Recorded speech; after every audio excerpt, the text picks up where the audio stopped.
Jaha, dab! Kan du göra en dab, Alexander? Kan du bestämma Scooch over. Scooch over. Scooch over! Okej. Det är min slags dab. Det här gör man! Nej, men torkar du med den i ansiktet? Enemy spotted A.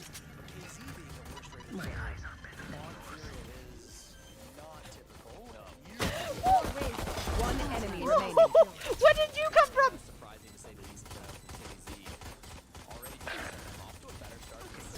Like, where did she come from? What the What? That was good. Wanting to be compared to CAG, but here they are, at least doing better. The hallmark of a good team. Being compared to the squad that went home first. Well, you never know, right?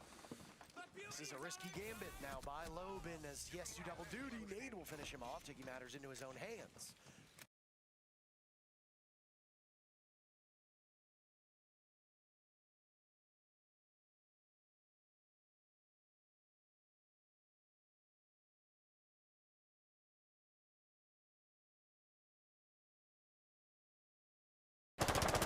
Yeah, like you need to let other people talk, otherwise they will like get.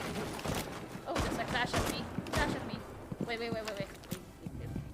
Not your I'm running away. No. Jiffy's here! Bye. But like, I only have to do it in like the keyboard on my keybind. So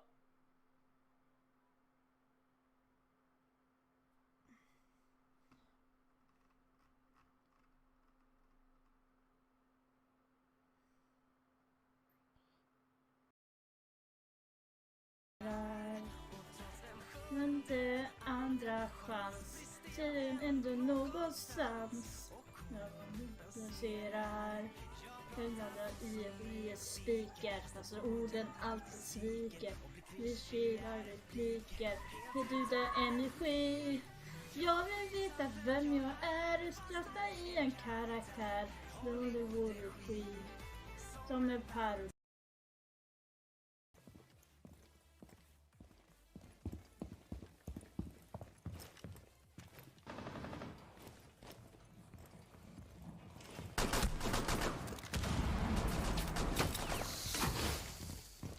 Lite VIP.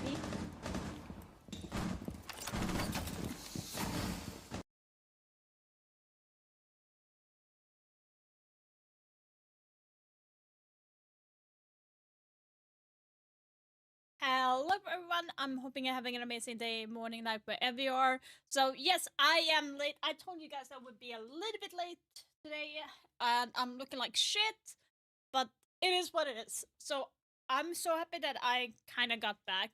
We are also going to be making, I'm going to be making dinner on the stream while we're watching the games as well. So just waiting for the family to come home, and that way I can maybe make dinner. While we wait, I have, yeah, you know the drill. Can't watch some Siege without having some snacks. Snacks and drink. I'm going for a monster today, so. But yeah, so the match between Fury and W7M is on and is equal by 3-3 on Lair. Then, and this is Furious pick, and then you have W7M going for Skyscraper, and the decided map is Chalet.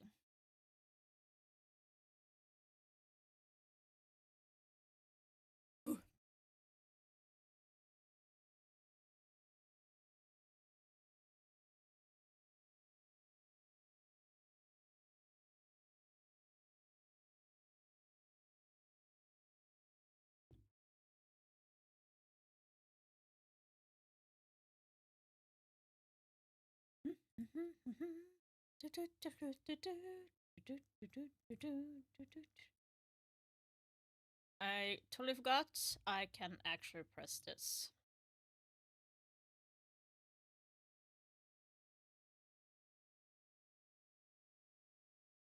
Wait, what? Why can't I co-stream?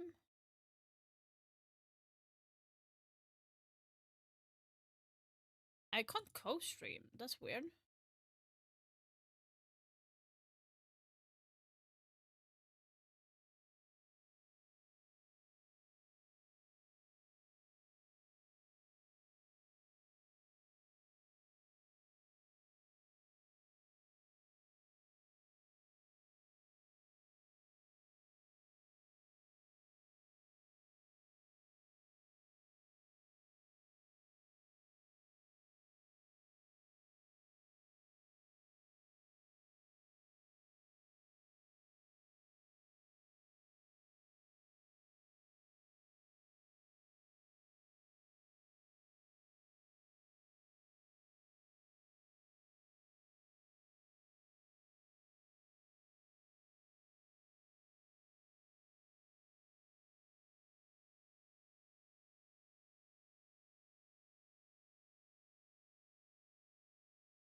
Let's just see if this working. Oh.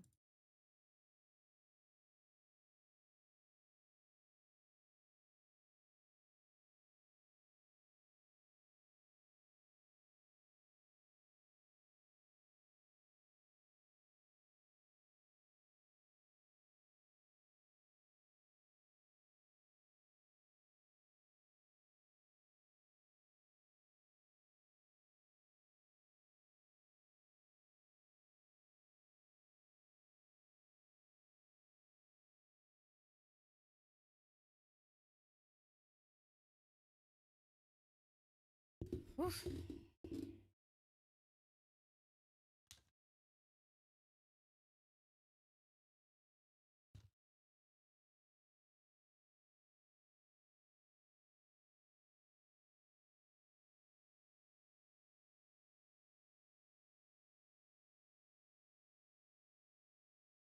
Oh no!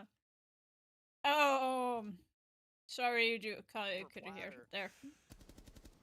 It's a team that does not want silver, though. They're going for gold, Jesse. Now 4v3 favoring Furia with 2 minutes still left on the clock. Early action might have just completely defanged this attack. There's almost a third there with the Nitro Cell, but W7M managed to get Volps out of the way. Nade loves these aggressive Tachanka plays. He does this on Bank too, Parker, where he'll actually play upstairs on the Holy shaft. moly. He usually drops down pretty quickly, but he's not afraid to get into gunfights in the first 60 seconds of the round. And he does a great job looking to a couple of heads there in his hold. I think he should have won the round for his team. If Furia just sit back, relax, don't make any mistakes, it's going to be very tough for them. I'm looking very sick right now. I'm not feeling bad or anything. Oh my god. I hate it. Kind of one guy that stands out to me as the one most likely to make it. There's two things that I'm looking at right now. Number one, final round utility. It's all gone at this point in time. Fleepox just using his last gas canister with over a minute to go means that it will be a relatively easy walk into the site for W7M and nothing to really push them off of that plant other than a single nitro cell. But the other question is, where are those Goyo canisters? If they are strewn about the site, they become even more devastating now that we're in the final minute of action, because that's a long 20 seconds that you as an attacker need to wait. Yeah, they got to pivot their push over to Garage. They didn't get the hatches that they wanted to. Habanatrix didn't go their way. They were actually very... 417's very loud. They'll know where this push is coming from, but can they hit the shots? It's a good question. I mean, a lot of these rounds, Jesse, have just come down to bloodshed. That's it. Whoever's guns simply hit their marks better, utility be damned. You're in good position. What on earth is this? This is Herds. ratty. This is something else. I don't think they know that Herds is here. And a swing. Damn. Down goes Dones. Case also completely abandoned. Whoa, are you kidding me, Furia? KZ, a big kill, and it's all Why are you up to playing Butler good once again now? finding himself Hmm? last man Why are you standing. playing good What now? damage can he do? One.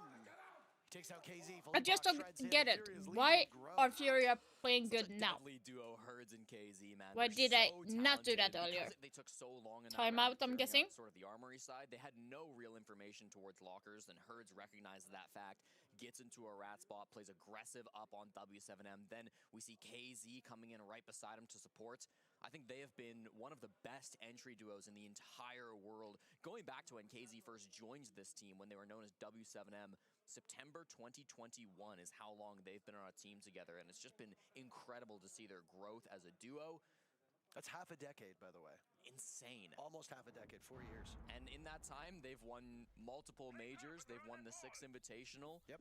They've done it all effectively, and trying to add more silverware to that cabinet. If they win this, they will be the first team ever to win 3 majors before any other team wins 2. Wow. Yeah. Obviously, that'll be surpassing G2's record at G2 Penta roster. Well, they won the Paris major, so they're at 1. They've already I passed guess that you at don't. 2. Okay, you don't count SI. That's No, not counting SIs. G2 have the most overall S tier event wins still. right. Yeah. I forgot your goofy little system. But when I say wins a major, I mean major. All right. Of the 8 rounds that have been completed, Furia has got the opening pick 7 of those 8 rounds. W7M, despite the 3 rounds that they prevailed in, have still been able to keep it relatively close. KZ with 2 opening duels breaking in his favor. JV with 1, Herds with 1, Nade with the last 3 opening picks. Changing back. Really quite striking stuff, as he's not the player that you typically expect to get first blood. On defense, maybe a little bit more Makes more commonly. sense. Yeah, because just sometimes he's got to play in those positions where if he gets pushed, he's going to be in the first gunfight. Nothing that he can really do about that, but you're right. Hard support player on this team, not commonly in those opening frags. This time, Nade's going to sit himself up on that top floor, playing the Tubarao. Could be the opening pick once again. That top floor is always a big focus for teams. We've got some great utility play coming out from the Twitch drone, clearing a lot of control now for the defenders in the site. W7M's push so far hasn't been focused on full clearing top. It's just been about taking this green control, making sure you have the staircase, getting the wall open. This suggests to me, Parker, that they aren't going to full clear top. They're just hoping that they can distract those top players for enough time to get a plant down. Oh my, you'll have some smokes to get the job done. 2 in the pocket of Loban alongside the Sens. So concealment will be there. But Volp's pre-firing away in the bomb site seems to have not maybe the strongest understanding of where these defenders are. There's the lineup from Nade. Last 3 first bloods in a row. Can he do it for a 4th time? He's still in a very good spot. He's got Herds fishing through those same kill holes. I don't know if I love a linear take here by W7M, Jesse. They've got KZ now in a position where he's firing away. He's been dropped, finished off. Dots getting the first kill on the side of W7M with just under a minute to go. Now a lead for the Bulls. Yeah, the only player not part of that linear push part, but he is actually over towards the bunk's breach. So that was a second dimension that I don't think they expected over on the side of Furia. He rotates back to his team, and he's going to give Volps the defuse kit, despite the fact that he's just 1 HP away from death. They've wasted all the toxic babes, so it might just be safer at this point to plant with the Blackbeard. And they could still do damage from this spot, right? Nade and Herds are still in a good position. And there goes the Zono canister just to combat this utility. Another one will go out as well. This is quite the dance we have here. Getting to the point of no return. Nade eliminating Dots. Philippox finished off by Loban, and less coverage inside of the site now. Diffuser in the hands of Dodez. Top floor control still for Furia. 5 seconds left in this round. JV92 gets 1. Nade missing out on an opportunity. They'll drop into the bomb site. Dodez at the halfway point. Where is the coverage here? Furia seems quite content on letting Dodez be last man standing. With the case down, he's done just about everything himself, but a huge round from Nade. Oh my goodness, this second half has been the Nade story, and Furia move to map point. And they're playing so well, Parker. I like what W7M was doing, but Furia always seemed to have a good answer. W7M rotated the defuse kit 3 times before committing to an execute. First, it was Dots that held it outside the bunks breach. He rotates it over to Volps, who then takes it on the Blackbeard. He then dies, and it has to get picked up again by Dodez, who's then playing the Sens. Multiple different ideas on how they wanted to get the defuse kit down. By the time they were able to commit to something, it was just too little, too late. Excellent kills coming through from Nade in the midst of that as well. Playing the Tubarão was so smart because you counter the Sens push. That's exactly what he was hoping to see when he picked the Tubarão. That's exactly what he got. Really big second half coming through from Nade. He got to watch his twin brother Handy punch his ticket to the top 8 yesterday in a big win against BDS. And I'm sure his brother will be cheering him on in this match today. You just know there's people watching going, wait, Tubarão can do that? Yeah. Now you know, and you have learned. Hopefully you are better for it. Oh, wom, wom, wom, wom. Oh, buddy. Disrespect. That's what happens to you and I every time we show up and I try to dap you up and you just leave me hanging. Yeah, I do that deliberately. Yeah. Jesse, I want nothing more than you to suffer. That's it. I just want you to suffer. Maybe we'd be a better duo if we weren't so combative. I disagree. Of course. The contempt is half the fun. That's what happens when you get 2 Canadians on the broadcast at the same time. The difference is that for you, there's no genuine hatred. The other main Canadian caster, I suppose, that we had for quite some time was Flynn. And that's very genuine hatred from both you and I. Yeah. Oh, The ghost. No. Oh.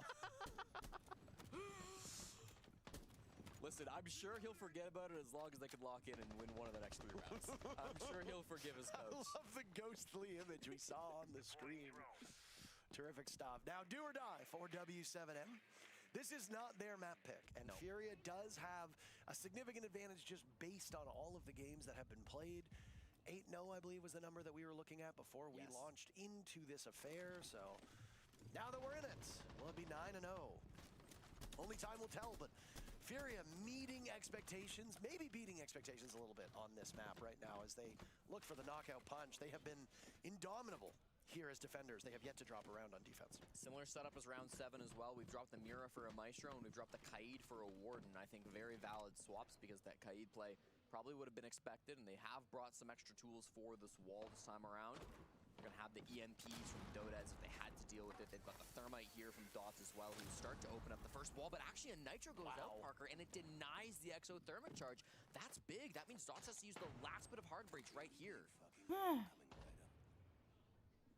Only impacts remain on the side of Nade, no other explosives, so this wall will get opened up. Ooh, and now clear passage in, but yeah, just one of those exothermic charges being taken care of. No can openers on their side. My family was No calling, backup so. hard breach. W7M now have quite the heady task ahead of them. That might be the game, frankly. I mean, you can't open the mask walls, so where does this push go? Are you going to barrel through the office door? That's going to be a really tight choke point. They'll bring it lobby. Loban is waiting to cook that nade. And there goes the Blackbeard. Gas on the run now as KZ will fade away amidst the smoke. He is dancing around an awful lot of danger, Jesse. Down goes Palu. Volps on 1 point of HP. So for W7M, this is not the expected result you want. What little remained of Volps is gone, and I fear for this W7M team at this point. Loban and Dodez now as Dots falls. Dots having a rough go of it. 1 in 10 on him on his roll. Sometimes you expect a little bit better. I expected a little bit better from W7M, period. Furia have 30 seconds to get a flawless finish to this. They won't. Dodez guns down Herds, and a run out from the smoke, keeping Dodez honest. At least you got Herds being a cheerleader on the side. They will continue to feed themselves. Oh my goodness! But they were awfully confident, Jesse. Nade getting the very final kill. I believe that was hard to tell. But either way, Furia emerged victorious here on Layer. 7-3 the scoreline. Trying to do that mental warfare right at the end, Parker, to hopefully tilt them into map 2. But if you're W7M, you cannot let that happen. You lose Lair, that's expected. You haven't played this map all season. It is what it is. Skyscraper will await us at the end of this game. Skyscraper will be a fun one, but We've got a long day ahead of us. We can talk more about Skyscraper when we get into the action after this break.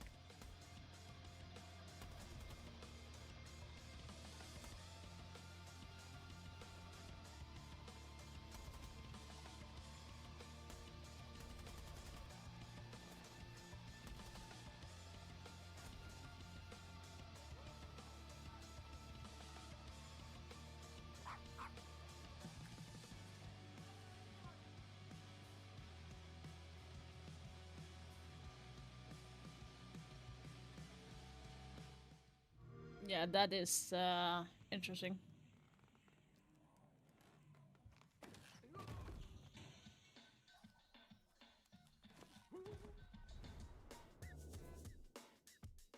Well, that's how you kind of play it, I guess it.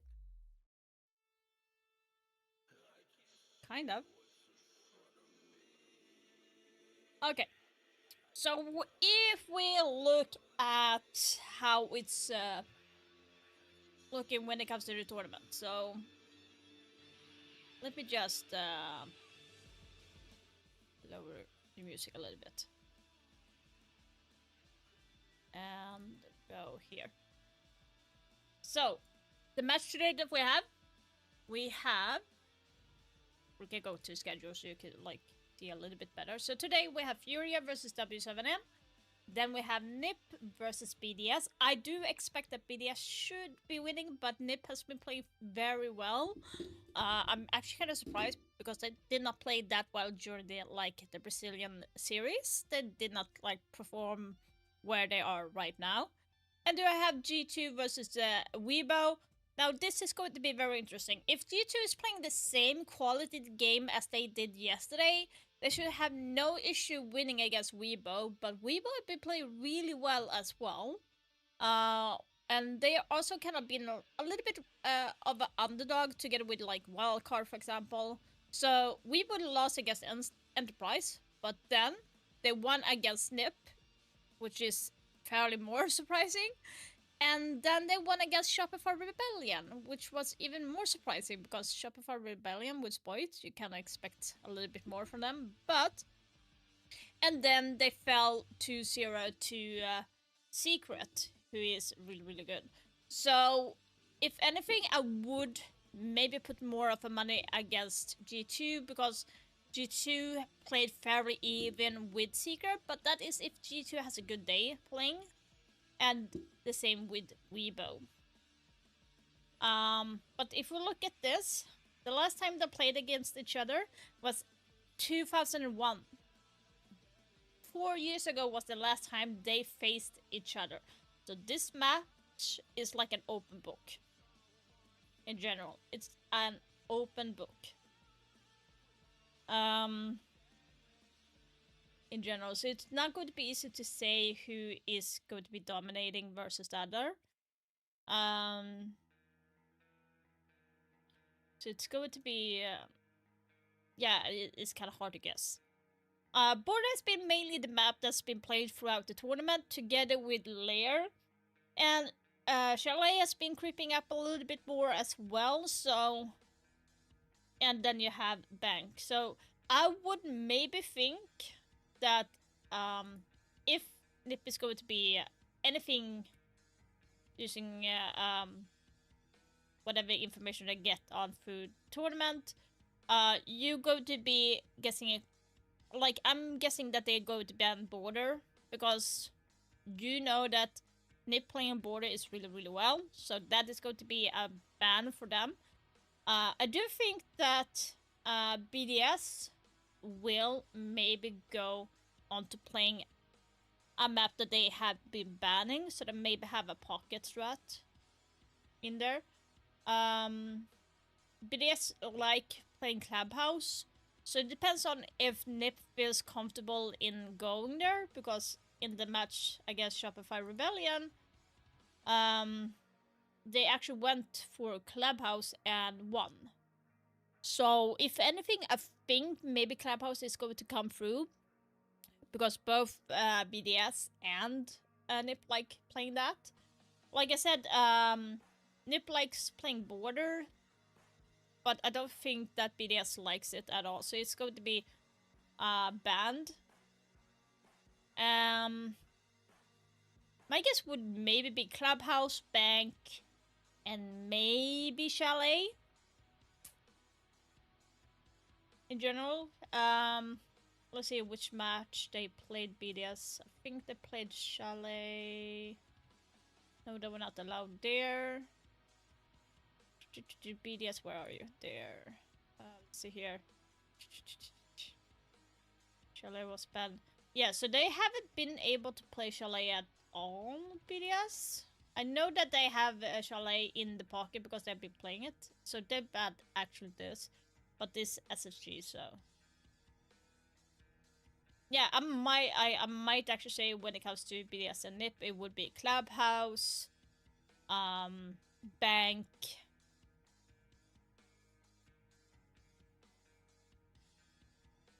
and maybe Chalet. It would be a decider map, so... But I think NIP wants to play Clubhouse, BDS maybe wants to go Bank. Maybe.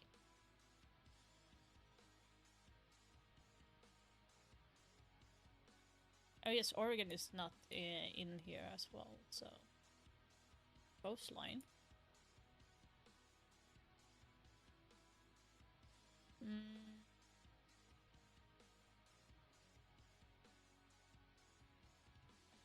Why can't I need to double press. Board is going to get... Yeah, it's actually a hard one to guess.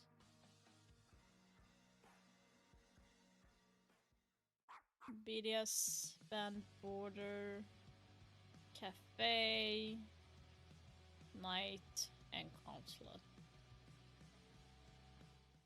Yeah, it feels like Chalet is going to be in play. It feels like it.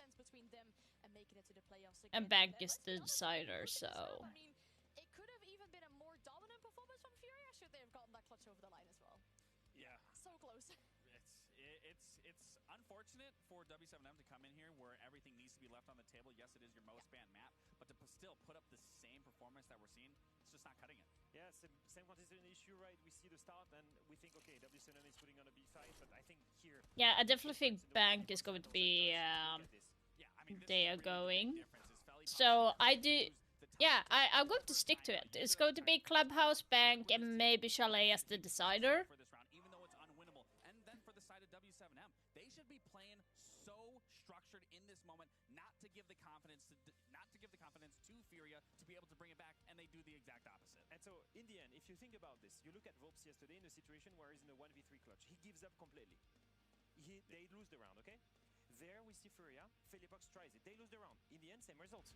But the result for the team is completely different. On one hand, we've got an IGL that gives up. On the other hand, we've got the IGL of Furia that is boosting the ego, boosting the confidence of his teammates. Oh, wow, he almost made it. And again, it speaks into that confidence and arrogance that I was talking about with this team, and especially coming off the side of Felipox. Yeah, and then again, also, of course, you know, you got Wolves playing against former lineups. It's something that we see with him as well. You know, he's been on this roster with Furia when they were W7M back in the day, you know, and they dropped him just before they started winning all these majors and events. I think there's a little bit of discrepancy here that has to be noted here, that the fact of the matter is, it doesn't seem like Volt's performs very well against old rosters that he was on, and whether that's coincidence, whether that's just the case of the reality that he struggles with, it doesn't matter because he's on a brand new team and he needs to be that leader, and we aren't seeing that same leader. No, we are not, especially when it comes to attack, and it's a big part of what you need to do and need to sort out as an IGL. When we look at that though, for the side of W7M, we see the direct consequence of that. We see the direct consequence of Vopes not playing well. What's the consequence? Let's take a look at their statistics. Let's take a look at their attack win rate. Here, pay attention, 22% in then last 3 matches. That's including the that is one of Australia here. W7M's attacks right now, they've dropped significantly since entering those BO3s, most importantly here. And I want you to pay attention to this. 22% attack win rate.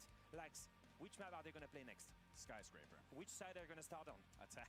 And that is going to be a big problem for me because this is one of the hardest map to attack on. Now, yesterday they surprised me. Yesterday they had great attacks on Sky. I thought they was okay. They had a 50% win rate. We need to see them start back and look at their actions here. It's still the same thing. I still don't even think a 50% attack rate from this team that this is one of their most preferred maps. I don't think that's good enough. You need to have higher than that. The expectations need to be there. This is the reason why they lost and they find themselves in this situation. You're not going to find comfort against a team like Fury that you couldn't even find comfort against Wildcard. I want to give props to Norris here because if there is one guy in that team that's trying to rejuvenate the hope, the energy in the team, he's just trying to make the players believe they can do this, it's Norris. He's the one never giving up. As I was walking here, I just saw him trying to talk to Volps, trying to hype him up, trying to give him some energy. He needs to bring back some fire in that team. They need to believe they can do it because right now the mental side has been the biggest hurdle for W7M. Yeah, I feel like this talk in between these two matches, or maps rather, is going to be so important for W7M. And we were talking about an elimination game, right? There is only happiness or defeat with this one. You make it to playoffs and you lose out. And that's the final hurdle that you just missed from making it into those playoffs. W7M, of course, looking to defend their major title. And it's going to be difficult if they lose out here. We're bringing our casters, though, because we do get to speak to them before the map starts. Now, you two were on this series for today, but I'm going to be honest with you. Despite Fury taking that first map, you two landed a banger series today. Two, actually. Yeah, we did. Because we're not just casting this one. Well, that's amazing. BDS That's and even IP is better. coming Wow, you got next. two amazing games, but then for this one still, though, do we think there is a realistic chance that W7M can bounce back? I mean, they're going to have to do what they've never done, right? 8-0 over the last 12 months. This is where they have to bounce back. It's where they've got to be strong mentally as well. Starting attack on Skyscraper is never going to be easy, but they have beaten Furia on Skyscraper. It was one map at a best of 3 in stage 2, so there is a bit of history. It all comes down to the mental, though, for me. Yeah, that's going to be their question. All right, it's a big mental block for them, though, but the good thing is that the game is ready, so we're going to go find out. The stage is yours. Thank you very much. Yeah, I mean, you've got to make history here if you're W7M, right? Yep. You've got to win Skyscraper, and then you have to go the distance Yeah. by winning map number 3, which is obviously the bigger task here. The community vote, okay, thank you. Oh my goodness. I was gonna say 68 them. 68% of you think that W7M is the team that's going to prevail. Come now. Come now. No, it's Furia who must be the favorites, right? Skyscraper, the most defender-sided map in the meta, as it's said on the screen before we load in here. Yep. What is a win condition for Furia? 4-2 should be the baseline, right? Yeah, I think you're going to look for at least 2 attacks in this first half for W7M. If you get more, great. Holy Even moly. if you get 1 attack, I think you're still in this. You know, Asami? Furia have choked Oh, out, Plague. attacking Oh, Skyscraper that's a before. peek I at think Furia. back to SI when they were up against FaZe Clan, and that map went the way of FaZe after going down 5-1 That is, through the first half. So target it is ban. possible to make a comeback, especially against this Furia team, but it's not going to be easy. We want to see those early rounds coming out from W7M. Should be noted, this is their map pick. They are an excellent Skyscraper team. They were on a 6-game winning streak, including that win over Furia. But the key word in that sentence is were. Losing to Wildcard 7-5 last night broke that streak. They're going to have to repeat now and hope that those demons don't come back to haunt them. They were against their former player, and now they're against their biggest rivals. It is do or die for W7M. Must win this map before they're going home. It'll be our 6th team that will be eliminated here, joining a rogues gallery of squads. So far, we've said goodbye to some pretty good teams and some teams that we honestly thought would make deeper runs here. Oh, yeah. Whether they actually made top 8 or not, the order in which teams have been eliminated has been one that has been fascinating. Obviously, we said goodbye to the Japanese squad of Kag Osaka, known as Cyclops to a lot of people. That was the first team that we said goodbye to. Space Station from NA, followed shortly thereafter. Enterprise, the first team gone from the matches yesterday. Then you also lost Shopify Rebellion, which a lot of people were very, kind of bullish on, thought they would do very well. Yep. Turns out that the best you can muster is a 16th to 20th place finish. And then the imported team that plays out of Korea of D+ Kia, comprised entirely of Brazilian players, but representing APAC as a region, is the 5th team and the last team sent home yesterday. Today, we are going to say goodbye to 3 very good teams. It could be W7M here, it still could be Furia. In our very next matchup, BDS versus NIP. Well, NIP, who's also been running this gauntlet down in the bottom, managed to do something. And then our last matchup is Weibo versus G2. Dota's off to a hot start, only good enough for 1. He gets gunned down by KZ. Philippox as well, a hot start for him too, just as we saw in map number 1. And the gambit for W7M does not immediately pay off. Yes, you got the Legion off the board, but you've lost your best player, bar none, and a lot of utility in the Ying that Dots would be bringing. Yeah, exactly. I think Dots going down is the biggest issue. They could trade it back. 2 missed opportunities now on this zombie. Excellent Kiba barrier comes out to keep Philippox alive. Loban does find nades, so that's going to equalize things back at a 2v2, or 2 down on each side, 3v3.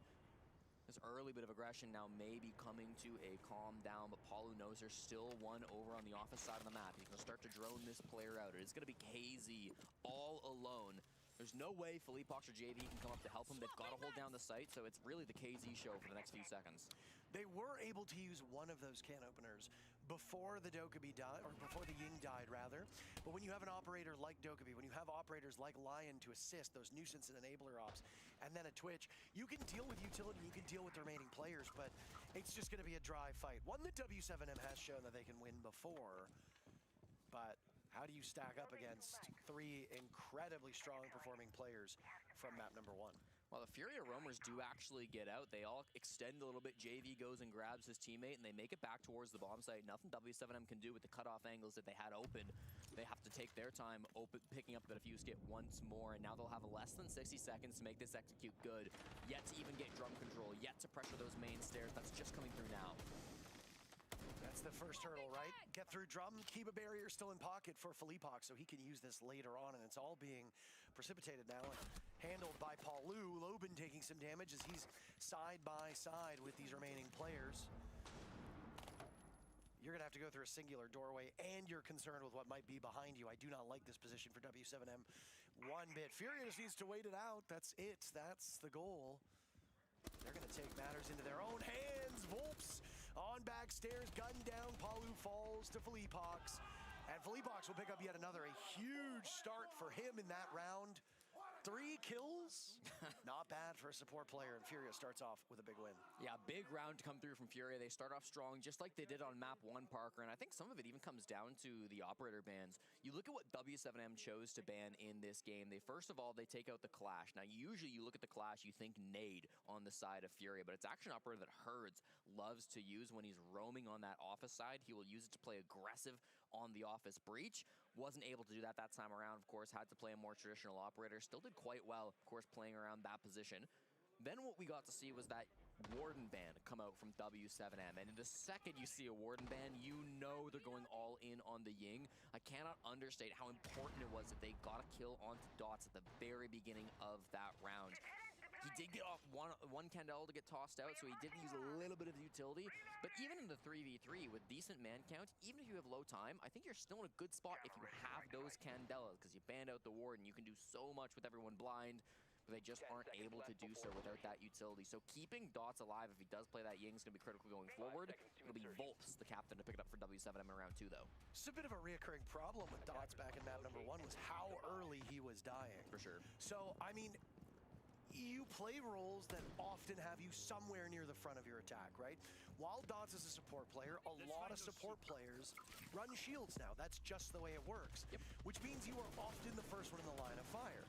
You know Dots loves these shield operators. We discussed this on Layer, but the stat we cited at the time was 62 rounds played on both attack and defense. He'd played just Monty and Blitz 18 times on attack, so that is a staggering number for just the 2 shield ops. He's been freed of this position this time, and Loban will kick things off in the first 30 seconds.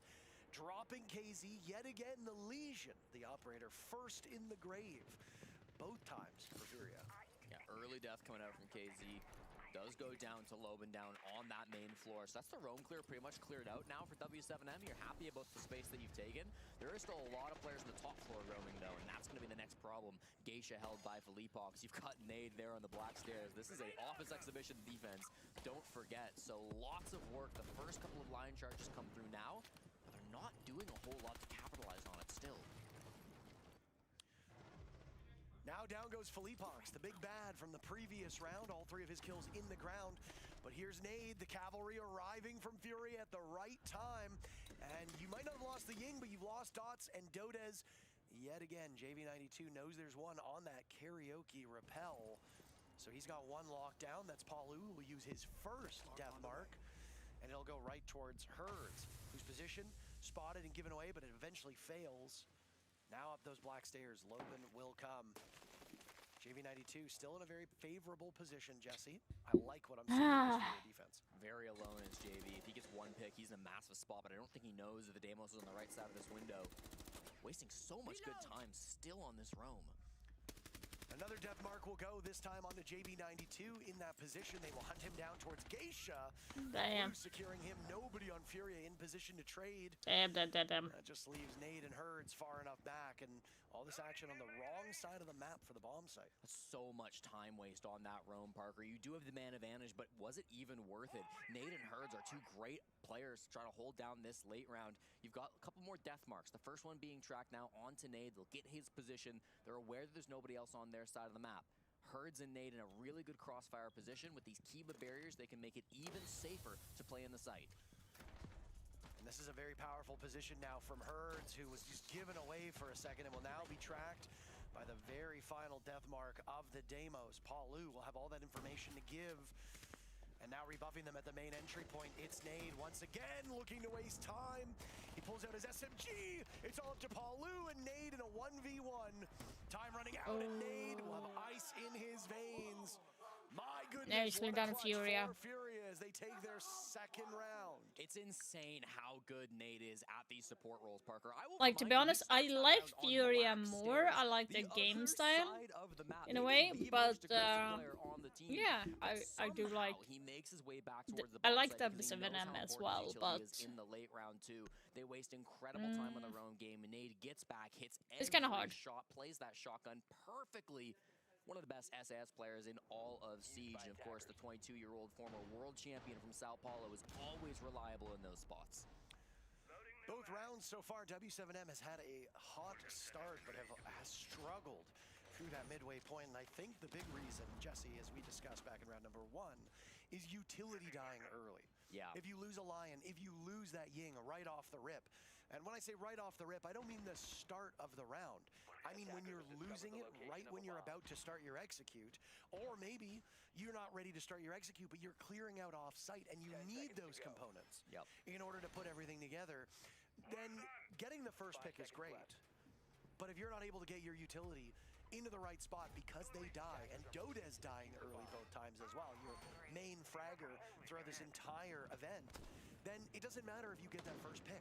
Your stumble in the mid-round is way more detrimental than any positives you've gained from an early frag. It's insane to look at the stats and see W7M have won both of the entry frags over the last 2 rounds, because it really feels like Furia have the early advantage in both of those, and it comes down to how effective they're trading. It comes down to how much of a team they are when they roam. It's not just 1 or 2 guys solo by themselves. Everyone on the team can commit to support that roam game. We saw it from Nade in the previous round. We've seen it from other players on this roster as well. So they can do so much. They're so flexible in the positions that they will play. The bomb site will head down a floor. Kitchen and cafeteria is going to be our last place. Kitchen barbecue, I should say, where we end up. And KZ strikes first. He finds Paulu holding out that window. First blood in this map for Furia, who absolutely dominated the way on that layer that we just witnessed, getting almost every single first blood. I think they got all but 2, Jesse. So a little bit different here, maybe playing a more passive style. There's an equalizer as KZ will die early. The 3rd round in a row, KZ will not have a tremendous amount of impact. A trade-off as Herds dies, but Nafe sweeps right back. Nafe has really been the story for me in this series. He has been sensational in big moments, despite not having a lot of those moments. Yeah, he's playing this top floor with Philippe Hawks now, and the question becomes, when do you retreat? If you're Philippe Hawks, you can't really retreat with the Blackbeard staring at you.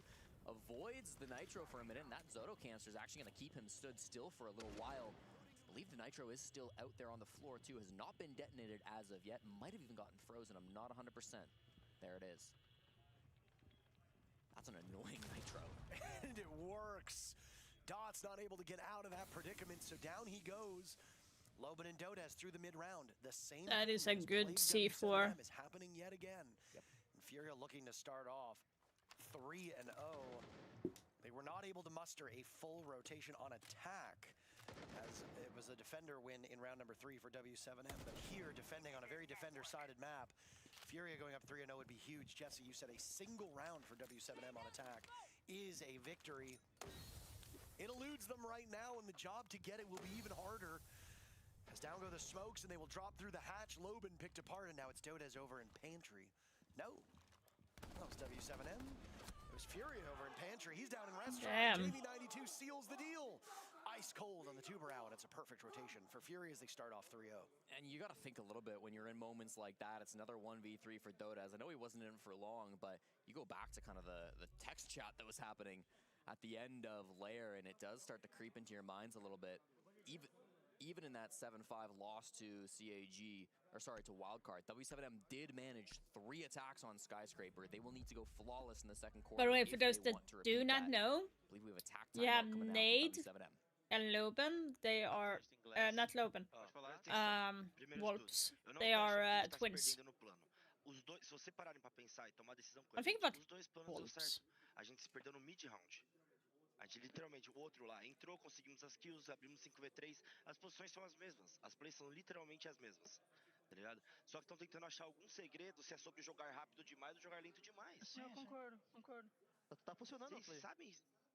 Exato, vocês sabem reagir, tá ligado? As plays que a gente planejou, as duas eles tentaram. Uma eles tomaram, anteciparam e peitaram os moleques e a gente conseguiu entrar do outro lado. Porque exatamente as mesmas brechas que tinha, teve. Então, literalmente, só podem seguir o plano sem problema. Se quiser adaptar, tudo bem, adapta. Achou brecha, joga. Só que não tentem achar algum segredo pra isso, guys. Exatamente. Bora, guys. Bota esses rounds agora. Os 3 rounds, guys, foi literalmente... Using every single second of that timeout, and a bit of a worrying sign for W7M to be using it on this side, right? They used it in the second round of Lair, and now will burn it 3 rounds in on their own map, which I think is far more concerning. Look, you're running up against a wall here. You are attacking on Skyscraper.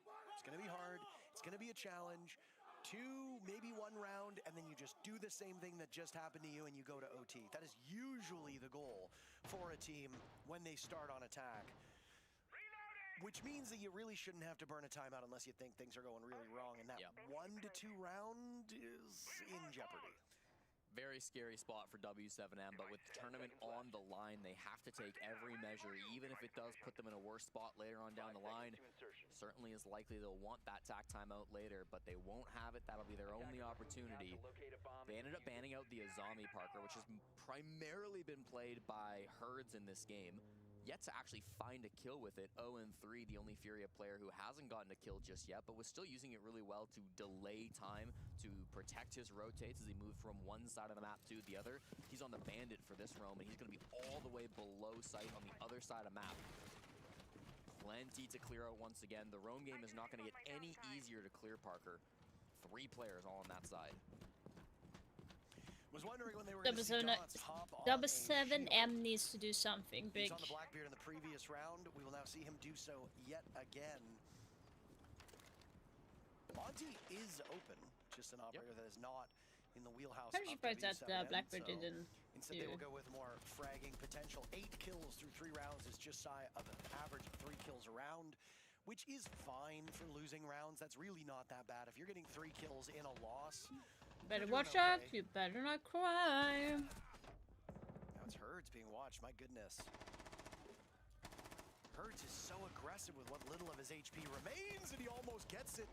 KZ will come to his rescue, both of them at this point in time. Low on HP, and I don't know if they know they're tussling with a Blackbeard. Well, for the 3rd time, it's a Legion that's died early. For operators like that, that's not ideal, and it's KZ in the ground too.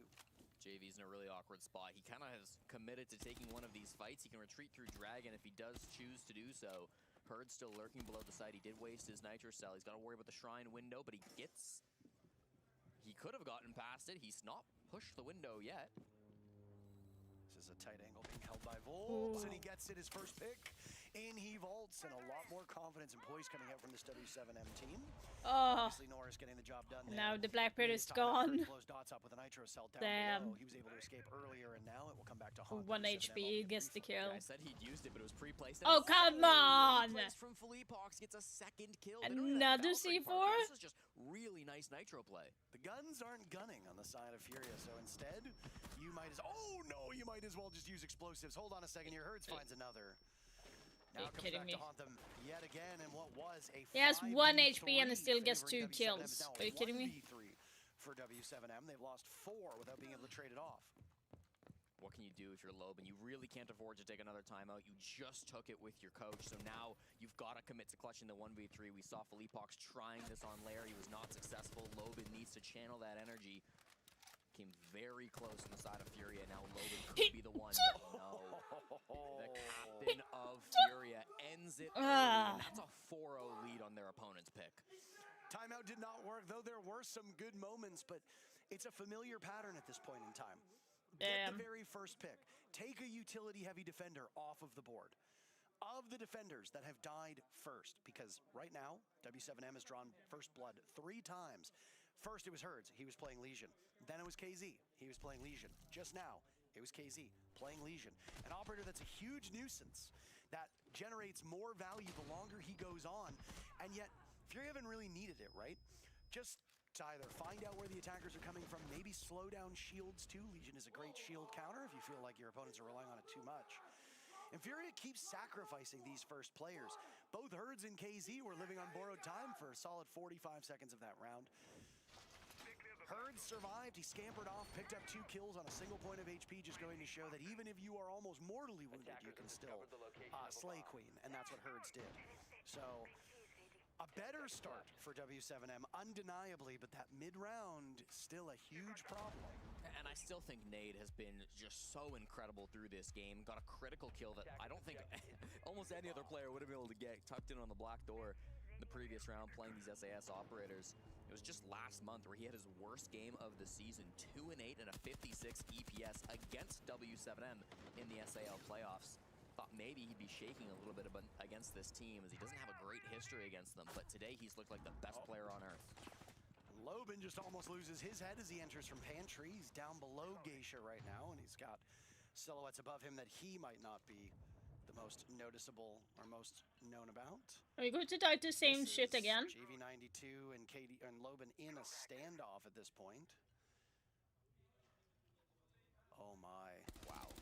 A missed opportunity, gets droned again. Loban has not given his position away. What a standoff. You cannot get bogged down in this. JV just escapes. He goes back through the rotate, top of the restaurant stairs at this point, so that's more time off the clock. W7M, they've been good at getting these early picks, but they've just taken so long, and they always get traded, and I fear we're seeing that once again. Bomb sites on the other side of the map. It's office exhibition. Don't forget that. And what are W7M doing? They're waiting for runouts. They're trying to wait for a player to walk into the crosshairs, but they're not getting any of these opportunities. Dodez has been the best performer by far on this W7M team. The only positive KD through these 2 maps. He's struggling to find positivity here at this point in time. Everybody's numbers in W7M underwater. Dodez 4-4 is the best that they can muster. And I mean, at a 4-0, these are going to be some grim score lines, and we're seeing it happen as we hit the halfway point of the round. What's the end point of this push, Parker? We've got like 3 guys down below the bomb site. You've almost given up at this point of clearing that. Yeah, kinda. Got like T-room side roam. They just got to go to site, I guess? It's very simple. They're afraid that the stairs are made of lava, and they don't want to tussle with them. Loban will decide to do that. KZ involved in the first bout. He gets a kill, swings his way out of that position. Volp's on the board as well. How did that work? Felipox trades JV92 right out, and now it's Herds, the lowest rated performer at this current point in time. How did that work? For Furia, now dealing with W7M quite easily. In this position, going 3-3. Dodez now going positive as he and Palu still have some utility. Flashbangs for Dodez, death marks, and 1 frag grenade from Palu, but not a wealth of time to go for W7M, and they know exactly where Dodez is, so the job just got a lot easier for Furia. Yeah, they know both positions, Parker, but it doesn't stop Palu from finding Herds. That's 1 of 3 gone. Fleepox and Nade grouped up at this point. This is a hard shot to make, and Fleepox hides himself, conceals himself for the right moment. There goes the nade. They knew he was there. My God. W7 with the right lead. Now it's up to Nade to clutch. He's got 6 kills, make it 7. And an 8th on deck. Shotgun out, just needs to play this angle. Wait time. Palu pushing up, and Nade gets the job done. My Nicely God. done.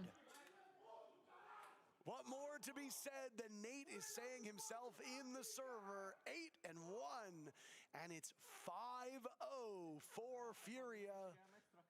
W7M teetering on the abyss. I mean, what more is there to say about this guy? Nate is just playing one of the best games of his career. It feels like every opportunity that he has to clutch up, to make the play, to get a difficult kill, he always gets it. His game sense has been absolutely incredible. Yeah, it's Sometimes been when you really, really get shotgun, good. It's not the most difficult shots to hit, but the timing is not easy. The swing is not easy. The positioning is not easy. Another round where he starts black stairs and is there for the majority of it, but comes back to site at the perfect moment to play that support position that his teammate needs from him.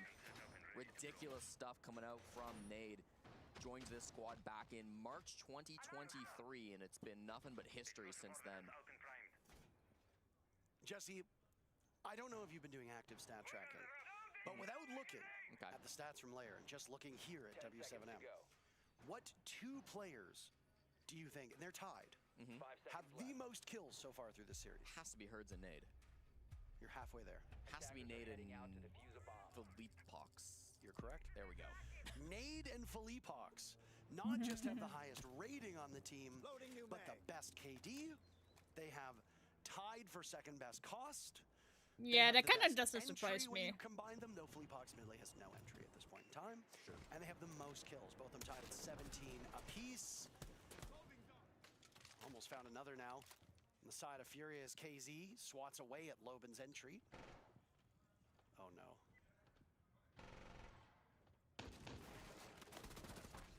What a rat play by Herds. Capitalizing on dots, immediately repositioning himself. Now it's KZ taking damage. Dots is having a real rough go of it on just about every side of this coin. I don't envy his position. It looks like Herd specifically just is in the team comms with W7M. He always knows where they're going to be pushing, when they're going to make their play, hunting for his second kill of the round. He's taking the peak fight. He hits the shot. Of course he does. Of course, man. They do somewhat equalize now as Palu is slowed down by that tripwire on the window. Denari might be gone, but gadgets will still persist unless they get shot away at. Well, it's JV92 scouting down below, working right now on the bar and restaurant side of the map. Soulless getting a buff has brought her back into a healthier spot. There's a lot of value to be gleaned here from that operator. W7M retrieving the diffuser. Volps will hold on to it. That means that it'll be a 4v2 if Volps does attempt to get diffuser down without these numbers changing. Here comes the first line charge. They know there's players up above. They've all dropped at this point now. They've retreated back to the site. Kind of the first time we've seen Furia not fight as aggressively on their own game, feeling that Herds has done enough and that their site play is going to be the best shot that they've got to hold this down. Always worried about a flank, especially with JV playing on that Solus. He'd love to be above the bomb site when that plant goes down. Plenty of time to move, plenty of time to get out of dodge. Only one more death mark from Dodez too. It's very important that he finds a pick with it. I feel like you set the bar real low here, Jesse. A single attacking round for W7M was hopeful, right? Yeah. His And chair it's is so not bad. even looking like that's gonna happen. Opening things up now as Dodez wants an angle down into the bomb site, sees that saffron-colored smoke, doing its best, choking them off quite literally and figuratively. And now a potential answer back on utility on the side of W7M. They got the crossbow out, flame bolts to go down from the Capitao, but there's only a smoke that remains from Palu at this point in time. So a singular smoke which will telegraph the push.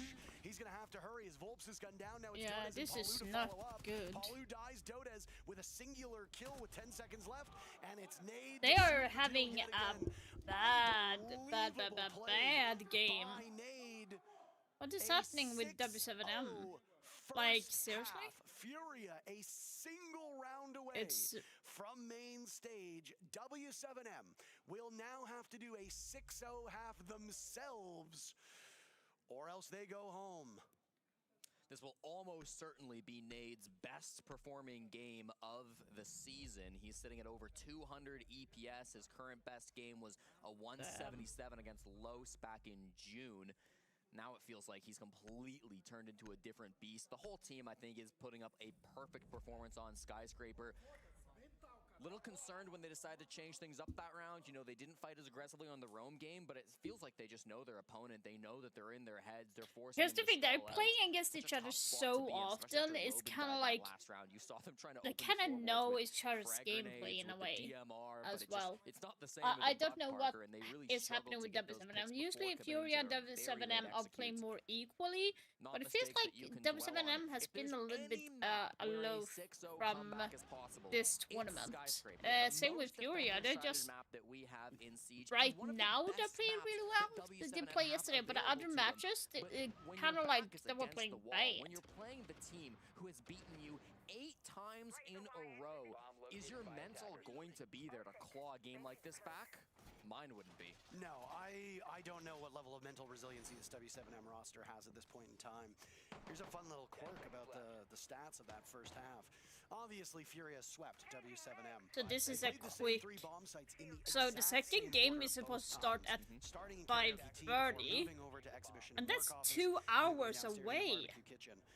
Every single time the Shit. scoreline of how many players on Furia survived was exactly the same. Both times Karaoke T were played, 3 Shit, players on that's Furia 2 hours survived till the end of away. the round. So Same with they're Barbecue going to Kitchen do a on Exhibition Work Office. 30-minute It break came down then? to a 1v1 both times.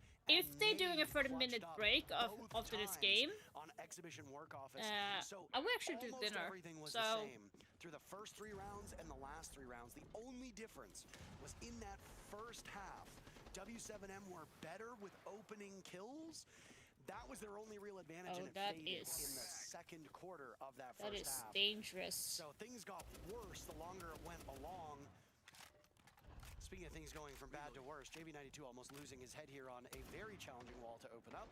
That's a single panel office wall that JV is attempting to Maverick torch, and I don't know. I don't think he's going to get it here, Jesse. No. So close, He didn't get the wall either. No, this is devastating for Furia. This is stupid. It's bold to try to open that wall with a Maverick, I've got to say. That is a real tough one, and now they're going to have to... He could have been on Repel and gotten on that side. Instead to try to make their way into this bomb site. If he started from the left to the right, We are seeing a couple of their he players could have rotate gotten it, over, I think, actually, from the viewing Repel. top down, and look at Nade going to be jumping in through the kitchen window, clearing out this bottom floor. W7M maybe will be a bit distracted with all that's going on towards the site. I say that. The two-brow of Volps has gotten into a crazy rat spot. This should be at least 1 free kill for Volps. Clash bound down in the first half, so this is the first time that we're going to see the operator on the board. Okay. And W7M are just punishing them. There's Herds to get the very first pick. Nade has been dropped as well. It'll just be his second death. Herds goes in the window, immediately thrown out. It's Felipox now to clutch a 1v3. There's no way he pulls this off, right? We should see W7M finally get on the board. This bomb site, yet to be won by the attackers. No bomb site won by the attackers at this point in time. Felipox and Nade now matching the same kill tally. The clash will move up, and Felipox will be watched by the British Shield operator, who sets it down, and he gets slaughtered by Loban. W7M on the board, but it's going to be a tough road to go. All comebacks start with 1. There is hope yet for W7M. They are on the better side. And if we said that one I was kind of surprised that they died so easily from Furia. Might find themselves in a position where they might I kind of got a little bit confused. It's a tough bomb. I actually thought it was W7M that lost on the attacking side. I was like, yeah. JV choosing the Maverick for that wall is really difficult, especially because he plays a lot of ace on that site. You go back and look at his history, and he loves the ace for this site. No hard breachers were banned out, but maybe just expecting to go for a different strat. Not sure what the mindset was for JV. He'll have more time to think about that when they return to the bomb site in round 10. I kind of want to go in and see how it works. Still important for W7 to get those rounds, you know? Important to challenge the Maverick. Don't let him get those early plays. Force him to go for these. I want to see if you can be on the Repel and open up, because if you open up from the left I said Volps was to guaranteed to get a left free pick side in the middle of that round. all the way He to nearly half, whiffed you his kind of shot save. at that, And if you missing can some go of the to picks that he was Repel throwing and out to continue back with of the Blitz Maverick player, on but from the side, still was able to do obviously you really can't be good work above. that round. But And as we said earlier, getting Volps involved on this team from a fragging standpoint is really important for W7M's success. Volps having a very pedestrian map here with just 4 kills and 6 deaths. He's the second lowest rated player in the lobby at the moment and did enter the day as the lowest rated player and also the least frags and also the worst KD on W7M. So there really is no bright spot. On his role, Volps has not been able to keep pace with his counterparts. He's not been able to keep pace with the team. And yeah, for a player that has played the Siege that he is way below his own expectation. We know that Volps is a tremendously gifted player. You know that Volps is capable of taking over games, and he can stand up to the best of the best in his own region. He has been among the highest rated players in Brazil for quite some time. That Volps needs to show up, not the Volps that we have here today, who is dramatically underperforming. Nice little duo roam coming out from both Lobin and Dots, extending over towards this office side of the map. Lobin's drawing a lot of eyes his way, but it's going to be on these guys like Dots and Dotas to capitalize on this. Wall's been opened up. They've got some good angles, Parker, but so far, everyone's alive 60 seconds into this. Bit of a rotate now from Nate as he goes to the display window, but yet to really find an entry point. This roam game was very tough to crack for W7M. Now Fury have to do the same thing, and it's once again quite a challenge. And they're putting the Dokkaebi to go up house stairs. JV92 starts things off by gunning down Lobin, and that's the Clash gun. That's a huge impediment that you're not going to have to worry about any longer. Dots swinging onto the opening to keep numbers close. At this point in time, with half the round to go, you cannot play as passive as you want. There is still stall potential on the side of W7M. Those Banshees will be no factor, but Paul You missed that? You missed that, Furia? KZ swings the pendulum back in favor of W7M. Now it's incumbent upon Fury to get those numbers back. Big swing coming out there. We see a lot of important frags. KZ and Fleetbox were trying to hit the back. They were over towards Black Stairs. That is not good. A couple of kills that came through that way. Trying to make a distraction play on the side of Furia, but it didn't pay off. Now they've got to rely on Nade taking space. And they have no intel to work off of, so it's just going to be dry peaks.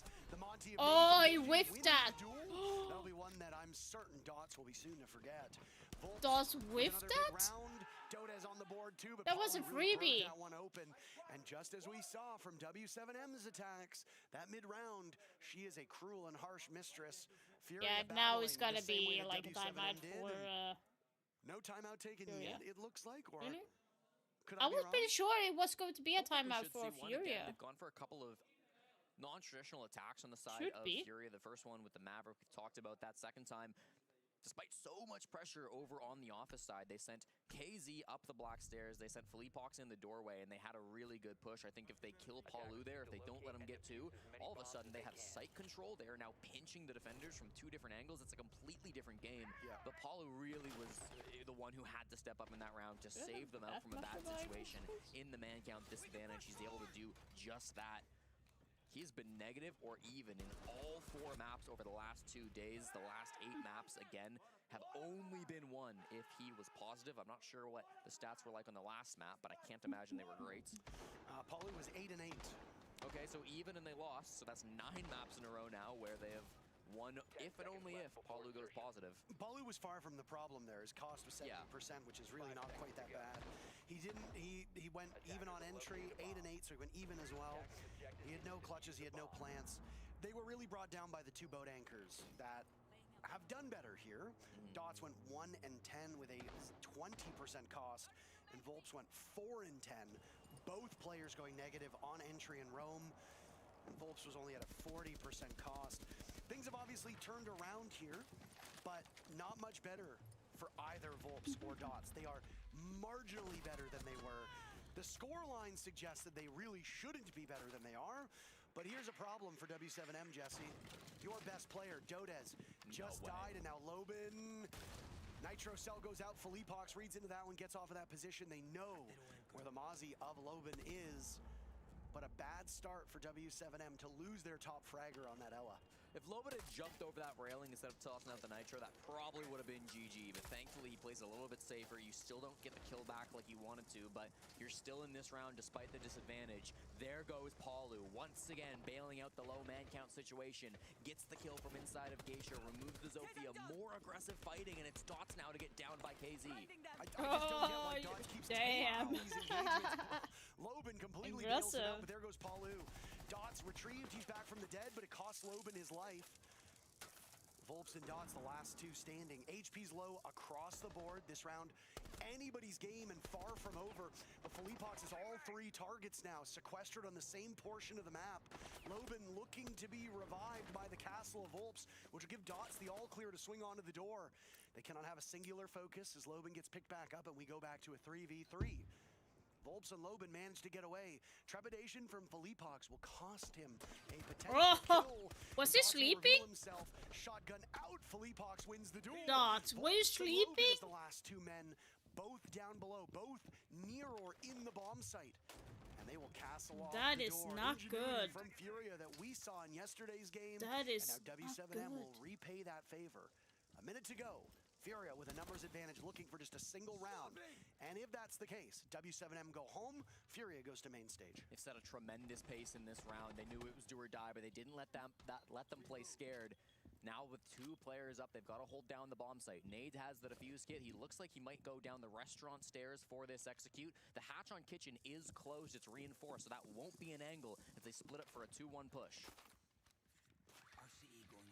You hear the Rotero drone go, they'll try to buy themselves some time and some information.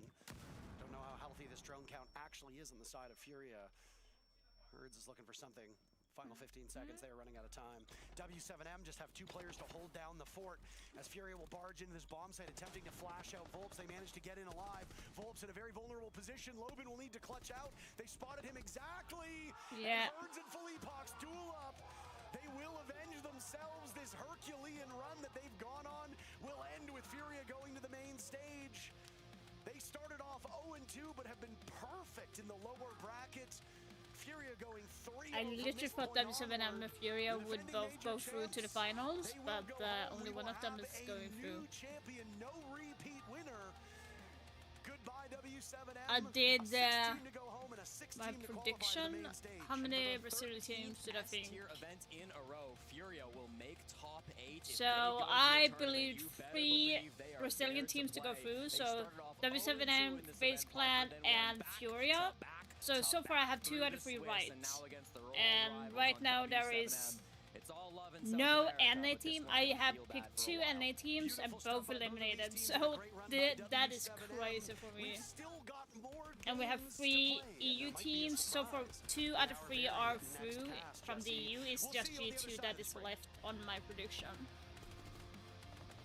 So far I have 1, 2, 3, 4 points right now.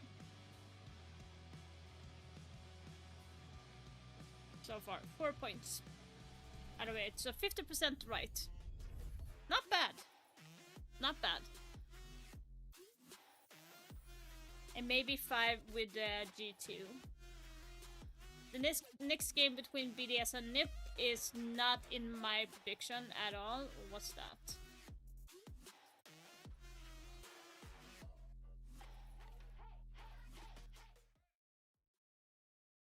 Interesting.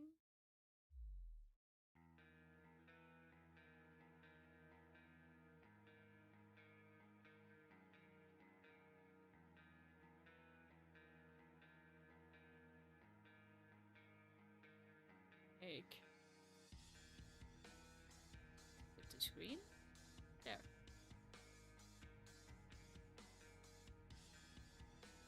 5 minutes. Okay.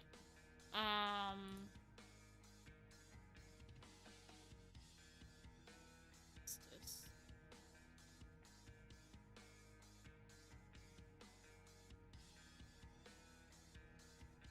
Let's see if my...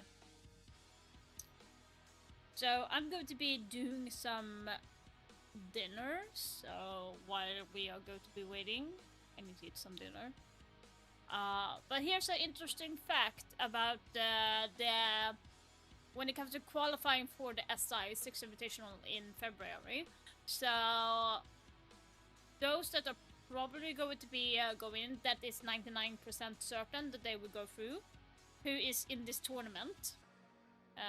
Yes, you know, those that are in this tournament. So 99.9% certainty. You have Falcons, Weibo, Furia, M80, Secret, Enterprise, FaZe, G2 are 99.9% certainty. Then you have SSG on 92%, W7M 88, NIP 78, D plus 69, Shopify at 68%. They are on thin water. Wildcard 68, BDS 31%, and CAG on only 12%, guys. So, bear in mind, you have W7M just eliminated, so we stick on 88. But you have NIP and BDS.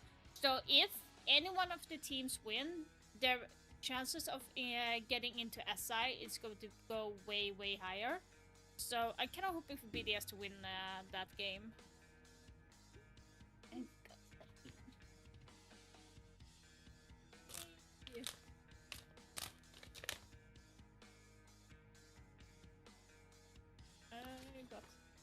So for those that do not know, this is a company called Selby. So they are taking care of like selling reused clothes, stuff, whatever. So you get like a bag. Ooh, plasticky. And you just send whatever you want them to sell, and you don't have to do anything. They will take a cut, and I will get majority. So like 70% is mine, and 30% is theirs. So way easier, and I have to not do anything. Oh, forgot about this.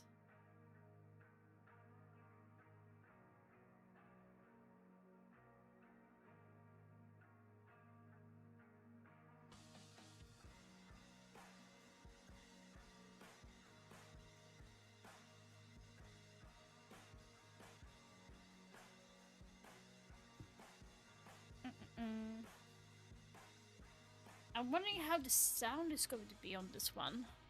So we're going to try.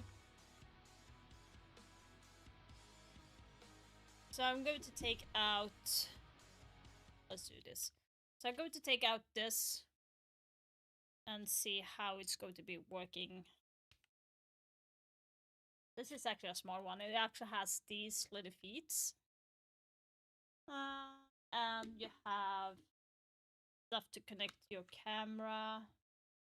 I'm gonna see if it actually works to connect through the Droid. Let's do the front camera, back camera, I mean. Because I do want to see what I'm looking at.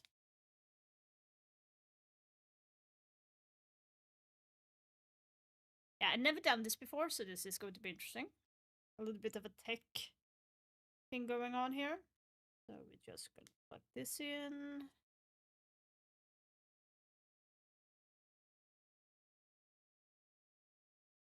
You gotta plug this in. So it has like a magnetic here in the back that you plug into this. So, and this magnet is so freaking strong.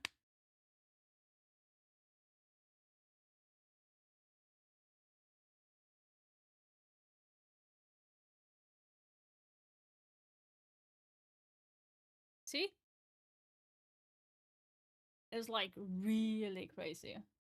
So I could actually try it from here. Gonna lock up my phone. See if we have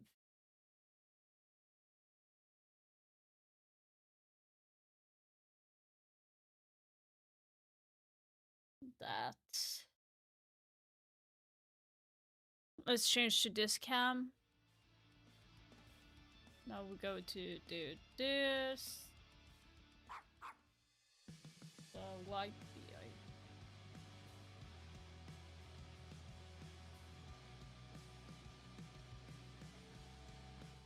W7M is the first Brazilian team eliminated in this major, and this was all because of you, Furia.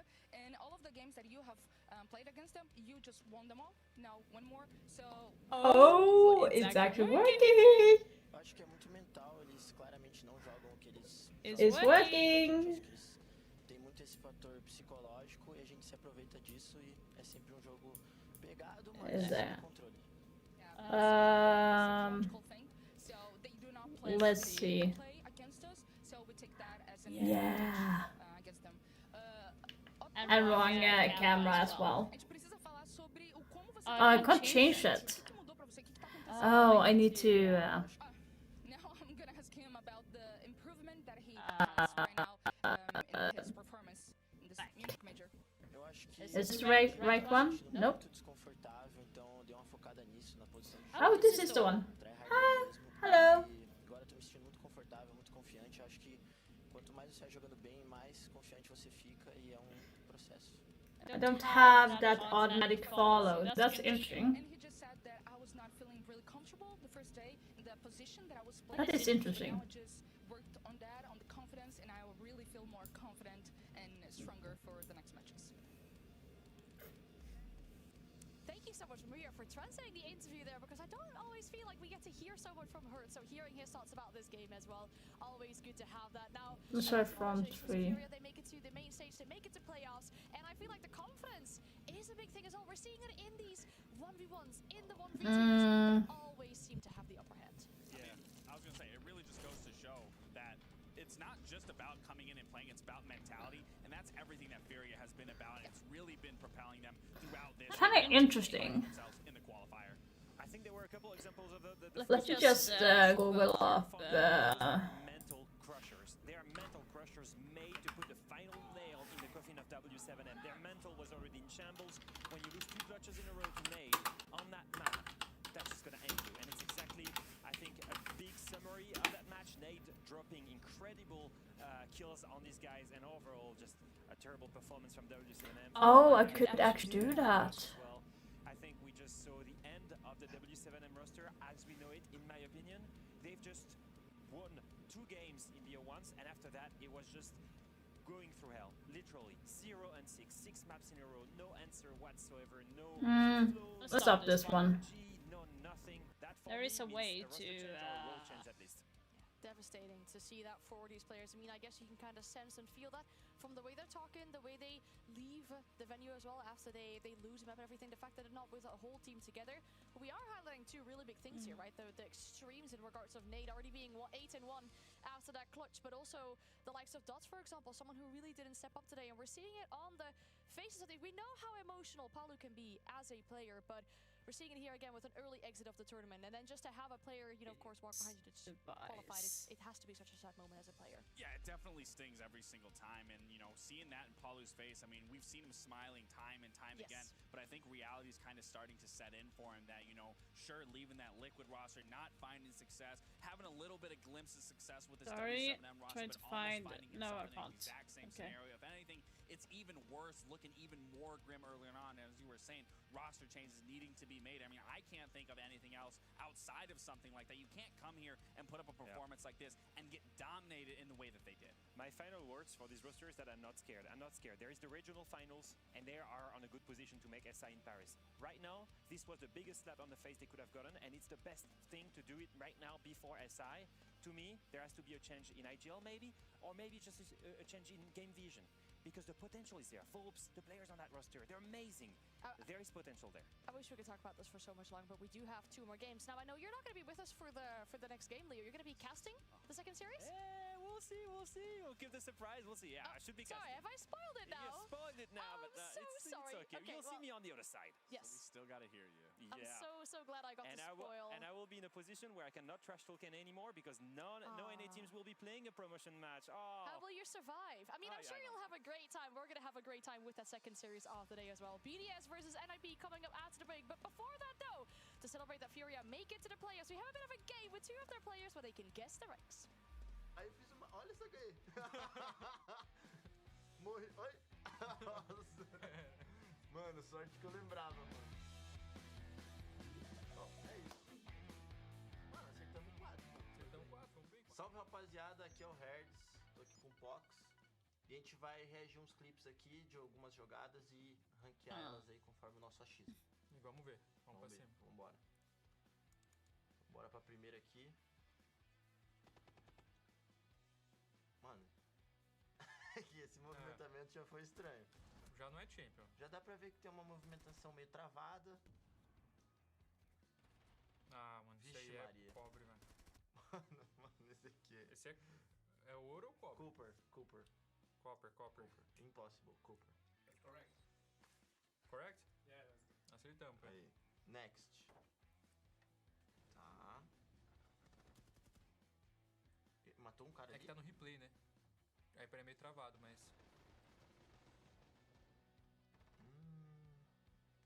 Mano, só pela abertura dos lugares, assim, parece ser os caras sabem o que estão fazendo. Eu acho que parece ser um emerald, não parece, mano?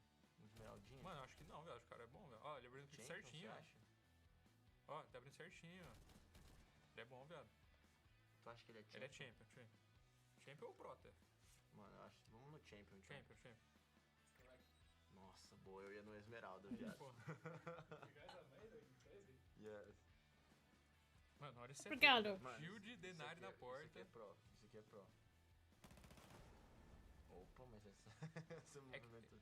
Pensa no replay, mano. É meio bugado. travado. Mas ele tá cravando o pique certinho. Pior que esse setup... Mas será que pode ter na rank de setup, Fox? Tá um bom setup, né? Mas ele tá de liso, Tá tá? muito Liso é bem meio pro. montado. É, então.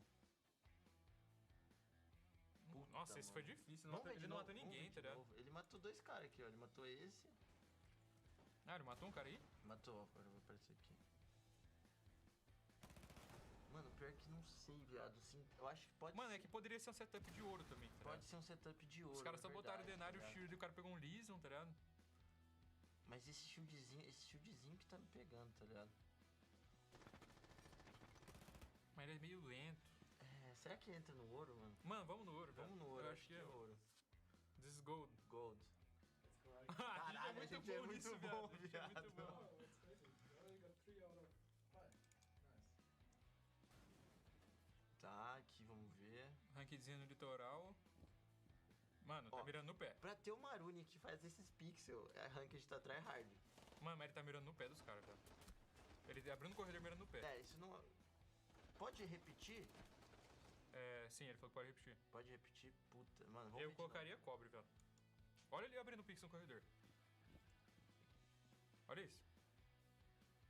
Mano, mas pode ser ouro também. Cobre é muito bot. Pensa que aquele cobre era muito bot, tá ligado? É que tipo, o setup ele não tá de cobre, né? Não tá de cobre, é. Mano, eu acho que gold então. Acho que gold, mano. Gold again. Ah, era copper mesmo. Cara, é que tava um setup bem montado aqui nessa rank. Ó, tem até um pezinho ali, ó. Tem um pezinho. Ai, nós tava... Pô, pior que você falou ainda que era cobre, Fox. É que pro jeito que ele abriu o pixel, tá ligado? Ah, dá pra ver pelo amuleto que é champion. É amuleto de champion, né? Mano, eu acho que sou eu. Acho que é eu, viado. Mano, esse aqui é eu, viado. Não, esse aqui sou eu contra a Nip, mano. É tu? Eu juro por Deus, viado. Acho que é eu, viado. This is hurts. Mano, sério mesmo, pode pôr, sou eu. Viado, cara, lembrava desse... Mano, eu pareço um cobre, viado, nessa play, mano. Pegaram o pior clipe seu, tá?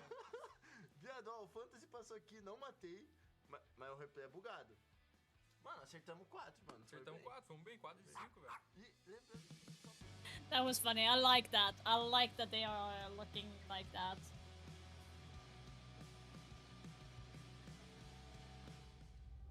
No. That's fine. Au-delà des mers, là-bas sur le ciel clair, il existe une cité au séjour enchanté. Et sur les grands arbres noirs, chaque soir, Finger holding the hammer. s'en va tout mon espoir. J'ai 2 amours, mon pays et Paris. Parole toujours, mon cœur est ravi.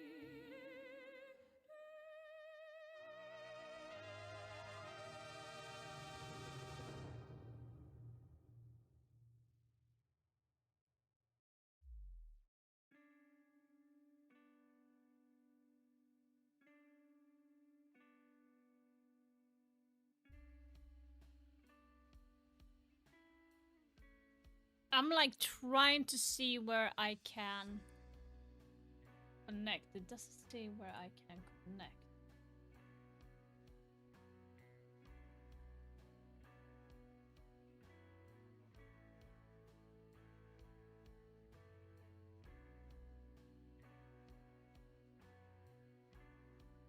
Like, this is kind of pissing me off a little bit, not gonna lie. There's nothing here.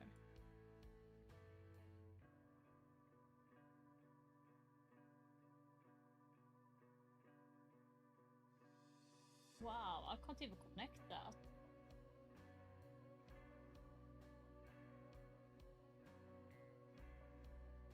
I thought I would be able to connect it from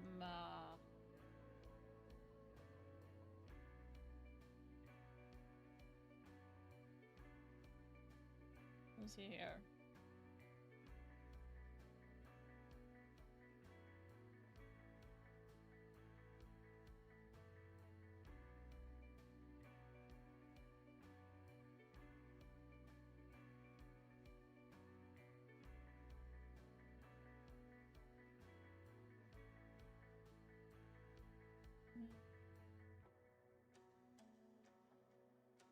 I'm like trying to set up your phone as install the app on your phone and use it in new source video capture. Click OK.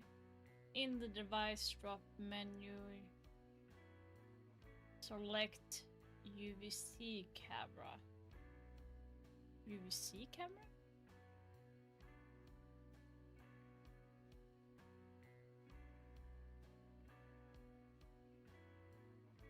But I can't see it.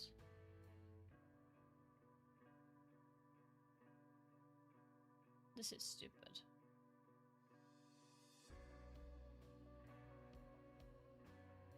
In the device drop menu, select your phone camera as UVC. Ah.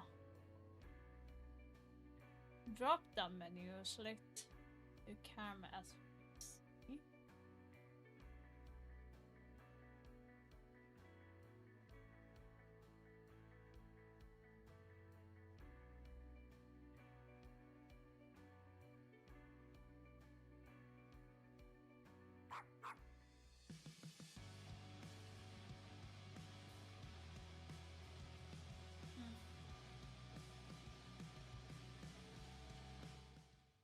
Munich major for our second elimination / qualification game of the day. BDS going up against NIP.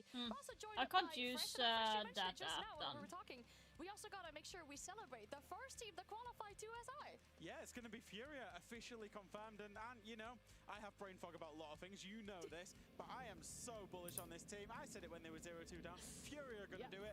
Yoga. Oh, he activated on himself. Damn. Nothing sweeter than being able to be at the biggest event in the year, and also for them to possibly get another title underneath their Let's see if you. Another main stage event though for them as we talk. They'll make it to the playoffs, and the same situation could be for BDS and NIP looking to make it out to that main stage. The big thing here is that we're looking at a potential. You can like hear me properly.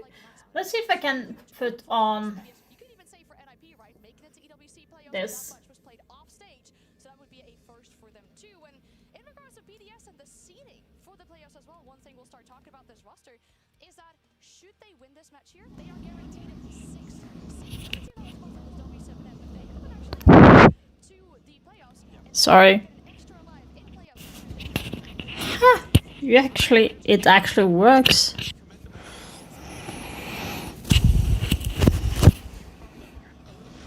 Like, how cool is it that?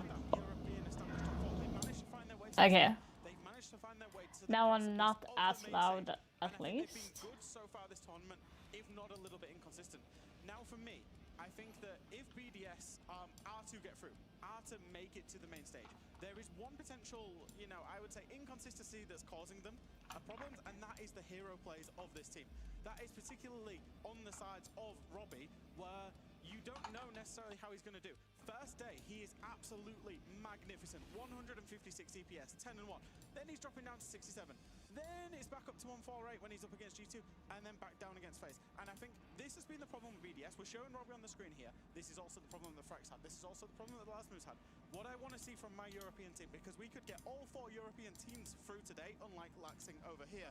What I want to see is the fraggers stepping up and the team synergy, that consistency, that foundation to go and do it inside of a best of 3. And when I think of that synergy and that foundation that you're talking about and that we want to see, that was a game where we saw them versus SSG. It started out, they 7-1 an aggressive team like SSG, and that wasn't off the backing of just one player having this pop-out performance. It was all of them in sync, in unison, under one strategy, falling behind that one voice of P4 and being able to get the job done. But it's not to take away from Robbie having a good performance or Virtue having a performance, but you don't want to rely on that, especially once you get further and further. Okay, let's I think the sound is like really good, right?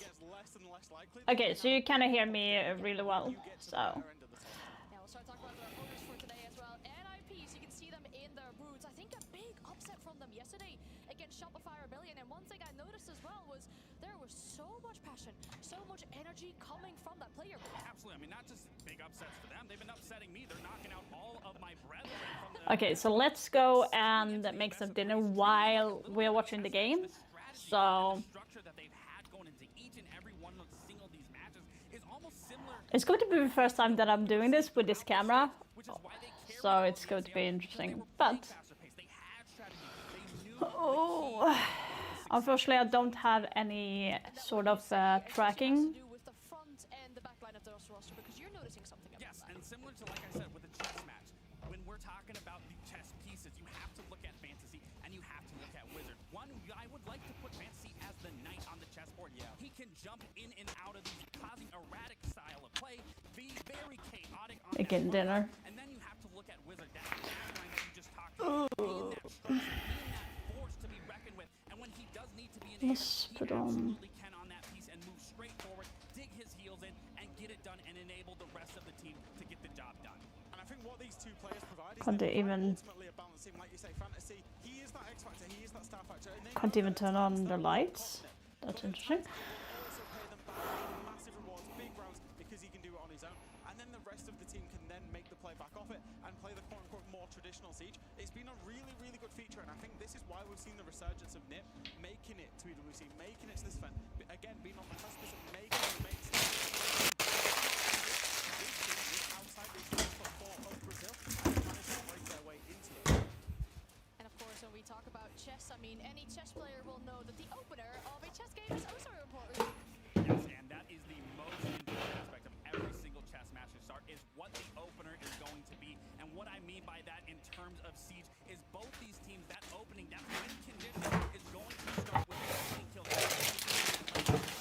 Is the 5th highest rated team here currently at the Munich Major, where BDS is 2nd highest rated. So if you're going to look at this game with a stone,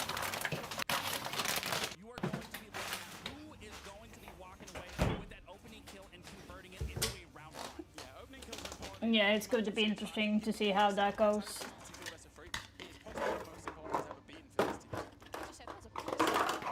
Absolutely amazing a chess match between these two teams. And, you know, on the chessboard, Where is the other? There. potentially between these two, we see we're going to go into our first pick in this series. Yeah, so the similarities between these two teams don't stop in terms of their opening and how good they are. It's also in the map veto. Both of these teams like counter analysis. So NiP traditionally not particularly amazingly hot. So for dinner, I'm going to be making a warm sandwich, just keeping it very simple. They've lost it at this event, so I'm not necessarily So, surprised to see NiP put BDS and of course the camera's in the way because I need to. Oh no, I don't. I actually did not need to do that. A little more faster pace, but that begs the question on a map like Clubhouse, where you almost need to be perfect on that front, and if you aren't, you're going to be alive because when you run off your attack, and the saving grace then becomes your defense. Then moving forward, this is a forward pick from BDS. They absolutely love this map, which is kind of interesting because they're a new team, new roster, obviously close to No. not BDS, they even beat G2.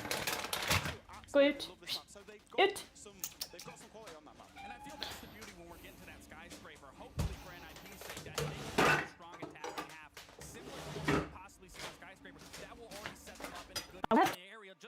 further how we can get it rolling like this.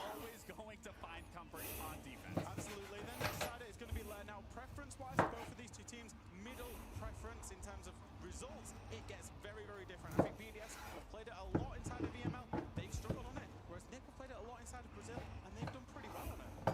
As you guys can see behind us, though, we have the coaches of both teams lined up to speak to Myriad for a pre-game interview. Okay, coach's interview time. 7 months I've been a coach, 7 years. So what are Ah, damn. to each other with that experience of months and years? Vou falar pra você da mesma. Acho que é uma experiência muito legal assim, porque é meu segundo campeonato internacional, tá? E tô aprendendo a viver com isso, aprendendo a lidar com o time, né? Então acho que Obrigado. a diferença na minha mostrar que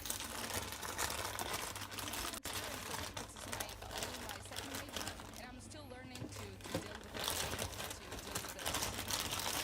So it's really cool, but month of the time doesn't mean nothing.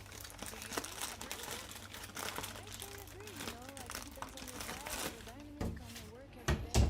Honestly, it's just gonna be a pleasure.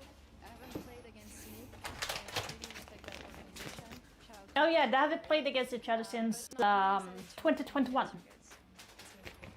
Very exciting in here. So let's get prepared more to be ready for the game.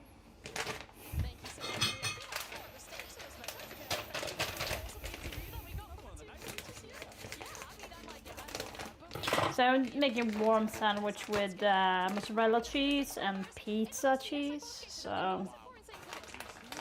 That number, the increase for BDS, should they win that match here? All of a sudden, SI goes from like probably not to probably we will. And again, just to contextualize this, obviously BDS can, make it in terms of the EML finals, but they want to be doing the best they possibly can. They want to make Mesa first and foremost. Yeah. Give them a chance at 6 Invitational. Should they then win like it should rock it up for them. bloody good teams at EML finals, they need to make a difference there. So nothing is confirmed for them, so they really need this. And then even for the organization and for the side of NIP, I mean, to go up that much higher, and then even for a player like Pino, a former SI World Champion, I mean, for him to make it back to the Invitational, there's a lot on line.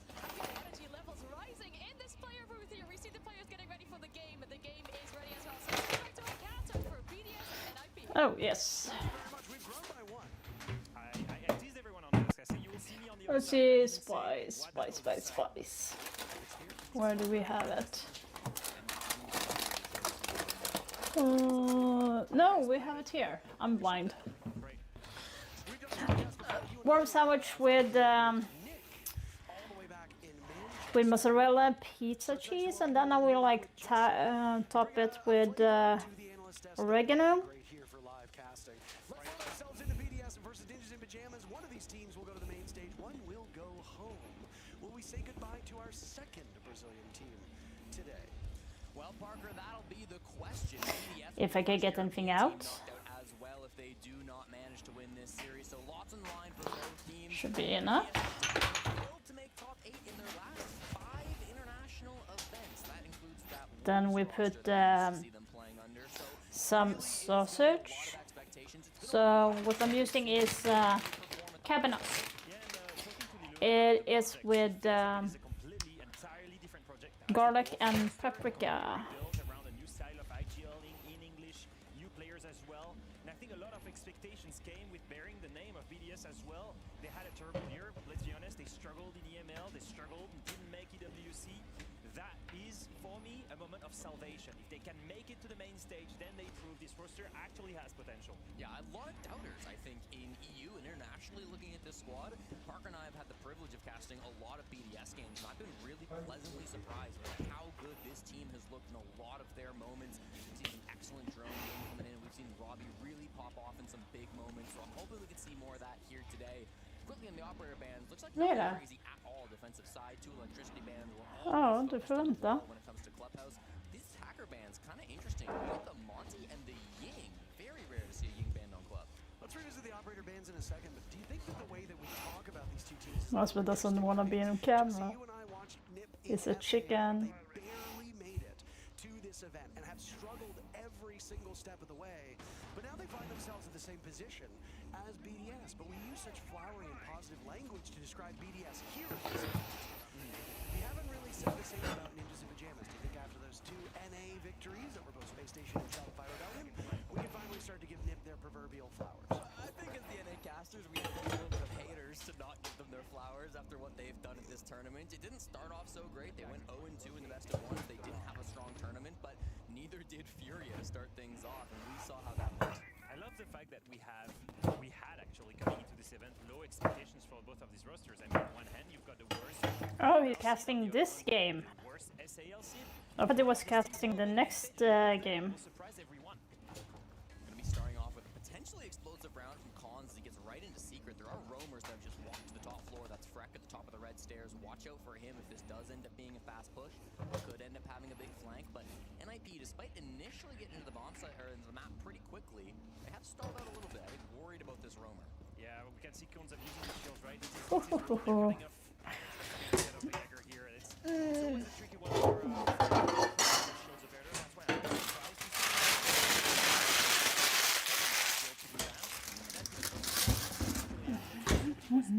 thinking about the big bird and not moved onto the blitz. I think he was ready to use Nope. the entirety Get out. of the map. Can be really especially Get out, cat.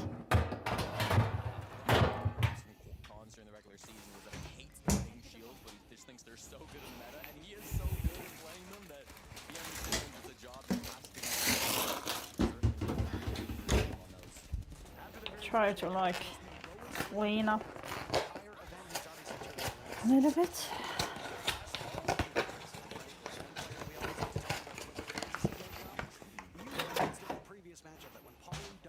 I have a freaking cat near me. Oh, goodness me. Yeah. This is a very interesting. You can see P4 juggling with this Valkyrie camera. His role here is the lurk is going to be able to backstab the team MVP when they go for the execute. He's waiting for it, but at the same time you can see Wizard. Wizard is depicted as the rook by the desk. He's there as a flank watch. He's going to make sure that Valkyrie doesn't go up. It's going to be a 1v1 very interesting because this is the main win condition for PS. The rest of the setup as a turtle doesn't look too far, and look, this was won by Fantasy. It was fully expected by NIP. Really well played here. P4 had a great run just a couple days ago and has been one of the better players statistically for BDS, which he usually does. He's not a guy that you expect to be getting picks and winning the duels against the best of the best. And NiP has some pretty heavy hitters on. What are they able to pull off now? 35 seconds to go. Jammer on the other side. Electricity has been completely banned out, so you have no choice but to unmute if you want to keep the ball intact. Right now, defense for BDS doing effective jobs at cutting down this utility, but the guns on NiP so good. Hey, that's his way through. Frank and Birch are the last two standing, and Frank will need to close the round. He won't do anything. Nobody will. NiP, a flawless start to Clubhouse. Perfect. Very clear. I don't know what you think. Very clear, very efficient. Evan almost got ahead of Frank there when he dropped to the garage. After that, just the point of view, like this. Just a simple package and we collapse. One from the roof, one from the hallway, two from the perfect setup. And that's a classic church stay, perfectly executed by him. Yeah, and hates hitting every shot that he needed to. Walks down those main stairs as the Habana. He's used all his utility at that point. They took a lot of time on the early game. That's what NIP like to do. They're all the slowest teams in South America, but they do such a good job with those executes when they can hit properly. Hates a fantastic play coming through here. He's a supportive operator of the Habana, but willing to flex into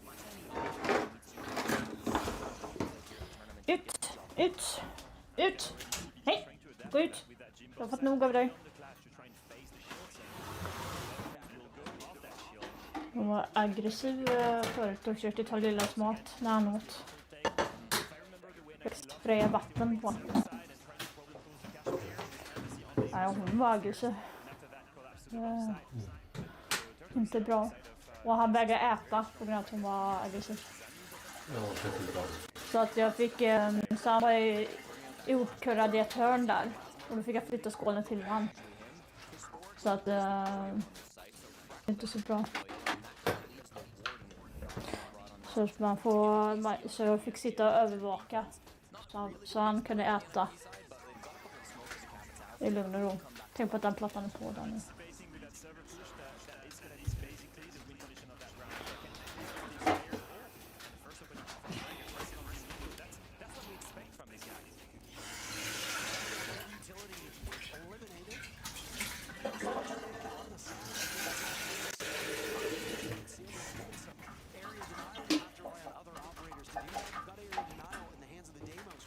frag grenades.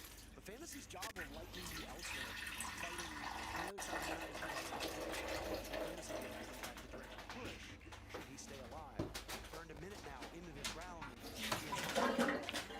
Using the Tito is really tough. When you're facing the Lasher, you're going to have to find a way to problem solve it in any other way, and you really don't want to face that. The lineup right now, they might even be deciding, like, wait, we might just have to give up this part of the map. They do have a lot of cash openings, some working Jacuzzi as well, and with these air jets, I mean, they do have the ability to pushing out, taking that CC window, so you can take a risk, you go clear this side of the map, you're over on highway. That's going to be a great Fantasy finds back up Flash. Sick handling scenario here with the first watch being the bait. After the Wolves of construction gets that big, they get the control that they needed in that scenario. They can now overwhelm the bomb site from any angle of this construction. Jacuzzi and the windows is taking way too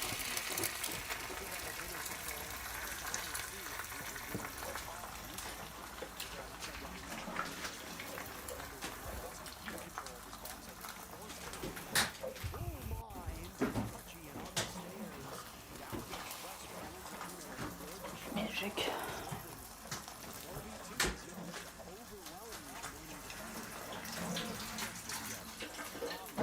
Inga jävla... Ont i ryggen. Nej. Nej, men det är... får bara röra på sig. Det är inte så mycket mer kul.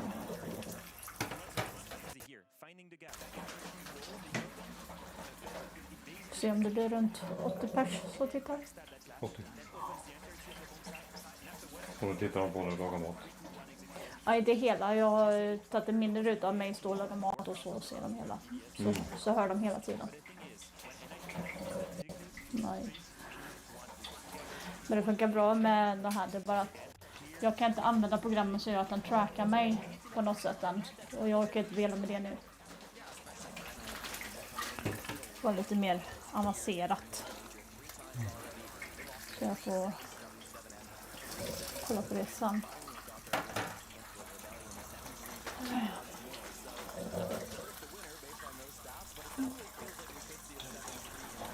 Bra. Jag så mycket att plugga. Så mycket att plugga. Både kommer vara försenad för de måste få godkänning från landstinget för att gräva hål i vattnet. För att kunna göra så att färgen kan gå fram och tillbaka. Jag läste förut. Jag tar ju den vanliga vägen ut. Att de inte kollade det där innan båten kom. Vilken bil tar du imorgon? Den blåa. Ja, ska jag hålla röda den hela veckan då eller, kanske? Nej, det är bara imorgon och eventuellt torsdag. Jag får se hur mycket det är kvar.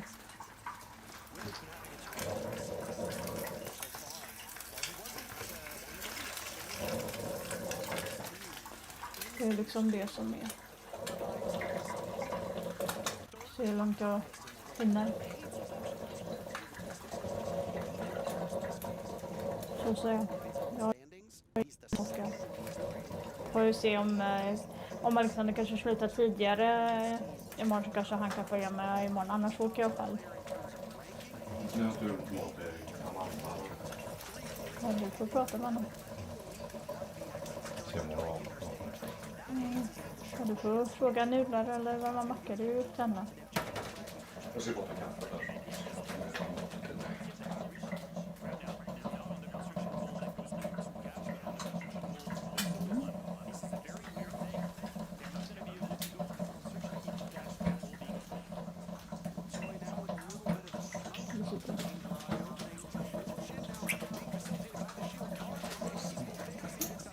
Hur många tjejsåklar köpte du till mig? 2, jag snodde den igår. Ja, det går bra. Ja, det går att... Sista glasen där. Okay. Jag tänkte köpa chips. För på Torpa så har de köpt 2 och betalat för 60. Och då är det just de här chipsen det gäller för. Så jag stod och funderade på att jag skulle köpa det. Så tänkte jag när jag väntar när vi närmar oss helgen istället. Så blir det bättre. Nej, det är inte den. Den gör ingenting. Så kameran...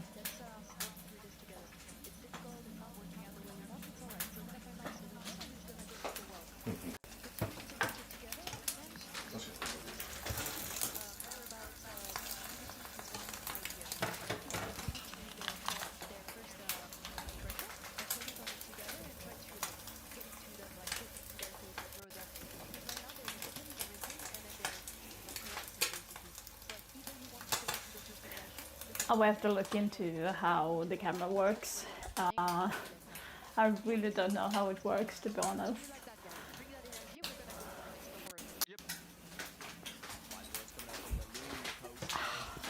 I'm back.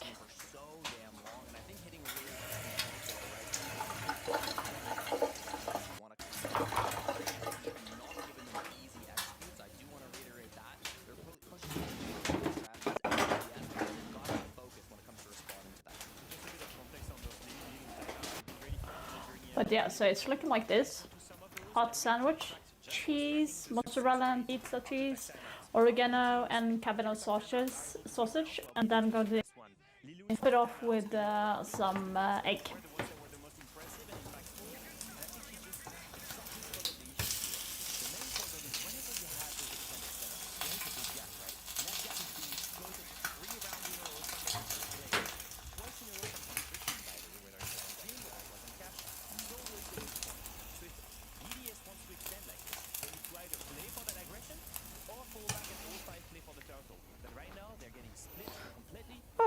It's falling off.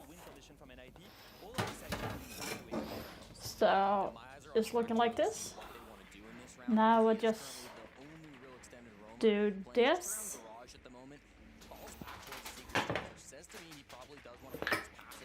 Gonna be doing.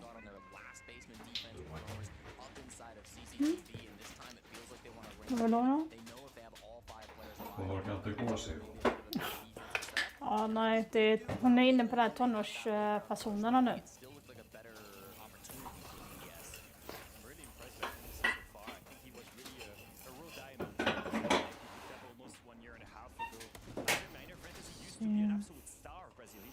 Så jag kan spela utan att bränna mig.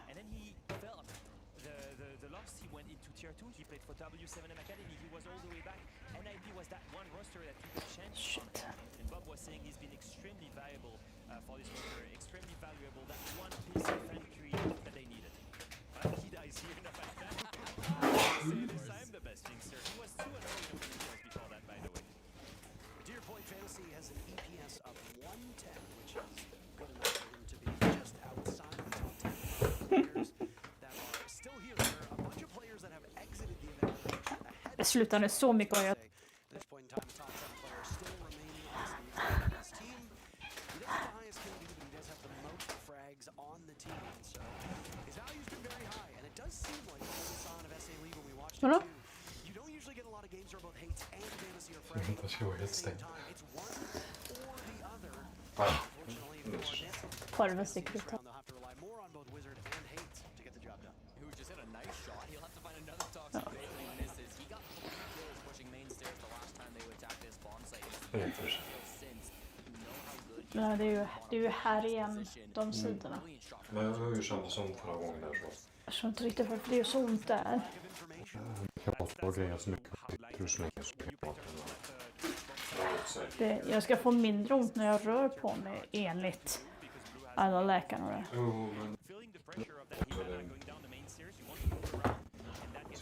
Men det är att jag kan inte ta muskelavslappnande medicin heller för att ta bort spänningen för i och jag...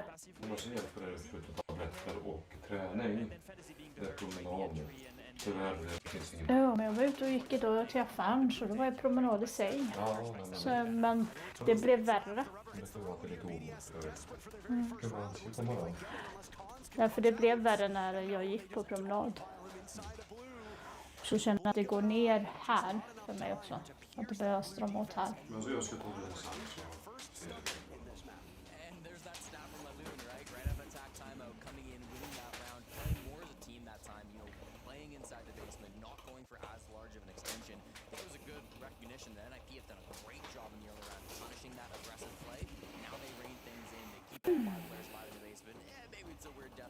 And let's go back. I don't see any point in having this on right now. P4 makes the call. Let's play a turtle setup, but this time no one commits to a flank. He was the one that died as Valkyrie in the first round because he tried a flank that was not worth it and was not needed. It was not even during the execution. Now he thinks, okay, the baseline is strong enough for us to win this if we stay 5 on it, and he commits to that, and that works.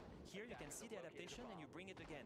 Tuberao to slow them down, the Warden, the Mira, and the Azami to have a strong turtle setup. I'm expecting them to play again into that time burner situation. They expect NIP to be slow. All right, that's going to be a win condition then. Trying to play off time.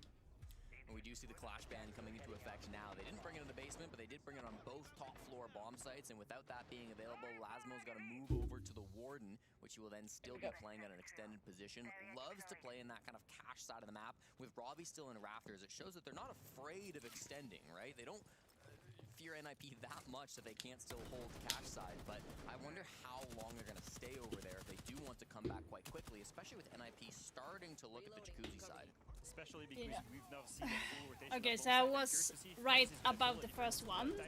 That was and that was like Nip's choice clubhouse, and I guessed that. I thought BDS would actually go to bank and not skyscraper. Right call from Combs. Very impressive on IGLing. Could see Wizard go put his same air jabs up that he had last time just to protect themselves from that CC window. They haven't done it yet, but 3 air jabs in his pocket. They do have 1 more exothermic charge if they want to get that open. Means that they'll just be a little bit safer for the more direct sight hit, but at the moment they just don't have a whole lot of map control. Plenty of time still to work with, and Cons is just in. He's walked his way right into the midst of the bomb site. Do they have any information? 1 player on the ground on a red ping. They know exactly where he is. Cons is hoping for a misplay, but he was spotted. He knows he's behind the bed. He takes down the Warden, immediately pivots over to the Black Mirror, almost gets the Jaeger, but it's fracking P4 to double up, and BDS has a lead with half of the round to go. Might find another here, as now Pino is staring over towards that Logi rotate. Pino sitting inside a weight room, he can hear the sounds, the chirping of the bomb chassis. He's right next to it, but does not know where this last player might be that could push him. He wants to plant, but it's terrifying. He's creating the plant as a bait. As soon as he starts planting, the others needs to play off that and get kills. And there it goes. Watching the Jaeger intently, Nitro Cell goes in. That's why you have P4 downstairs. Frack a double kill as well onto Hates, and now it's Pino who walks his way away from that bulletproof camera and back down the stairs. That comical beach balloon-sized head of Jaeger spotted, taken out by Pino, as now he has 3 more players to get, but he's spotted on that cam, and it's Virtue long range to get him as he almost had a duel with the Azami of Robbie. Neither of them needed. That's a nice win from BDS, who find their 2nd in a row. Yeah, good to see that little play coming out from NIP, even if it doesn't find success. You mentioned the fact they might change up their playstyle a little bit with Cons getting so deep in, but BDS just responded so perfectly to it. Cons maybe made some space for his teammates, but they were able to trade him out even after he got that first kill onto Lasmo. They managed to find those players before they can do anything crazy, and then they're not panicking by the fact that they've lost their bomb site. They're not panicking with NIP being inside of Gym. They're willing to go down below, play the Nitro Cell. They're willing to hold their angles and wait until they hear that plant, and then they make their move. Really patient round from BDS. It becomes crystal clear the way NIP has been playing, by the way. Once again, they see a gap and they take it. And I think that what we see here is an adaptation from BDS. Instead of panicking, instead of reacting too quickly and moving too much, that player behind the bed, he saved the entirety of BDS by staying there, not moving, buying time for the rest of his teammates to come all the way over from garage. Okay, it's fine. They've got a bomb site, but we've got the numbers, and it's exactly what they needed. Great reaction, great composure, and that is the kind of things that will fuel the confidence in the end of BDS. Yeah. Well, we go back to CCTV Cash for our final attacking round to see from NIP, and their last attack was extremely weird. They had control of construction, they pushed in that way while at the same time distracting from down in the rafters.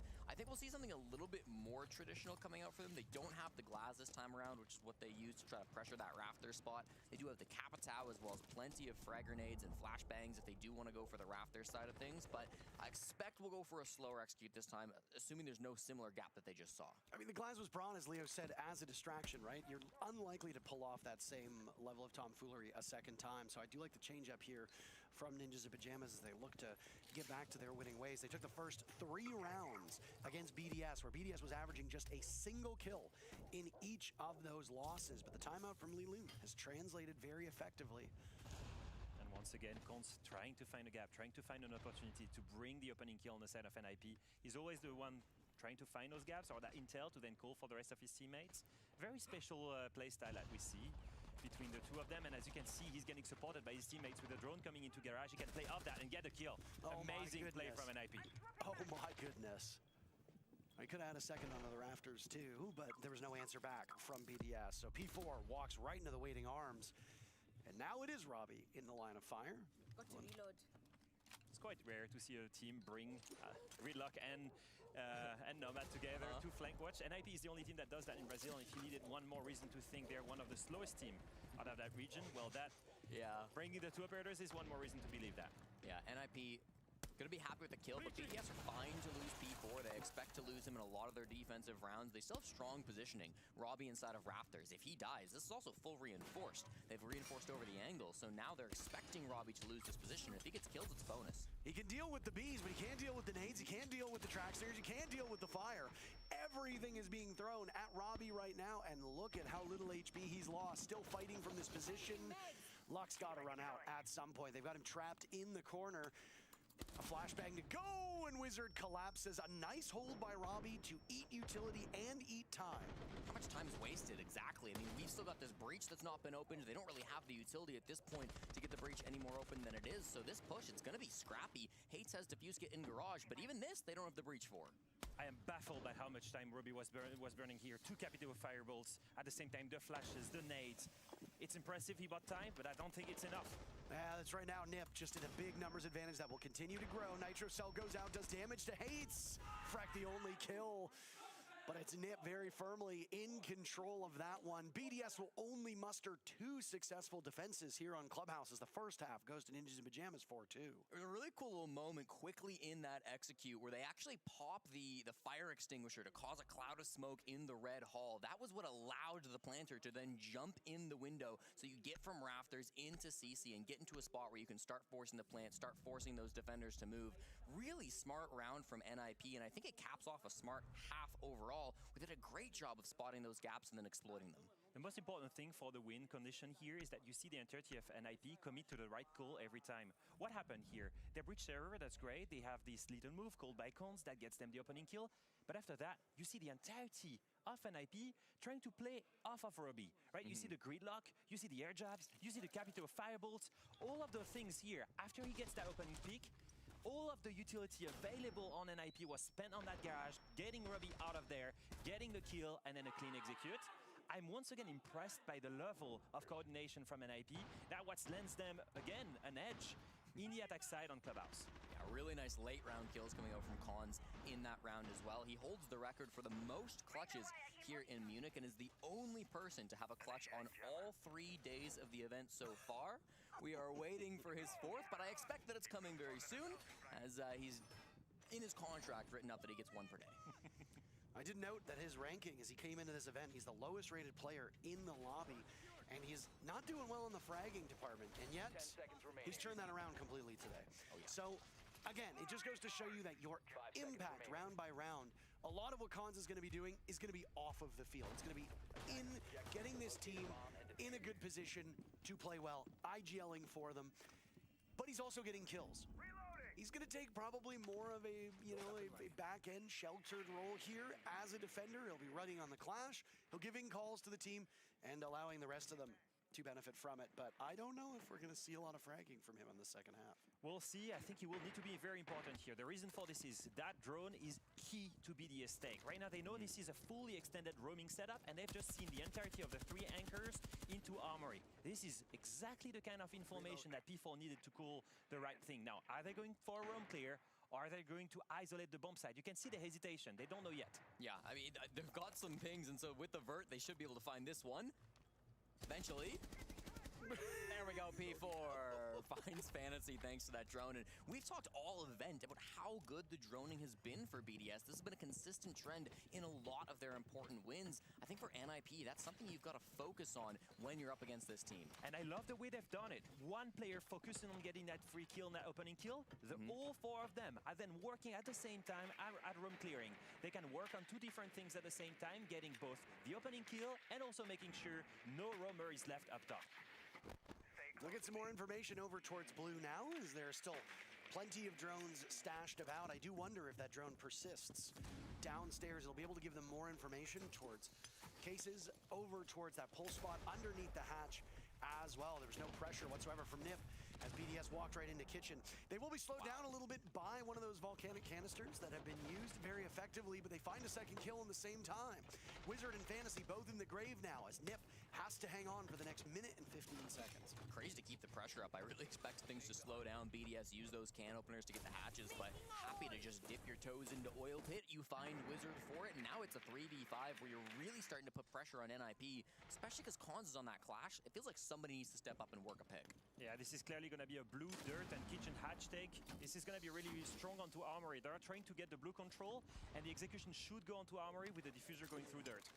Just trying to flush them out of blue now as he saw the leg of Cons, that clash, repositioning itself like Freck will give the attention away, and they bait him in so well. Robbie collapsing on Hates, who has to swing out of his position. They didn't account for Pino.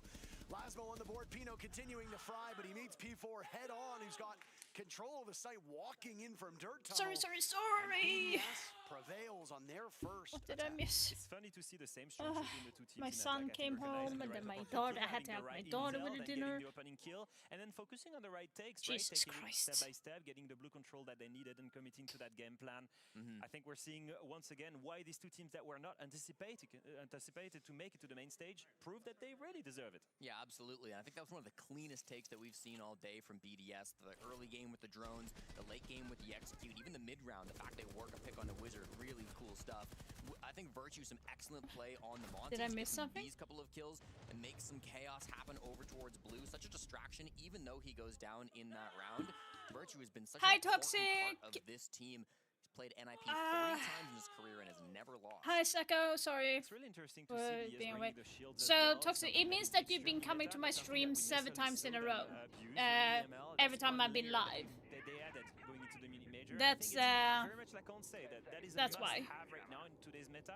Having Virtue being able to play it, bring on the Monty, and now bring on one utility operator such as Ying to try and be disruptive. Those are the kind of assets that you want to have in your roster. Yeah, and it's been nice too from BDS. They've had a wide made variety something of shield quick. players. Virtue's taken the lion's Hopefully share, but not we've as seen Lasmo sloppy grab a dinner. couple of shields. We've seen Robbie grab I a made couple of like a shields. warm So it really can sandwich depend. Sometimes maybe you with want a more aggressive cabanos, blitz Blackbeard type mozzarella shield, cheese, that's gonna go to pizza Robbie. cheese, More and passive, well, that's gonna egg, go somebody like Virtue.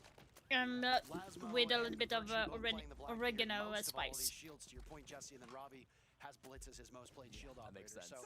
So of course, flexibility on who is going to run the shields. On the side of NIP, you expect Cons to hold on to those shield ops, as we saw with the clash in the previous round, but here, there is no shield other than that can be played. Interesting, it's opening up The Osa top. too, if needed. Osa does act as a shield op. We do see Fuse shield from time to time on Clubhouse. I don't think we're going to see either of them here today, but crazier things have happened. Both of these teams on the precipice of main stage, but also staring at a flight home. So if you need to break the glass in case of emergency, just to bring other shield ops, now's the time to do it. They're facing the exact same setup they faced on the Canton side when they were defending it. A huge extension here into Master, and they're trying to play off of server right now. Are you aware of? Spot that Lasmo has played in, and now it's Wizard doing the exact same thing. Yeah, I'm like Up on those confused. rafters. Why are they do the Torn same through two mistake players on again, BDS. BDS? That On is the Echo, crazy. Hates playing nowhere near as aggressively as we've seen in previous maps. He's the one playing on this more of a sheltered role. You have to hope that with the Echo dead, that those Yokais are still in position to gain value, because the operator is not going to be able to actively control them. Why did Thermite and Sense go for the play here when 2 players were downstairs? That's my only questions. Yeah, I mean, it felt like they were trying to flash out this Azami whilst that push came in the breach, but Wizard did a great job of getting those kills even though he was being pressured from down below. He's put in so much work to get this Azami, and now it just feels like this push is not going to be easy. And what's the play here for Freck, right? You're going to throw a grenade up at some point. You'll have to wait on another team member to try and capitalize off of Wizard, who's playing above him. But there's a lot of time that's been invested here.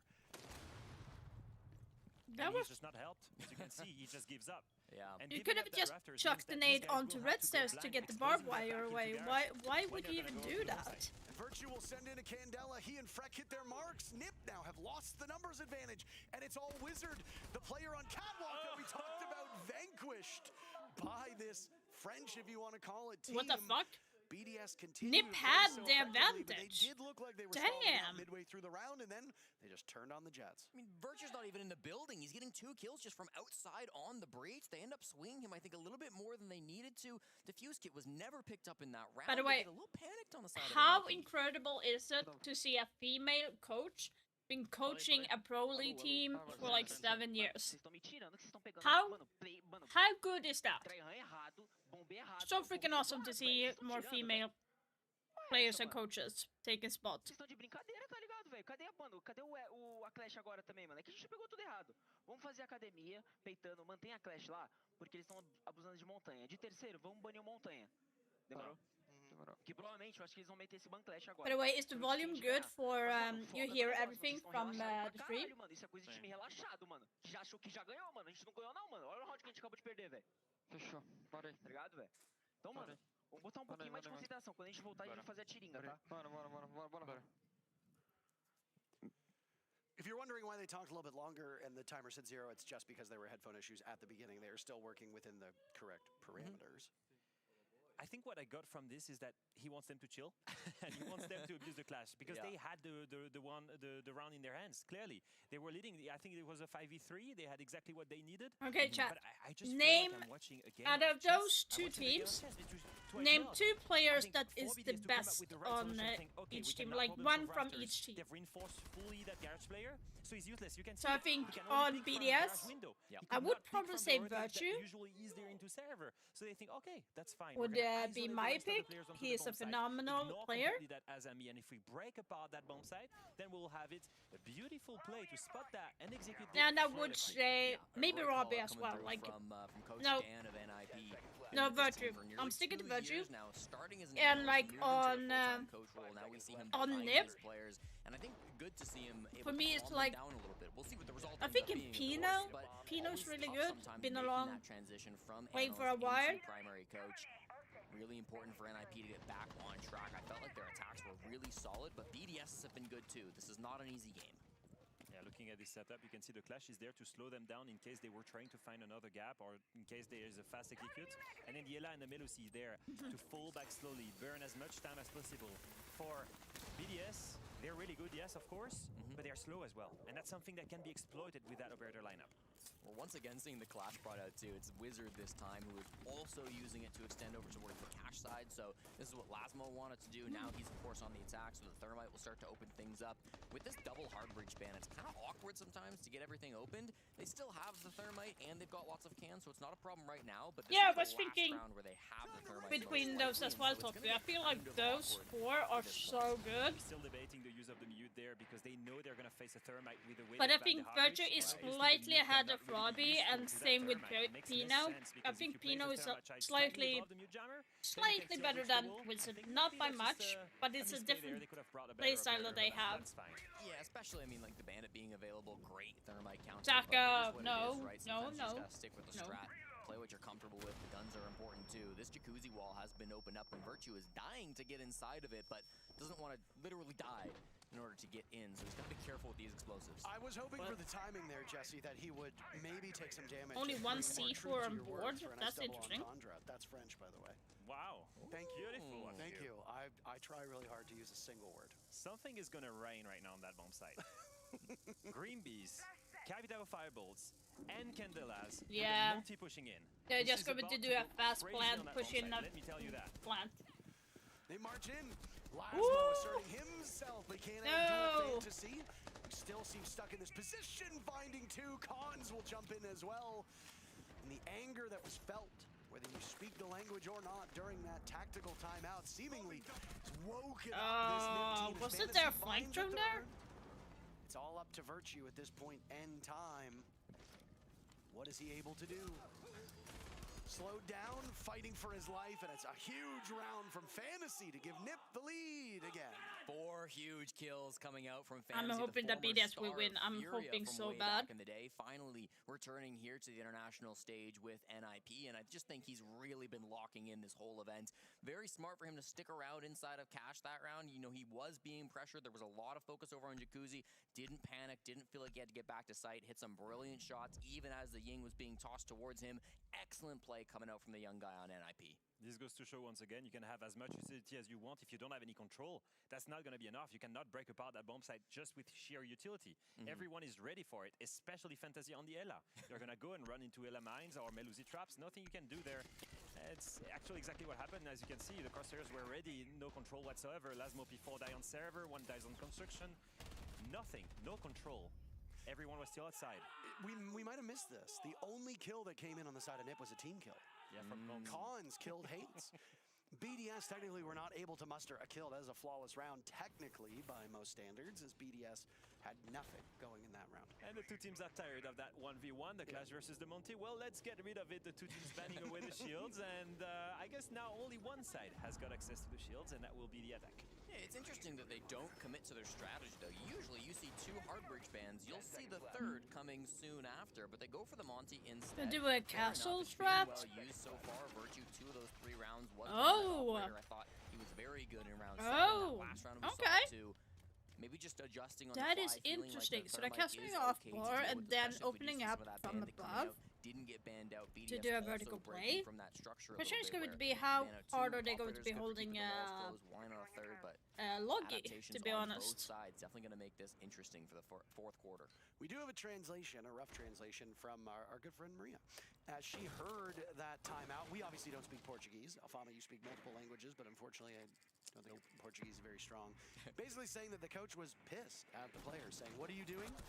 You're joking with me. You're choosing the wrong bomb. You're acting like we've won something. We haven't won anything. Get your head in the game and let's actually try. And it seems like that message was very well received. Pino shredding Virtue on that Sens, on a basement take. That is a devastating operator to lose for BDS. Yeah, on the roam clear, you're sending the Sens first. That's a questionable decision, I think, when you have Dokaebi, Lion, Striker. Your 3 fraggers, Lasmo, Freg, Robbie, they should be at the head of this. Why is Virtue getting the first opening death? They're going right into the site, Parker. I mean, Fantasy is still top floor, but they don't seem to care. Slowly, these players are working to the site. This is very close, 1 minute and 10 seconds, and you've got 2 separate players on BDS knocking on the door. You've got Frex situated on blue, you've got P4 sitting at the bottom of main stairs, hoping maybe for NIP to make a mistake as the rest of this map still gets droned out, and now the drones get put into position to capitalize off of that information in hopes that BDS will have something as NIP are looking for match point. They're in the worst kind of situation because they chose to commit to the bomb site. They're rather than just skipping Fantasy above, like, are you... So it's technically a 4v4. And you can just frankly kill them. And on top of that, one player is still upstairs and can still backstab the entirety of BDS, probably on the blue side, if that makes more sense. Right now, NIP is in full control of this round. And there go the flashes, utility being dumped in, Nip still perseveres. Idiot. Cons with 2 picks. Cons letting his Goyo canisters do all the work. And now Fantasy's got the Dokkaebi dead to rights. Lasmo fighting his way out, and he manages to do it. SMG on SMG, but it's Lasmo who perseveres. P4 has stood as a sentinel at the bottom of main stairs. You ever played for a while? Damn. And he's outnumbered. Nip now doubling up as there go the smokes into the hallway. You gotta be aware of armor, right? You're not stupid enough not to aim there. Off Moto. As Lasmo will look to work his way through Dirt Tunnel.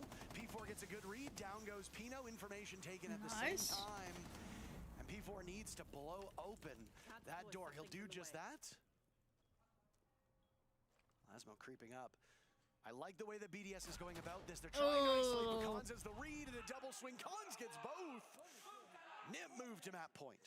The best attempt they could have gone for, I think, given the circumstance. That round really falls apart at the start with everybody going back down. I mean, you said it, Leo. Really didn't have what they wanted for. Surprised that they got the 1 frag on a Fantasy when he went for that flank. Nice shot from Lasmo to be able to win that one out. But it just felt like they did not have the utility to work those floorboards, to get the angles open that they needed to, and ended up just having to make some solo plays that didn't go their way. And even in that scenario, I mean... yeah, to be honest, I'm not surprised the NIP took Clubhouse. I know that BDS had played Clubhouse against 3-2 and 1.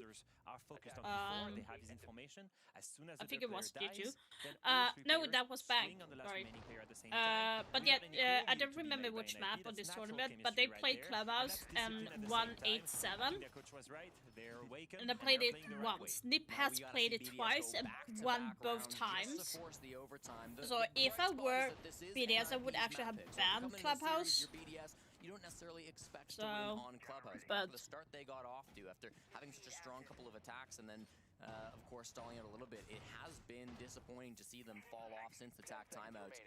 Still plenty of time to bring this one back. CCTV Cash will be our second last site.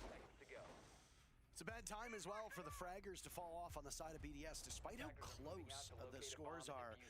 Nip has been far more efficient in winning their rounds. The kills really just do tell that story. Nobody is positive on the side of BDS. Freck is closest, sitting at an 8-8. Everybody else underwater. And I mean, with a 6-4 scoreline, it wouldn't be abnormal to see 2, maybe even 3 players positive, where the supports or even one fragger may be underperforming. Odd numbers could be doing badly. Nip is seeing Fantasy lead the way, but really it has been Cons, the lowest rated player in this lobby before a single round was played, and boy is he shutting us up. I am extremely happy about Con's performance so far the entire season. As a reminder, Psycho used to be the team captain of NIP when they won 6 Invitational, and they decided to kick him at the beginning of the 2025 season, and Cons then stepped up and reinvented himself as a player, becoming the IGL. He stepped up massively, the real mind, the brain behind all of NIP's attack and defenses. And who goes down now? Cons. I'm the jinxer. It's called the caster curse for a reason. I know you're an analyst. You're not used to doing the caster stuff, but your words have power, and you need to wield them well. I am surprised at the way they built this, by the way, because this was a full extension from NIP, and BDS, instead of ignoring it, are problem solving it actively with the blitz. That was like pure caster curse. Eli's isolated. Oh, they've lost Hates, but Fantasy's position inside a bedroom has been given away, and he's hunted down as the pain train was hot on his heels. An advantage for BDS. They still have the shield up as well, and plenty of utility. Really both awkward. Smokes, both flashes. Really awkward spot for these last 2 anchors on the side of NIP. Wizard and Pino way back in the site. They've got to just hold things down, and so much time for BDS. A minute 30. Virtue again. Come on. Come on. We talked about his impact. I'm looking like shit today. I don't care. Oh my god, I'm so busy. More deadly. Funny enough, I think that having time might be a problem for BDS here in the sense that they can overthink this. They can split too much. They can then be isolated in situations where NIP can get aggressive and maybe bring this back to a 2v2. And it's Pino right now playing red stairs as Virtue is outside the So building. he's going to be smoking. Depending on who's watching going that to breach smoke right now, it's been Wizard's job. He will still he's reposition going over to the smoke safety red. of this bomb chassis. 2 will go in through the breach. You've got P4 for the backstab, as you've talked about before, Leo. Smokes go out. Virtue running in. If this does not work the for crossfire is BDS, there. The map goes to Nip. Where Virtue it no support. seriously, Lasmo was Lasmo is outside not the like. breach, no follow-up. But hey, Oh my god, they that trust was the lucky process. that It BDS worked. won there. P4 had gotten the That down. was Nip very could have bad been from anxious. Lasmo. If And Blitz BDS is pushing respond in by there, gunning you down know the that final someone player, is a head red. scratcher. You gotta be swinging or shooting at least to make sure that he doesn't get swing. Make sure that Blitz does not get swinged. I don't know what he's Why doing. is that Melusi jumping out of server for no reason? Lasmo completely gave away Virtue. He lets his blitz push in first, but then stays outside of server. Everything was weird about this end of round. There was nothing that was seemingly going right. I mean, I thought Virtue was going to use the flash and the blitz, but didn't end up being able to do that. So it goes down, and that makes it a 2v2. Pino, I think, just a little bit eager. There you see it, exactly what you were just talking about, Leo. Some big swings coming out. Lasmo clutches up at the end. P4 was coming in from the backside, too. We didn't get to watch that. By the way. Impact coming out from Con, winning his 1v1. NIP getting a little nervous, it feels, at the end of that round.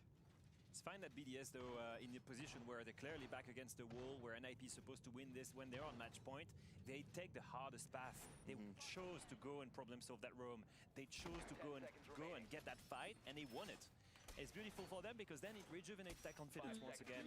They were afraid of losing that round, and now they just have one more And the question round is going to be how BDS is going to be taking this because no diffuser has been planted successfully yet. In terms of drawing first bloods, it's pretty close, but the edge goes to Ninjas and Pajamas, winning 7 of the 11 that have been played so far. They have struck first in 7 of those. They've not converted effectively, though. So all over the place for both of these teams, and frankly, a far more even matchup than I expected here on Clubhouse. BDS are a tricky team to beat, and I do fear this NIP team had a history in the SA League of falling short when the times got tough. How many OTs Nicely done for Lasmo. He knows what he can do with the mute jammer. Looks like we do get that opened up. The breach will be performed fine by Lasmo. And is it open by half the wall on the single wall? I think it's going to be that. Fantasy's playing it relatively conservatively. Also, by the way, I actually heard that you can mute trick now with some kind of buff that they did silently on mute. I do want to try it and see if it works. I don't think it's a good way to like do it. Bandit is obviously going to always be the better one to trick the wall with. But let's say if Bandit, usually Kaida Bandit are always like banned. Extension in construction, the frost mat, the 3 key barriers. This is something to problem solve now. And you can see this is the next hurdle to problem solve. Yeah, this is just what I was talking about. You don't have it in Rafters, which makes that side of the map a little bit quicker to clear, but this is going to take some time. They don't have a Flores, they only have 1 nade left in the pocket of that is going to be tough. Tough to deal with. Lion's gonna take matters into his own hands. Robbie using his gadgetry and then taking the engagement. Fantasy doesn't suffer through it whatsoever, and we'll just replug the hole now. A double Why would you swing that? And here comes the blitz, but there's some help being sent in from Ninjas in Pajamas. Both teams will trade back and forth. As Fantasy has nothing he can do but unleash the sidearm. I'm like, okay, I have to question, why don't they push for gym side? If they know it's such a heavy utility dump in construction, why don't you go around and push from the other side instead? Wouldn't there be a weak link on that side, or like even take Loggy? Overstep this. They lost the last 2v2 because they got over ego. They were swinging when they didn't need to. You've got to find these drones, but be very cautious in the last 35. Discipline is the key here. It's important. Either you play for the plant, either you play for the kills. Let's see what they do. And they have no choice but to reposition. Pino will manage to do that under the watch of that Lion as he sees him walk right in, pivoting over, and Cons will get the final kill. Yeah, I don't know what BDS were doing. Okay, why are you reloading? But like, why would you not change your strat if you have that much of a problem getting in there? Why would you even bother taking that side? Like in my opinion, like why would you push that side? Crazy shots in the midst of that round, then he does just enough, trusting in his teammates to close that out and win their map pick. He's the real hero here. If it wasn't for him, that construction hold, if he didn't hold against 2 different players pushing onto him, the Lion first and then the player on the breach and then the Blitz itself, he just faced all of that by himself and bought so much time for an IP and 2 kills. He really deserves to win that map. Yeah, a couple of late fumbles, maybe 2 from the Blitz coming out from Virtue. We saw that. Yeah, like how it was affecting him. Super strong that is surprising. So I think the coach is going to be telling them off a little bit. If you have issue taking that area, don't be 4 people pushing that area. Go around instead, or split it. Like it's baffling for me that they are pushing 4 people into construction, thinking that they would win, when they know there's a mute jammer, there's a Sami, there's a frost mat, and then you might have 1 person on the bedroom door. Like, why would you swing that and go for a heavy frag position in that moment? Like, I would have rotated at least with 2 people to the other side and do a pinch instead, and see if you can like move them. Because if you can convert to, if you push it from the other side and you get 2 of the enemy with you, or maybe 3 possibly, depending on how it goes, then Asami would be stuck there by herself, and that would have been converted into a kill from BDS side, instead of 4 people swinging in through construction and get slaughtered. Like, that is unnecessary.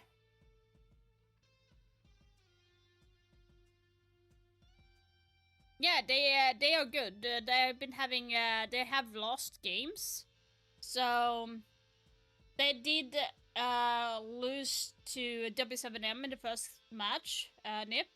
Then they lost against Weibo, which G2 is facing later, and then they won against SSG, but SSG has been playing dog shit. So And then they won against Shopify Rebellion with 2-0 as well. So the two NA teams, they've been playing terrible for the entire tournament. So, like, I don't necessarily think that, like, I don't want to take away that NIP has not played well, because they have played well.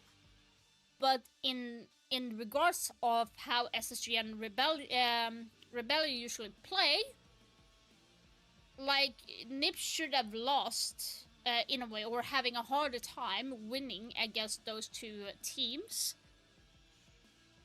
So that is going to be interesting.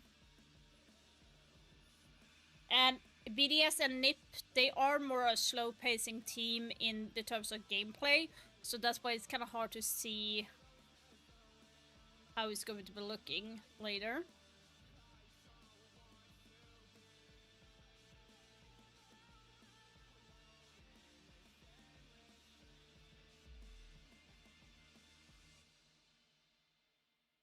If we look quickly here, for the next game after this, we have Weibo versus G2. So now we have seen that Weibo has lost against Empire, which G2 actually didn't win against Empire, or who was that? Furia. So they lost there. Then they played against NIP and won against NIP, which is kind of also interesting.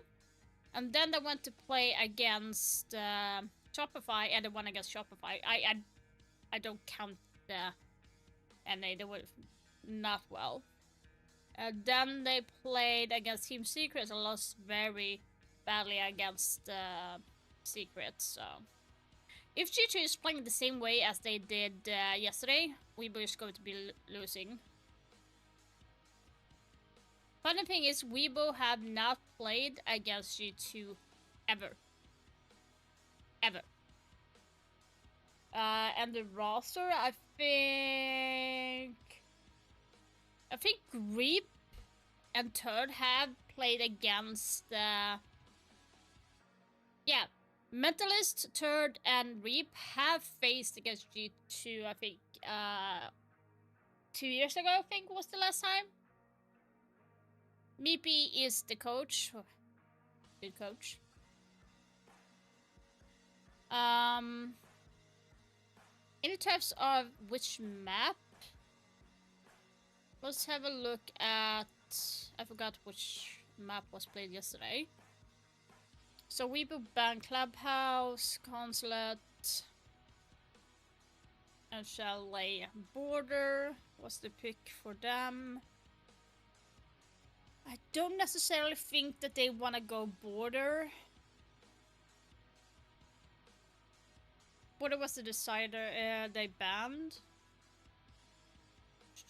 G2 they played here. One, and that was Bank. I don't... It wouldn't surprise me if G2 picked Bank, but also it would be a high risk to pick Bank, because that would be the third time they're playing Bank. So I don't think they should go Bank, in my opinion.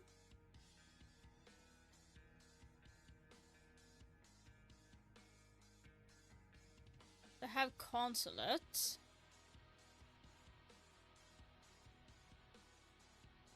And here they went Border. Oh no, they might have played Border more. Club for Weibo. Lair.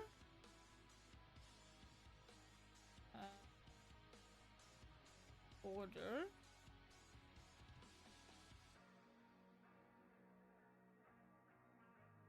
Border. So Bank they lost pretty heavily.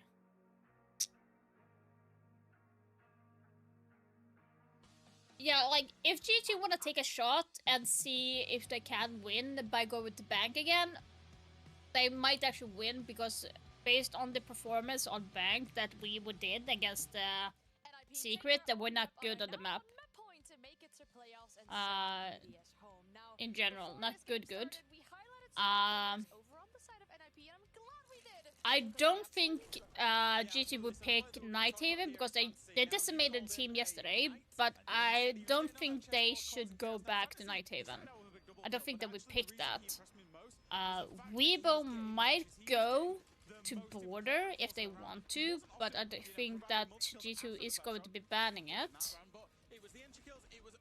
Because they won against Shopify with the Border with ease.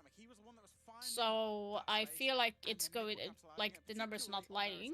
So Look at the map. So I mean, what did I say was going to be the win condition? What did I say the opener was going to happen? So Who's gonna be walking away with it? It was the first kill. It was those opening kills, and as you can clearly see on the side of NIP, they were walking away with far more of those opening kills. Unfortunately, they couldn't convert some of those early on. But to be fair, I would argue easily NIP could have closed out this series in a lot sooner fashion just due to Bank clear and maybe Border. I'm guessing. I'm just throwing it out there. I'm frustrated, and I know you want to speak, but I'm frustrated. I'm looking at that scoreboard. I'm looking at the scoreboard on the left-hand side of my screen, and it feels like another game where BDS get close, but it shows that when their big firepower, when their Frex, when their Robbies are not popping off, they're losing the game. And it was 5-7. It was so close. There was rounds that they could have brought back, but they're just not quite getting that timing, not quite getting that synergy correct, and it's ultimately cost them, because that was a close game on their opponent's map pick.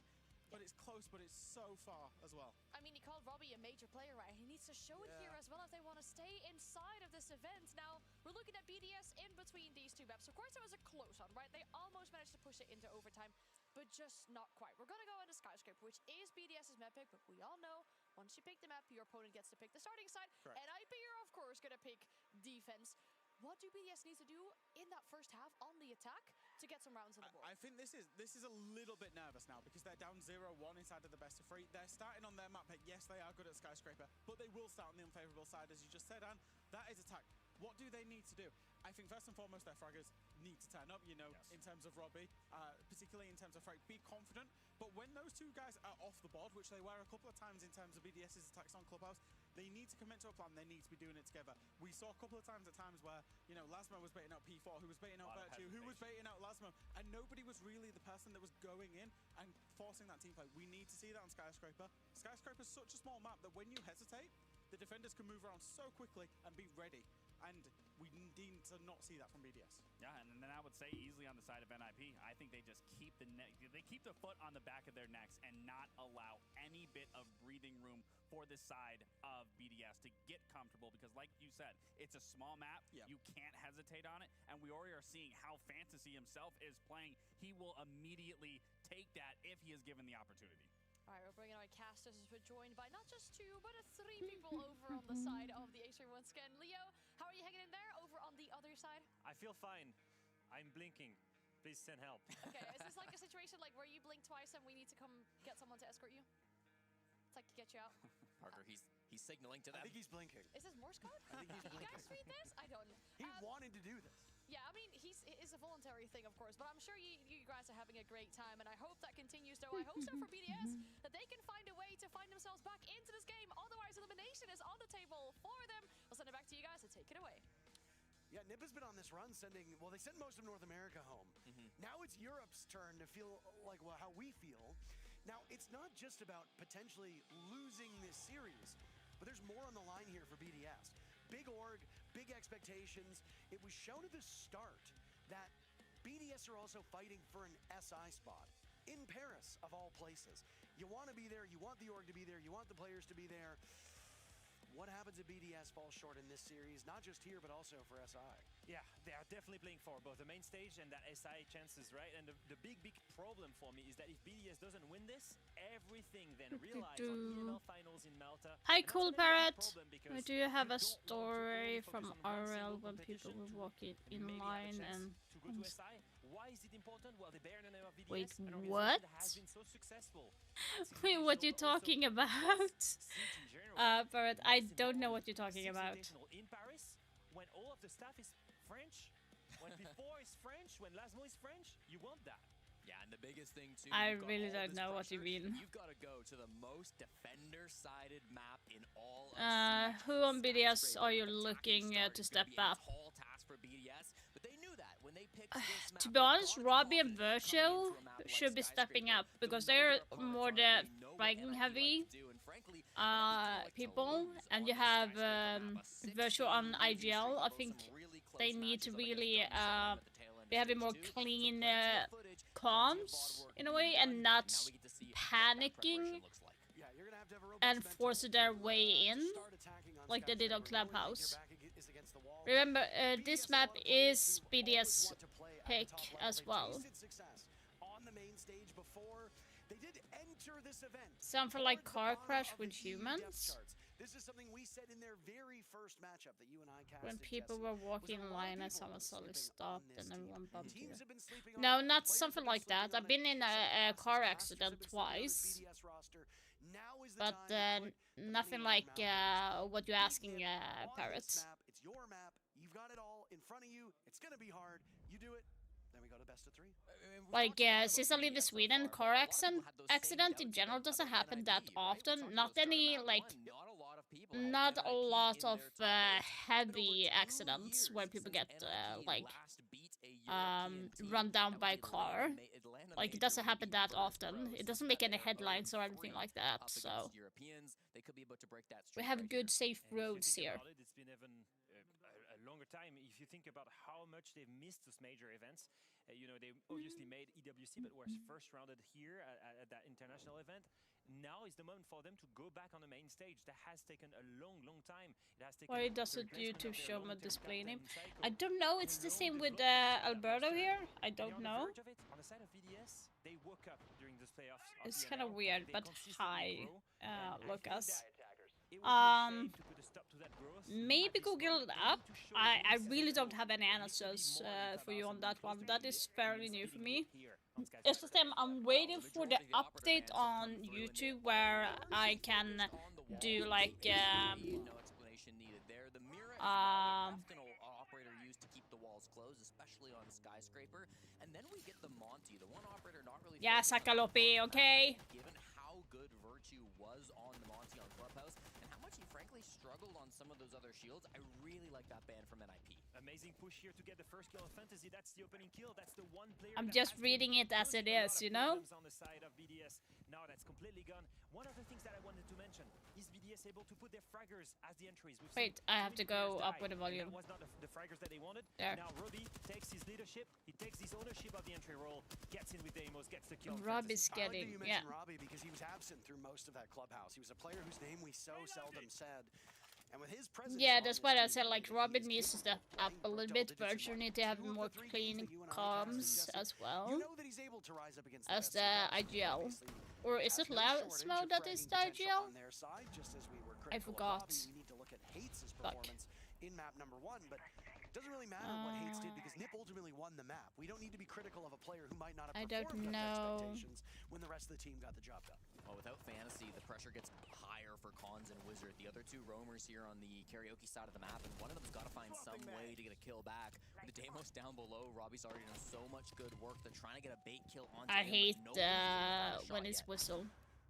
Almost getting Wizard. Cons on the run. Down goes Freck. That's the Ying off of the board. I didn't hear any Candelas go off. So I do have to wonder if there was any value gained from that objective, or gain from that towards the objective before dying. Now next in line is Hate still playing off this position inside a drum, staring at that Geisha opening. My goodness, and he gets last. They knew he was there. Why vault in? There was no double swing. Now the Deimos baiting Cons into a fight on Black Stairs. Don't take it. Another Robbie looking for a triple kill to start things off. Long pronounced action here as it's got Wizard on the run, and he manages to get away at least for now. As a reminder, the bomb site is exhibition. Robbie does find his third. It's a hard-earned kill, but one he gets all the same. And now with 45 seconds, you have to move over to the opposite side of the map. Still not an easy task, though, as an attacking team, right? You're only in a one-man advantage. I'm surprised that the bomb site as we speak. So for NIP, low time, they can hold some crossfires and hopefully work. They're doing good, NIP, about this. They do it really, really well. Wasting time. They wanted to go aggressive. They wanted to put as many obstacles as possible in front of BDS.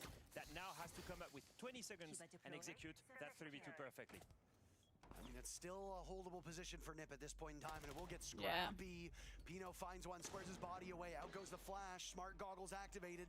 They don't know how close he is. Pino could easily flank around. He'll need to save it as he's the last man standing, and Hates gets the job done as Virtue and P4 both go into the ground. Oh my goodness. Isolated and on an island. Yeah, Hates that there is for added weird. insurance, and Nip start off with a victory. And that's the problem with Skyscraper, right? You can get the man advantage, but it's not quite enough. You need even more than that for a successful execution. Like, it's kind of the same way as Clubhouse when they're pushing construction.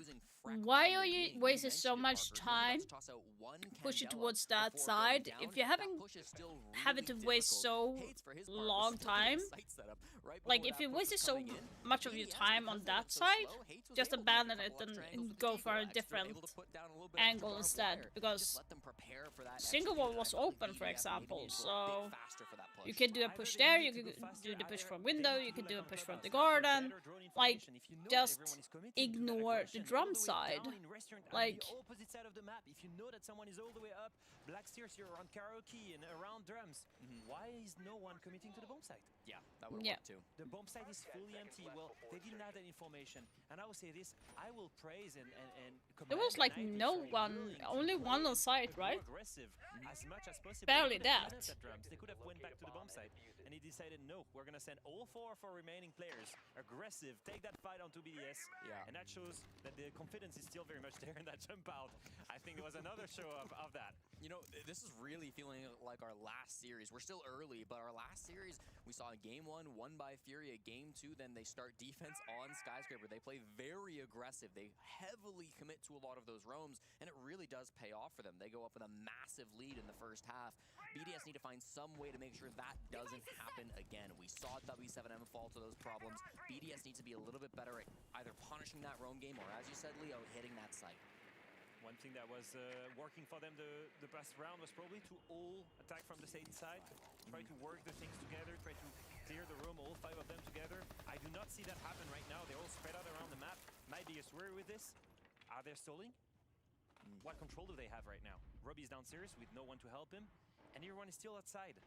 And that's a full minute already spent, and no control whatsoever. It's hard enough attacking on Skyscraper, but when you're doing it as a team of individuals, and you're battling the clock and you're battling your own coordination, things aren't going to go very well for you. It's tougher for Robbie too, because he got 3 kills with Deimos, but now there's going to be that mute, and Pino on the roam game is down there sitting on a mute jammer, rotating a bit now, but it makes that Deimos really difficult to find value from. They've tightened up where these jammers will sit, so when Wizard was running the mute in round number 1, it was far more site-oriented this time around. You can enable off-site play, and it makes it very damning for Robbie to get value out of his gadget. Now NIP has chosen to go into a turtle setup. No one is playing aggressive here, and they overpick. Now that's a big problem, because if you decide everyone needs to play passive, you give up that roam, you need to play towards those win condition. That needs to be a crossfire, not jumping out into an air jab. No. Fantasy's able to get one back on Fantasy getting a... He will die very soon after the hands Yeah, of nicely now done. it's a swing from Hates, trying to survive, rushing out of his position, but Robbie's still down below and will eagerly grab that kill. Oh! Completely blind as Oh, he was lucky. Wizard taking a second to peel Reg back. was so lucky. He has to swing at this Damn. point. Pino's being hounded by that death mark. Wizard is the only question mark on the side of Nip. He still know kind of where he's at, but his teammate goes down, and now he's got all to Nicely, do nicely done from BDS. Way cleaner right now. Wizard doing some damage, but Robbie Way digging cleaner. around yet again. Nicely done. Set another 3K for Robbie. You were critical of him. You cast or cursed him in the right direction this time.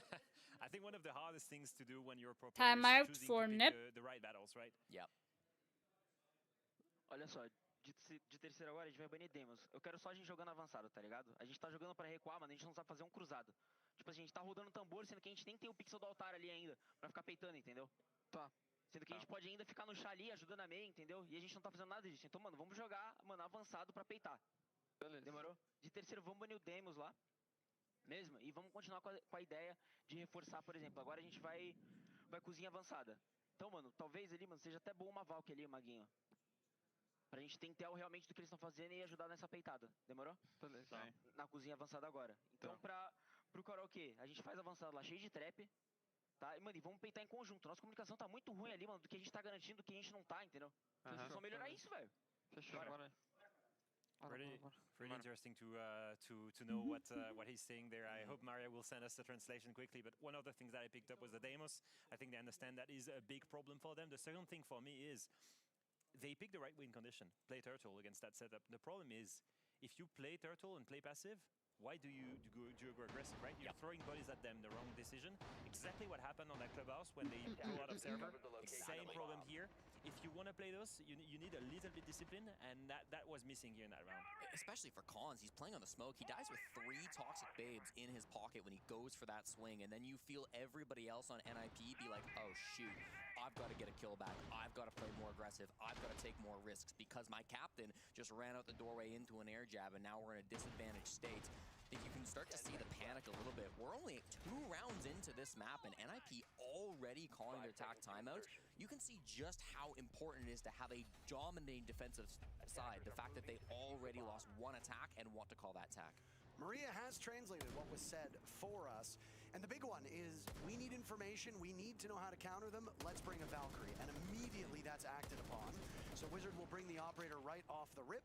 And then said that NIP are playing too passive a style and not playing their own game. They need to be more aggressive to match BDS. So will we see that acted upon immediately?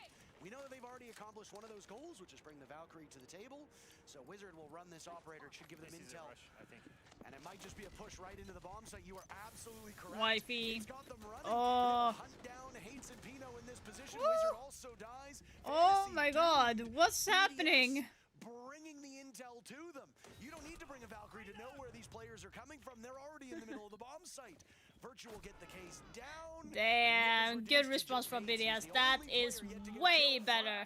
Punishing him. Way better execution. On Skyscraper. Well, the tech timeout goes both ways. When it's given to Lilun, then that's a given round win for BDS afterwards. Why is that interesting? Well, that chance of... if you bring in the wifey, make sure that she's on your side, okay?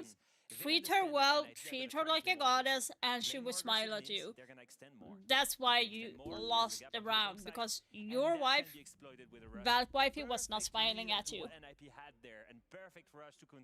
I don't think that's what's BDS happening. Come up with a better attack if they were in the attack time mode of NIP and listening. Gotta to be every smiling word that was at being your said by Dan, at the coach of wifey. NIP. It felt like they knew exactly what was going to come out. You said it perfectly, Leo. They're playing more aggressive. Let's go fast on and hit the site. And I was a little surprised to see NIP go barbecue kitchen because it is a bomb site that is incredibly susceptible to those rush plays. Because they lost the previous round, they still had the opportunity to go upstairs. They could have taken that choice. Like, hey, Tachanka is the lord, Valkyrie is the goddess. Don't mess with her. She'll be bite back. Yeah, when you play BDS, you expect that's why she's showing, like, that's why Tachanka is showing the belly. That's why Valkyrie is showing her arm. Like, you can see the difference. All the way back in the French scene is to have those drones pre-placed onto the bomb site, and we will make the call of a rush without hesitation. He will call that because he always have his drone as the agile near the bomb site to kind of see what it is looking like. If it's an extended room, it allows him to call for the right strategy, and here he calls that rush at the perfect timing. Some really interesting operator bans coming through. We already called it the Deimos being removed. Robbie was so good on that operator. Yeah. But then the Clash gets banned out, and that's not an operator that we saw NIP play even once through that first quarter. Leo, why do you think they want to get rid of the Clash? I think it's because we've not seen a full rotation of sites yet, and that, assuming, is a call from the coaches before the match starts. That's probably something that they'd had anticipated was going to be played later on the other bomb site, and they don't want to face that, so they will just go ahead with that. A little fun fact for everybody here is action happens early. Doesn't matter what operator I guess you give Robbie, he's still going to remove you and your head from the server, and Fantasy will figure that one out very quickly. Robbie's still in a prolonged duel now. He's got Wizard on the run. Robbie's stepping it up, guys. Said you needed to be more aggressive. Stop playing so passive. And what does BDS do? They up the ante. They go even more aggro than before, and they are tearing. What the fuck? They're reading them like an open book now. Facts will not let you get them in. I didn't get to say my fun fact. Massive 3K on the Dokumi though. Hold on a second, and that plays into my fun fact. Every single team that has won a round has done so by getting a 3K. In round number 1, Hates got a 3K, so did Robbie. BDS lose the round. Round number 2, Robbie a 3K. They win the round. Round number I 3. think Freck a 3K. They win Nip the round. is Round being number 4, overly aggressive on Robbie a 3K. defense. That's the reason why they lost. Well, I mean, Maybe overly aggressive. Because like the bomb was like in office, so but everyone was towards the other side, like karaoke side. you don't like the coffee. You like cream and sugar at that point. Yes. And I like a Ruby that is hitting those kills. I will be honest, I've said it before and I will say it again. You've got to learn to pick your battles. NIP wants to play aggressive, that's all fine. But play aggressive off of traps. Play aggressive in a situation Oh, where he's you have the shaking. advantage of That the guy map, is where you have intel to shaking. get Oh, aggressive. When you how can go cute. and double up on that player. Why is Ruby given 3 1v1s? If you want to go aggressive, that's all fine. But let's all do it together. Calculated aggression, based off traps, utility, information, or team play. And that right now is not the case for NIP. Right before this map started, Parker asked the question to you, Leo, what do you think this map ends? Do you think it goes 2-0? And I think your answer was something like, oh, absolutely. Yeah. It's Skyscraper attack. You're not supposed to be able to win big on Sky attacks, but BDS have flipped the script, and I think they're perfectly exploiting what NIP are doing. I mean, that's been the story of BDS so far at this event during EML playoffs. They always flip the script. Whenever I feel like they're not going to perform, they perform, and whenever I expect them and praise them on the desk, then they drop the ball. I don't know what to say. I just did the perfect jinxer. When the going got tough, Nip got going. In Perfect SA League. jinxer. Every time Okay. they went up against stiff competition, Nip crumbled during That stage drone 2. is Now, perfectly leave it to North set. America to make Nip look like they've forgotten that, because now a real region, EU, is showing up and on a map. A where real Nip region? realistically What the shouldn't fuck? Have 3 rounds themselves right now. This scoreline should be swamped, but BDS on their own map are winning the inarguably more difficult side, and I honestly think we're setting Nip up to completely collapse here. BDS should run away with this once the side swap comes in, because let's face it, the likelihood of this being an attacker-sided Skyscraper is the same likelihood that all 3 of us are able to understand Portuguese by the end of this series. Yeah, and then what happens on map 3, right? We Right. get to layer. You've tossed a game like this, the perfect opportunity for NIP. That's going to start wearing on your mental. Opportunity for all 4 European teams to get top 8 at Munich. And once again, look at that drone placement. Once again, near the bomb site, perfect information. This is a direct take. They have all the infos that they need. The only thing that I'm waiting to see is that opening kill. Because right now they're stalling hard and they still don't have control. Should know they can walk out black if they really need to get an extra angle onto that smoke player. With this drone, another one deep in the bomb site as well. They've just got so much info to play off. And notice the change of pace here. NIP not giving a single opportunity, not taking gunfights. They're playing off of the crossfires and the utility they have on the bomb site. They found out that if they give opening picks to BDS, yes, they will win. But let's just play to the strength of the map. And they've given every opening pick to BDS.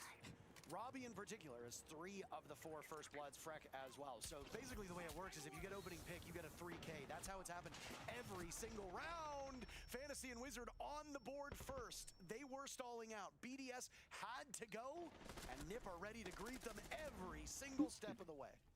Perfectly played so far. Gauge control, the only thing they've really managed at this point, but even Damn. traded out Yeah. 2K from Fantasy. Exactly like on Clubhouse, and that happens again. If you give BDS a pick, they will take it. If you don't give them anything, then they will spend that utility, but they have 0 control. So you're going to abuse that, and you're going to get the round just based off the map layout. Yeah, I mean, really tough round to come through there. Nice response from NIP as well. Still in this game, you know, we start singing the praises of NIP, BDS bring it back, now we start singing the praises of BDS, NIP will bring it back, and I think it all comes down to that chess match you were talking about on Clubhouse, Leo. These teams adapting to each other extremely well. I still think they've got to figure out this drone problem. It's something BDS have done extremely well since the first day of Swiss, and it still feels like an advantage that they have. I'm wondering if that's the work of all of the staff, thinking of Eden, thinking of Furious, thinking of Lilun, of Helby. Oh, They've got an incredibly talented staff that helps them set up. I think G2 is more of a roller coaster. Everything when it I would say when it comes to G2 as a roller coaster team, they win or lose based on their emotions, what they're feeling for that day. If they're waking up feeling annoyed or anything, they will lose. BDS is a roller coaster based on the strats. Technically have a coach here, right? Yeah. So you've got more or less. an armada of stats people in the background. There's no reason why things should be Like happening. it feels like it because I don't understand why they G2 has a bad day Compared to the coaching staff playing that and then have a good day. Like Laloon, Helby, Eden. On NIP, you got Dan and Bob. Sounds like two guys from the office, but Coach Dan, manager I got Bob. Dan and Bob out back helping me with these. As a manager, I'm not sure how much Don't Bob jump is really contributing out. to the strategic side of the game, right? So it really is just Dan and the team trying to do their best. When we would hear tactical timeouts from Bob, a lot of it was just motivational. Yeah. It wasn't strategic. It was, come on, guys, we can be better than this. You need to wake up. Which every now and then you need, but the strategic depth was definitely missing on the side there. They had Mighty as their coach for a while, if memory serves correctly, and he was able to give them more of a strategic element. And no, I think we are getting both with Dan. You can see that emotion go through him. Oh, and finally, Fantasy win that opening kill. That was long time awaited. We needed Fantasy step up, and that's it. Is that the first opening kill that NIP is getting in that match? No, they got an opening blood in the previous round. Fantasy got one there too. But it was a flurry, if you recall. There were two very swift kills, 3 kills actually. 3 opening picks for NIP in the previous round before, I think it was P4, the only player who was able to get on the board that round for BDS. That's Fantasy just getting aggressive. Top black where he finds the first frag onto Freck, and then as soon as he gets that, he's going to rotate back towards his team. They don't need to extend all the way in Karaoke and T. They can start to bring this back. Fantasy just playing outside of drum at the moment. Could be hunting for a little bit more. Impressive how static BDS is still so far, still stalling, still looking for that zone control. 130 left into the round and still don't have control. Robbie is left by himself here taking that gunfight. Yeah, I don't like that Rob is by himself there. For 16 kills. There's only 19 kills across the entire board of BDS. The remaining players all have 1 to their name. It's a real heat sink here. The problem is that if these players are cold and we just can't tell just yet, it will be very bad for them if Robbie goes down in the ensuing fight. And Are you not aware of the guy on the left side? With a minute and 10 seconds still on the clock. Right now just languishing outside of this breach. Cons takes down Virtue. There goes the Lion. There was 1 EE1D that I think I heard. So you're going to be starved of that utility in Fantasy. Swings, logic bombs will go off. P4 is no more. Robbie's still on the board, which bodes well for BDS, but that's about the only bright spot at this point in time. Glad to see that confidence from Fantasy game coming back to the bomb site, having more of that impact. We saw it from Cons too. Now Robbie needs to link up don't with you Lasmo, hear him but they're so shooting? far Are you apart. kidding me? And there goes Robbie, a flawless round for Ninjas in Pajamas. No, Lasmo says goodbye to Cons, and he also gets Fantasy slapping the taste out of his mouth on the door. Still playing off his position with 25 seconds. It was a triple kill for Fantasy on this round before he was shut down. Now it falls on the remaining players of NIP, and they've got the crosses held. They've got the protection of the bomb sites. A tie game looking most likely swapping sides, which is still good for BDS. Wizard will send us away to the second half. 3-3, Not good. no team closer to a result. I'm just wondering, 3 rounds, is it enough for NIP to really go on the attack side and feel confident they can take it? Because it's such a defender-sided map that a 3-3 split, you're not going to be happy about that when you start a defense. I think they figured out the right things, though. They were giving up way too many early picks by playing too aggressive. When they started playing a little bit slower and then played the aggression at the right timing, that's when it started to work. It just took a little bit too long to figure out. I'm brought back to a conversation you and I were having before this map, Leo, and how after the group stage of SAL this time, we saw NIP as the #1 rated defensive team in the world. They were Being a so bandit, strong okay. in those defenses. Interesting. And then they got to playoffs and they had a couple of stumbles in the best of 3. They lost to some teams that maybe they shouldn't have. They had some really close games. That defensive rating started to get down and down and down to a point where it's now more or less, it's still high, but it's in the mix of what we tend to expect from these top-level teams at the major. Now we have to see them performing on the offensive side. You're going to look to guys like Fantasy, who have been extremely good on the attacking entry, but also at times... Yeah, so if Fantasy is waking up, BDS will have issues. Attack, but still position themselves to get all those kills. Robbie is slowing down a little bit now. He's not getting as much of a kill streak anymore. Like I said, Virgin needs to pick up a little bit more. It's like on 1 kill, and so it's P4. To punish players and get an opening kill. Now, Skyscraper plays completely differently. Such a small, crowded map with crossfires everywhere. But like 50-50, now we go over to defense. It's more advantage for BDS at this point because Skyscraper a little bit more defender-sided than attack-sided. Couple of electricity bands coming through as we tend to expect, and then once again the Monty and Ying, couple of important operators that do get removed. Same ops that we saw being banned out on Clubhouse too. Very different circumstances, but can still be really effective. A little bit more common. Classic run out here on Sky. See how the shield of Cons works as he's very quick. Oh, he actually just got a good spot on one of those defenders. I think that was Freck that he saw. Now over on house side, very typical to clear out the other side of the map first. That's where the focus will be, but Nip are spread out very effectively, and Lasmo dies first. What is this action? What the fuck? Wizard with 2 very quick kills. No. I think that was a jump out from jungle side, trying to play aggressive over this I don't understand this. Clear, I think. And that Blitz was, again, completely standing alone on the exhibition side with no one to support him. So the shield, who was supposed to be the first one in the building, ends up being the last. And the 2 entries... You're playing at alternate. It's going to be depending on when the games are over. So really nice little play. More players out the building. I was gonna say they still have good so utility the last outside of Nip. game is going to be G2. It's set to be start at 8:30, but that might not be true depending on how the game would be going. Look at that trail all down the hallway. That'll be rough go of it for the defenders, but BDS not taking any of these advances. Wizard shredded by Robbie. I think it's going to be like third map, so I think this cross still being held by Fantasy, as that's a mag dump from the P90. why are you floating there? That's scaring me. What the fuck? Out of the equation, and it's all up to Freck.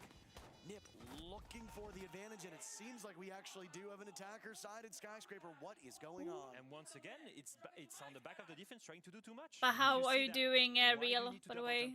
Hope everything is good with you. Is it worth the risk? You see NIP stalling on your extended room. Yeah, I'm kind of surprised that Virtue is like not here, so to speak. You know, stall time, go back slowly, and you will be able to play off of the map. A really good punish from NIP too, though, to wait for that, to recognize that it might come through. It's Wizard who gets those first 2 opening kills, and I did just say he's been NIP's best attacking player through this tournament so far. And of the 4 maps that NIP have won at this event prior to today, he was the MVP, the highest EPS player in 3 of them. His consistency in the winning games has been massive for NIP.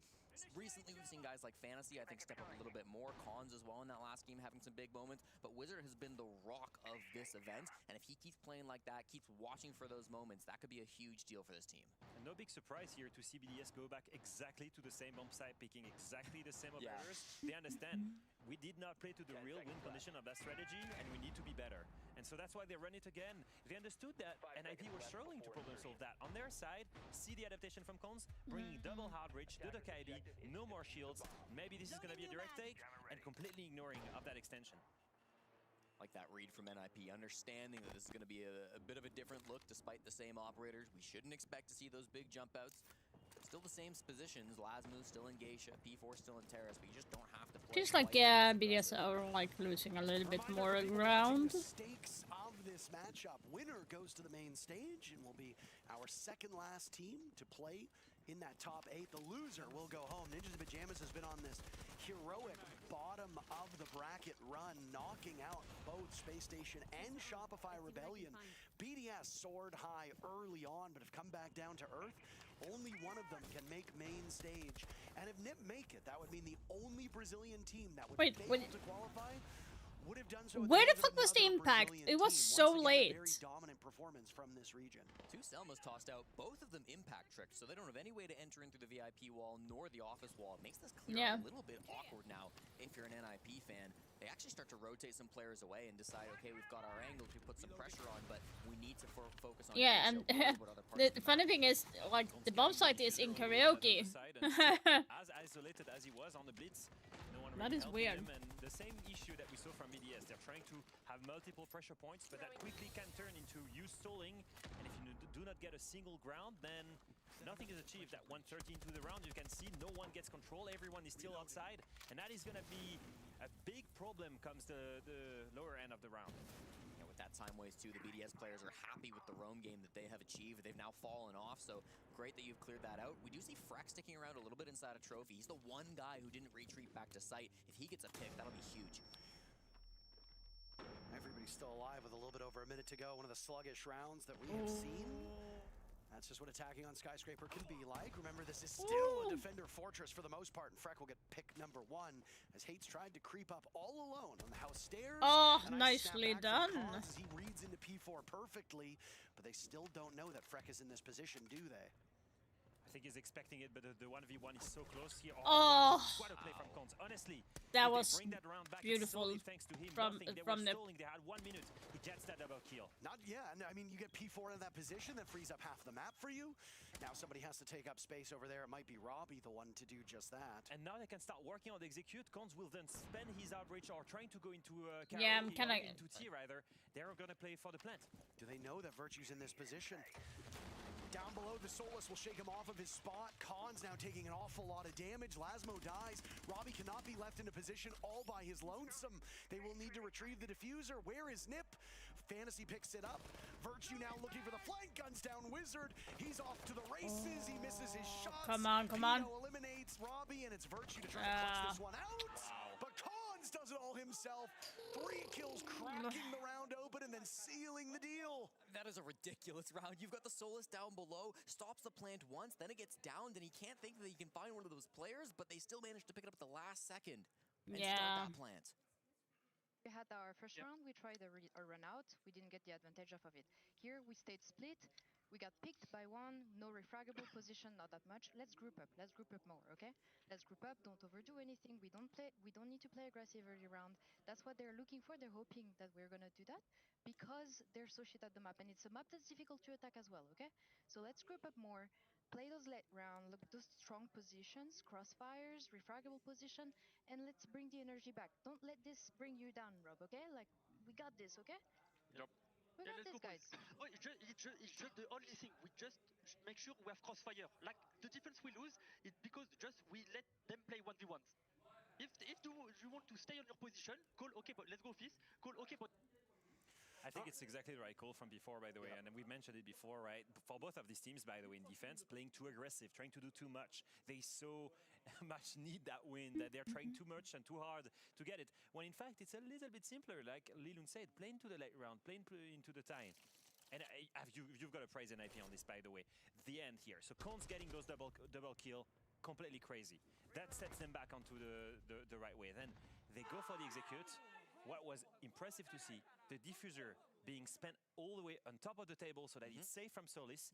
And then you have 2 players. One, Pino, watches the main stairs on Hibana. The other, Hates, watches the black stairs. In that way, they know that the 2 players that were downstairs are being watched with a flank watch, and the other can plant safely. To be able to come up with that in, 10 seconds with an IP, it just goes to show, once again, that natural chemistry is amazing on that roster. It's a really difficult yeah, pull through. Right? it's not supposed to be...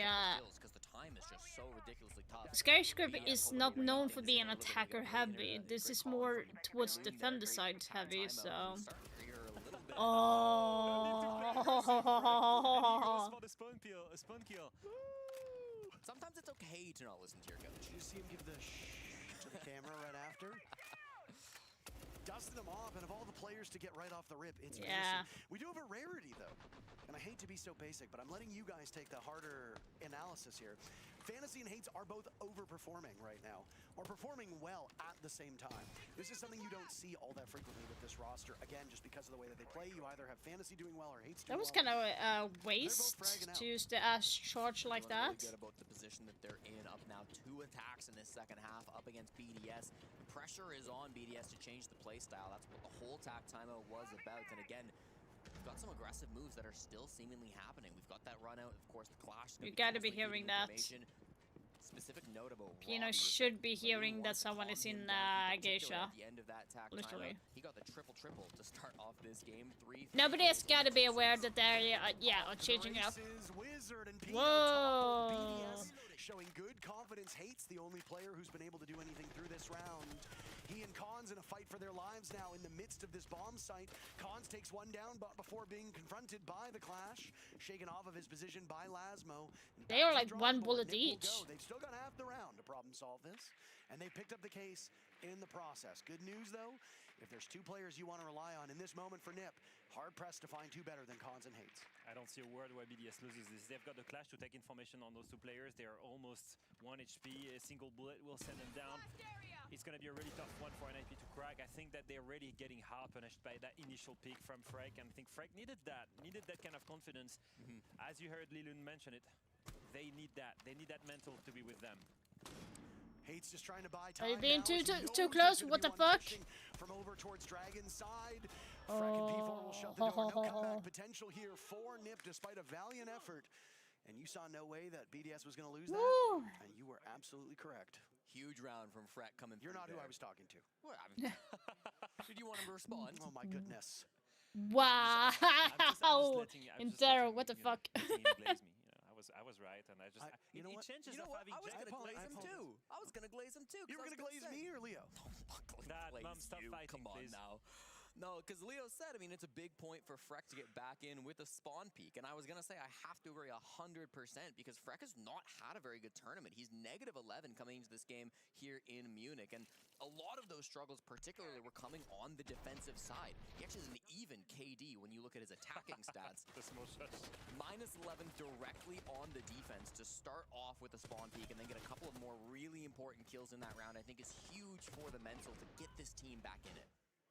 Yeah, now it's going to be a tough one because if I'm not wrong, we've gone through many different rotations of bomb site. They will have to go on one of the weakest one, which will be Kitchen. Now, that is a real test because if they lose that one, NIP is on match point. BDS needs to have that mental pressure on them. 2 match points to save if they lose that round. It's really important. It's either you put NIP on match point, either you go back and it's 5-5 and you're still on the stronger side. At the same point, there's pressure for NIP too, though, right? Because while you did start off with 2 good attacks, nobody's going to take that away from them. This is supposed to be the easy bomb site. If you fail to get this attacking round win, now you've given BDS momentum. They don't have to go back to that bomb site to finish out this game. They can play top floor back-to-back to win this out. And we start looking at a game that is almost certainly headed into overtime, if not a 7-5 win for BDS. Both teams have used their timeouts as well, so you're just going to have to 4-5. troubleshoot this Oh my god, come you on. won't have any opportunity to talk amongst We yourselves need another unless EU in the you can't bring finals. the Come coach on. in, but you could do one of those sit on the roof timeouts. I suppose that's the best you're going to get. Like, it would be impressive if we had 4 EU teams in the finals. That would actually be like, it would have been a couple of years since there was a full dominance of EU teams in the finals in a major tournament. They need that gun up. I think they want to get that opening kill. They want to have that upper end in man advantage, and that goes to show that they're thinking most of this action will take place around the fragging power. Yeah, we got 4 players roaming around the top floor. 3 as Robbie rotates back down those house stairs. So there are going to be a lot of hunting players on the side of NIP who are hungry to get these opening picks. Robbie very much by himself. If he goes down, you kind of go back to that timeout from Laloon. He's feeling that confidence to play the Solace. He's going to be the win condition. Yeah, it would actually be very cool to see because usually it's all. And in the meantime, Usually it's always like Brazilian dominated in the finals. This time, yeah. Oh, you better watch out. You better not cry. You better not die because it's too early. This is the first time that the bomb site is on the same floor. You that heard the he's going to play staircase. under. You Last heard time it. He was isolated by Nip and did not really have much of an impact on either of those top floor attacks. Now you can see exactly what he's able to do, and it might just knock Nip off stride by taking Hates out of action. Yeah, they've kind of given up on clearing him now. They know he's too dangerous. They want to focus on these players in our T room because if they don't, the time is just going to get away from them. But this is also a tough task. You see the Kiba Bears being tossed out. You see the Geisha wall still needing to be opened up. There's a lot still on the checklist for NIP. It's going to be a rough thing to break here. The drums crossfire, the Geisha, you need to get all of this control. Oh damn, did I miss them? At this point, you've got to go for broke. Virtue with the only kill on the side of BDS. Nip with a numbers disadvantage at this point in time. Freck is down. Fantasy and Hates are the 2 that are gone. Oh, Pino got last one there. Fraggers, so you need an insurance Oh policy. my god, what the fuck is happening? All of a sudden, BDS is has just been reduced to P4 and Robbie. That means What Robbie the will have to get fuck? corralled back towards the bomb site. He's already worked his way now over towards B. In P4, Like, how did that happen? Like, why didn't BDS just back away? 15 seconds, down goes P4, caught rotating back in. Robbie the savior, 13 kills, but Wizard Like, what the fuck? Why did BDS back away? That is a mental crusher, by the way. BDS had that round in their hands. They Yeah. chose to fight on that top floor. They could have given it up. They had a safe way back to the bomb side. Yeah, that's what I'm asking. Why did they not back away? You see then the entirety of NIP collapse and the Like, I 3 don't last understand players that. become into a 3v2. They That's went so from 3v5 to a stupid. 3v2. That's insane. And then there, the most important thing, 20 seconds left. They're and they not need to attack reading in a in, 3v2. like they're We saw that getting BDS in attack too going through the same ego, phase. What thinking they that they can did, win the 1v1, fight, or they don't and read they in understand when they when really Sue and need IP to do it, go. It's a 3v1 onto the last Like- remaining player on the bomb site, isolating that pick, Like, you playing up could that have jumped advantage, down. and they go a 3v1 onto one of the anchor, a 3v1 on the last remaining anchor. That's the difference between BDS and NIP right now. One is a cohesive unit that knows how to turn around, and the other one is just giving them up. It's a game of 3Ks on Skyscraper. Another one comes through from Wizard, who again, since the side swap, has been absolutely amazing for NIP, and he's doing it on the Grim. I think his utility has been so incredible. They could ban him out, but they don't have any more bans left. 8 3Ks so far through this game. Round 1 had Hates and Robbie. Round 2 was just Robbie. Round 3 was Freck. Round 4 was Robbie. Fantasy on round 6. Cons on round 8. Wizard on round 10. So not only is this happening, but it's happening Yeah, with this is almost bad. half of the server at this point. And I remember you, Parker, saying something about an attacker side at Skyscraper. Can you tell me how many attacks were won in that match? So far, 6 attacking rounds. So we're looking at an attacker side at Skyscraper. If you're BDS, you're sweating at that point. I think the pressure is there. We've mentioned it. I think the last round was a critical It's so one. weird for And it to lose be it the way they attacker-sided. did, BDS needs a strong mantle. They had it in their hands. It's the most Imagine important if you one shot that there, has just Pino. put NIP Imagine onto if you match shot point. there. That is a really, really hard one to lose. A very frag-heavy lineup from NIP as well. First Finka that we're going to see here alongside a Glaz. Obviously, you've got Cons on the shield, and Cons is leveled up now to the point where he's sitting at 7-7. Everybody doing a pretty good Oh, job. nicely in terms of done. offense on NIP, except for That's Pino, who got Wizard some off. ladies They with don't plates have a on. hard Freck breach, starting guys. top of the Nitro cell, Oh wait, killing they don't Wizard. have a hard breach. They And the they advantage got right now goes for the only defenders, hard something we breach haven't off the been saying, board. as you just pointed out, That much is on a this map. good kill then, but don't like. For a swing, but it's not come so far. BDS an extremely aggressive defensive side, but so far this has been much more passive. They're about to go in. I think they really want to get this roamer down. They want to get the opening kill again, and that player is stuck. And that's a perfect crossfire from the two. One from Dragon, one from the top of statue. Khan's looking to exploit a weakness here. He only finds a single kill before Freck will show him the door. Freck getting every kill except for Pino. Yeah, this was. A correction. He's got all of them. Yeah. Freck with all 5 kills and He got an ace. He got an ace. He got a fucking ace right now. Parker, but that makes up for it all. The most important round maybe that he has played in his entire career, up against series point you lose. Yeah, that, so you're he's going stepping home. up instead Freck's now. not Robbie going stepped up the anywhere first at this half, event. now it's You've got Freck man instead. an SMG-11 and an Aria to hold as a roamer, and he will do so and get an ace. That's the Freck that Like, we've do known. I really need to Being one go of the and best players in the ML practice coming the into this, SMG now? major. We're waiting to see him pop up, and I'm that's it. really bad at, Finally, with what most SMG. matters, because as a reminder, if BDS loses this, Fuck. their SI chances I might drop have to drastically. They go will back on only that. rely on the ML finals to maybe make 6 Invitational in Paris. He knows they desperately need that win to go on to layer. It's been a big year for Freck. He actually had a hand injury that was happening to him. He had some strain in his wrist that was really affecting him earlier on in this Yeah. season. I know it's something that he was quite concerned about. Did a great interview with Ann where he talked a little bit about it. That's up on the R6 Esports YouTube channel. You wouldn't know it by looking at him play today. And those are the stats you referenced, Leo. From from losing, they would got 13% chances. He has of eliminating 14 kills, side. They Freck would right have a now. much better chance, 60% And Rob is to sitting win. on This is very, 13. very That important is for both of these rosters, but insane. Mostly important for BDS. If NIP lose, they still have a better chance than if BDS wins. Yeah.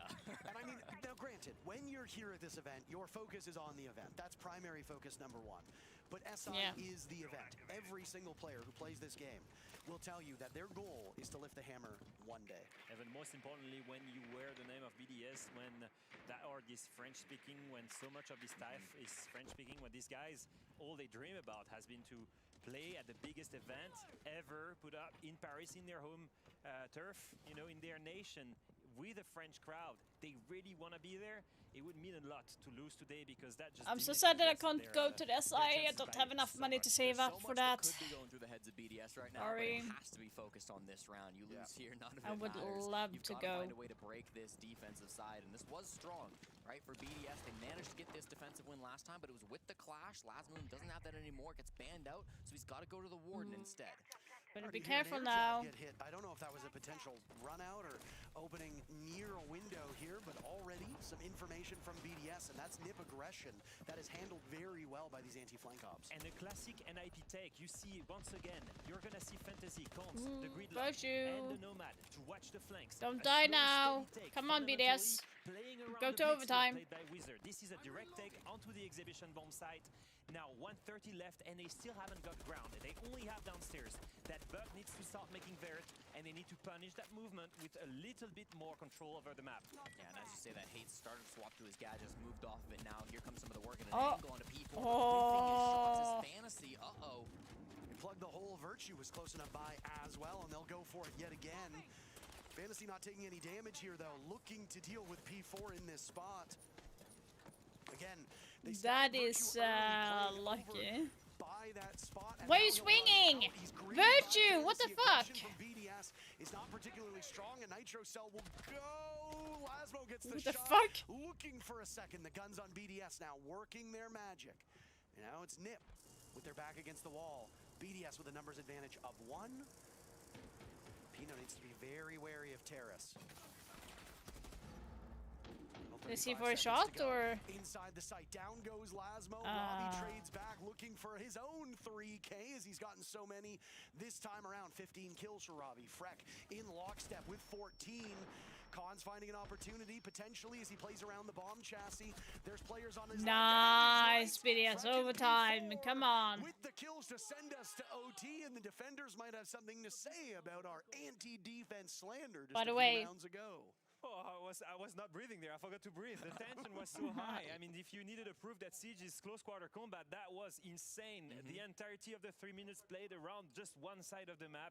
In the end, I think BDS understand the win condition. If we play to the time, if we play to the strength of the utility and of the layout of the map, we know that NIP doesn't find solutions easily. They cannot problem solve. I mean, put in their own words, Lilun said that NIP would struggle a little bit on that map, and that Skyscraper was a map where attacking is kind of hard, and I think they really understand that's what they need to abuse. They've got OT defense now, Jesse. Yeah, exactly. That's where things really start to turn around, and I touched briefly on Lasmo's operator. The fact that they banned his clash forced him to switch his operator. He goes to the Warden, and I think it's the most important kill in that round. The fact that he stops Wizard from jumping in on that blitz, making space inside of Exhibition, changed the entire round, because if he doesn't get killed there, all of a sudden he's running through your sight, he's blinding you, he's getting some free picks. Sure, they get the trade back, they get the vert kill, which is great for the buck, but it's way too late. Yeah, that Bliss, if he gets into the bomb site, you lose the round 100%. That's utter chaos, and you cannot get rid of him. That was super important kill, and goes to show that even though Freck and Ruby are the two main fraggers on that roster, Lasmo can still step up and get the important kills. So what happens here? Both sides 3-3, defenders, attackers, no advantage whatsoever. Nip has the opportunity to attack twice, BDS will defend twice. I will double down on your take. I will say that defense is still the strongest side, and I will say that I think that both teams have had an entirety of 12 rounds to really figure out what was the win condition, and I think so far it's been time. Time has been the win condition. Now that it's very clear, you will see those turtles set up, and you see the entirety of BDS not going for spawn picks anymore, not going too aggressive in attack, in defense, sorry. They understand. Here, man advantage is a solution. Robbie on visual this time, so. It wasn't me who said this was a defender-sided map. I stand on the shoulders of smarter men, and both of you backed up that it was a defender-sided map. I agree with myself. I'm just stealing your talking points. That's it. Still feels like it could be, but NIP know they've got to do something to flip that narrative. They've got to do something different. That's why we're seeing the sends come out from Pino for the very first time here in overtime, and they're not going for the same direct site. Instead, this is going to be a Geisha side over clear where they open this part of the map, they get T karaoke, and they hopefully get some big picks on these roamers. And good luck to them. I mean, if you watch, all 4 players of BDS are completely off-site. Almost no one is on site right now. They're committing to this like roam. like will now just go away. But I hope that BDS will back away, because like it's 140 now, and they could just back away at this point. They've got their eyes set on that gold portion as Robbie now finds himself losing coverage in this Geisha hallway, staring into karaoke.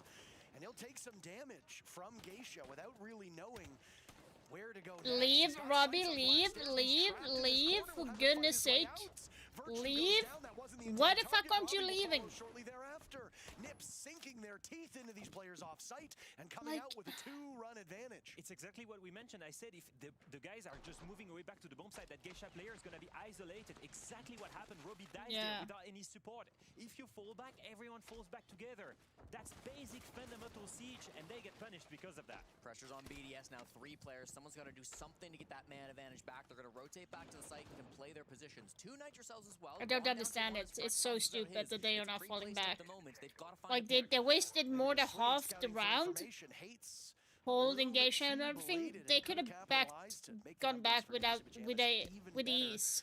They'll have to let the Blitz walk up, but the problem is that Cons is low on HP. Nitro Cell caught by Hates. They will tear through. Suddenly, the kill feed all blue, and it's Pino in a 1v2. He gets one now against Lasmo. Diffuser's been dropped. Pino will have to do this all himself. What intel is there to play off of? SMG in hand, but it's against a DMR, and Lasmo Damn, lucky. Oh my goodness, BDS take the lead in OT. Map 3 looking most certain at this point. Damn. Around 13, 1v1. One of the youngest players in Siege. The rookie coming through, Lasmo from BDS, up against the veteran, the world champion Pino in the 1v1. Yeah. BDS needs to go back to the drawing board and know to get it into the thick head. If we're falling back, everyone falls back. Don't stand there. It's more worth it to have you alive and back away than ego peeking and holding. And IP has been facing and BDS have been facing in the late round, trying to execute and break apart that bomb site. The layering of that utility is just too strong, and even if you've got a strong man advantage, you cannot get the trades going and you lose that round. And that's honestly what Lasmo does best. You think about these young players, and they're often aggressive entries, big roamers. Lasmo's always been a late round player. Only a 6% entry participation here at the Munich Major. That's 3rd lowest in the tournament, only ahead of DD and Surf. His ability to constantly find value late into the round after his teammates have either given him a slight advantage or maybe died and put him in a rough spot, always able to stand up and make that impact has been really impressive. It wasn't only Robbie, it was also Virtue. He was standing on the main stairs, and he didn't fall back either.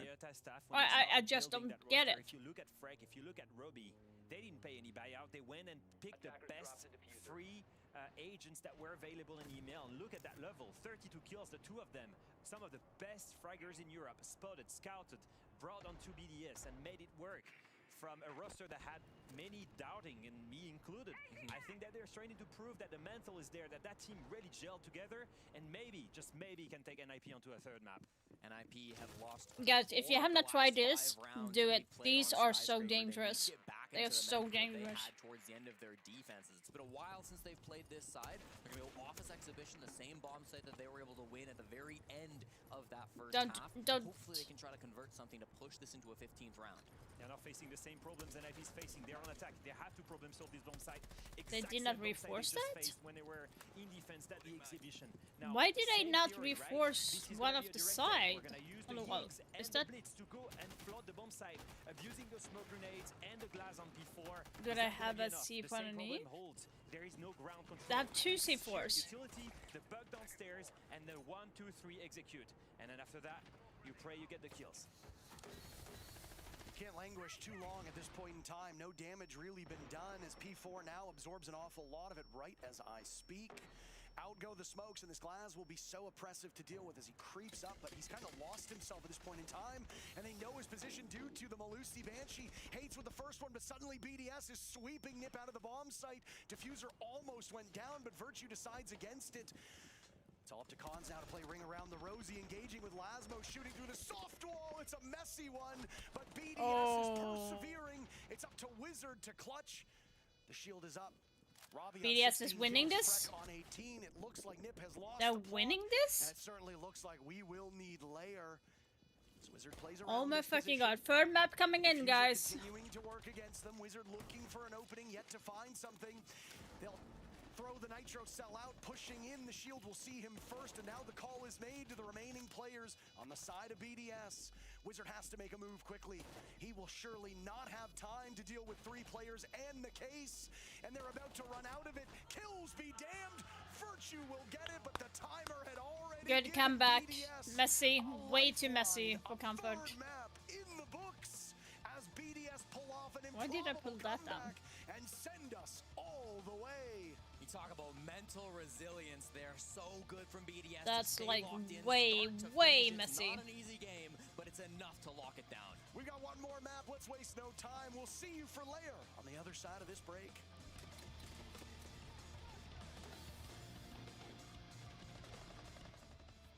Yeah, that was way too messy, in my opinion. For BDS. Way too messy.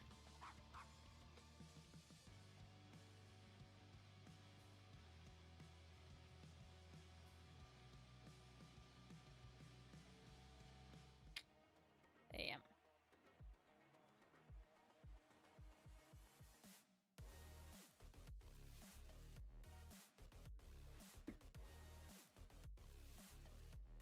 I'm not sure which one I want to get. I was thinking of getting a Valkyrie here. I love that skin as well. Like, there's way too many skins that I like this season. So I like M80s. I like Dark Zeros. Like...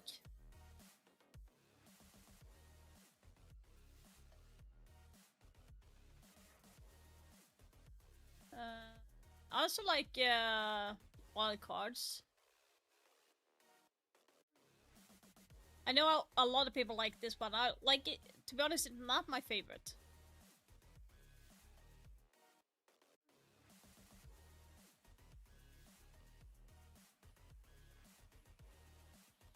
Backos is boring, in my opinion. I'm still using Team Secret's skin.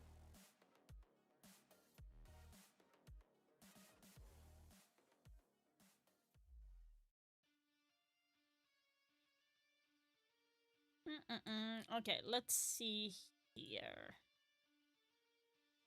Let's go into the marketplace. I did sell another skin today, or like late yesterday. So I got one for here. So I have 1,700. So I can buy a skin now. I'm selling these, so hopefully I will get something for that. I'm still not sure, like, I don't know if I should sell this one or not. We love math free? Yes, we do. Let's go with the... like... fewest. Kinda surprised by this one. 23?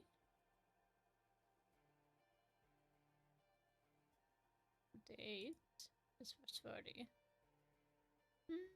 Oh. Gosh dang it. I hate acid rain. I don't even know why. I'm surprised by the acid scorch. That is the Halloween skin. Surprised by that one. I like this one.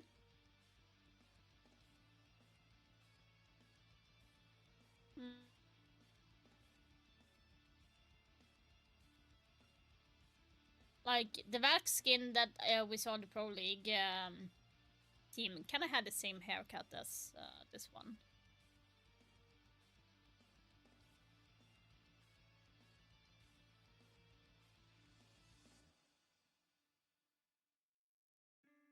Like, I really don't know what to sell. Not selling the Kavira, not selling this one. This is kind of a surprise why this is so low price. It's actually a good background card.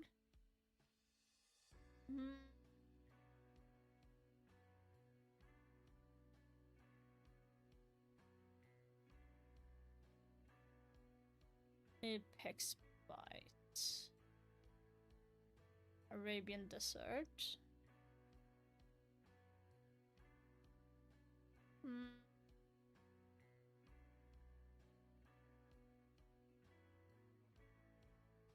I really don't know what to sell, actually.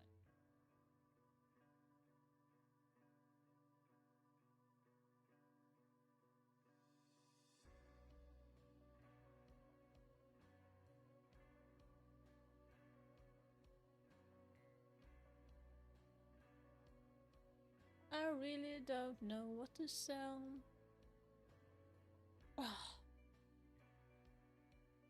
I'm thinking of maybe moving my webcam. Like, I have it like, as you can see, like this, but I don't know.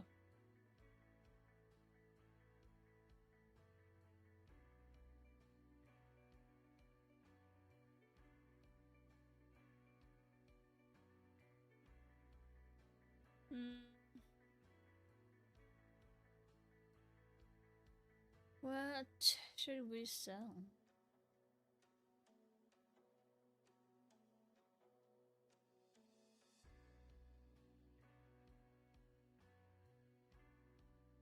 It's been a flatline. Let's sell it for 500. I'm just taking a chance.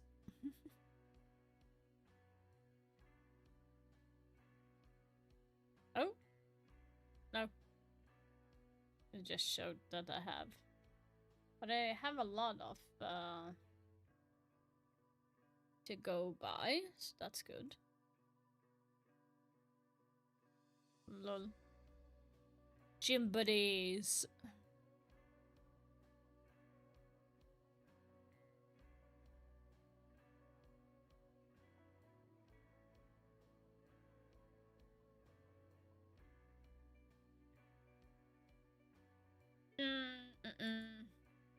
So when it comes to Lair, Nip has played Lair more times.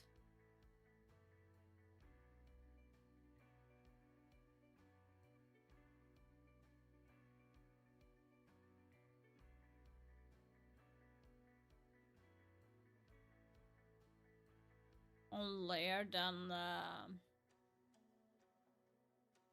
than BDS och Disturbed.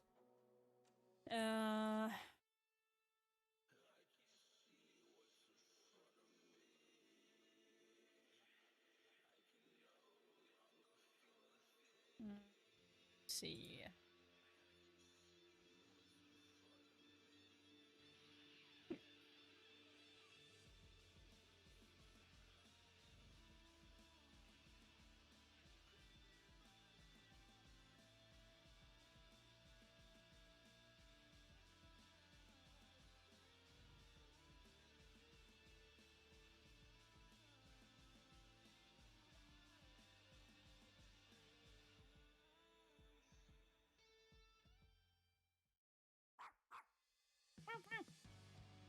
Wow, wow. Wow, wow.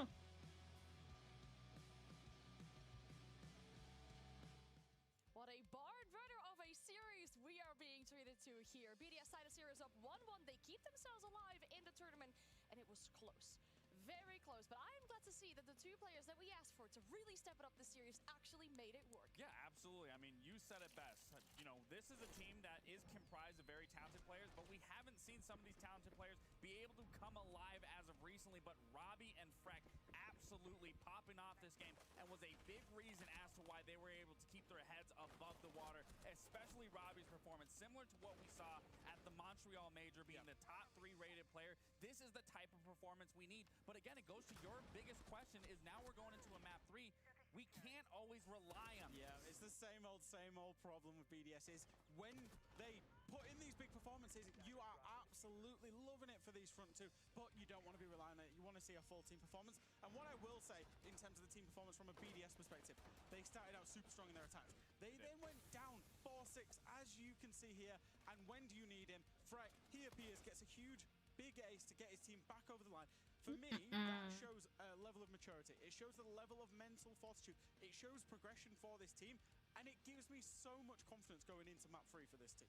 I love this as well. I mean, of course, we're talking about momentum, right? And we're looking at that, the way to push it into overtime. I feel like those big moments there really gave them that momentum to really... I need to stop like fiddling with my face. Like when I'm getting nervous, I like to fiddle spit it with my face. It's so crazy. Because it is so defender-sided.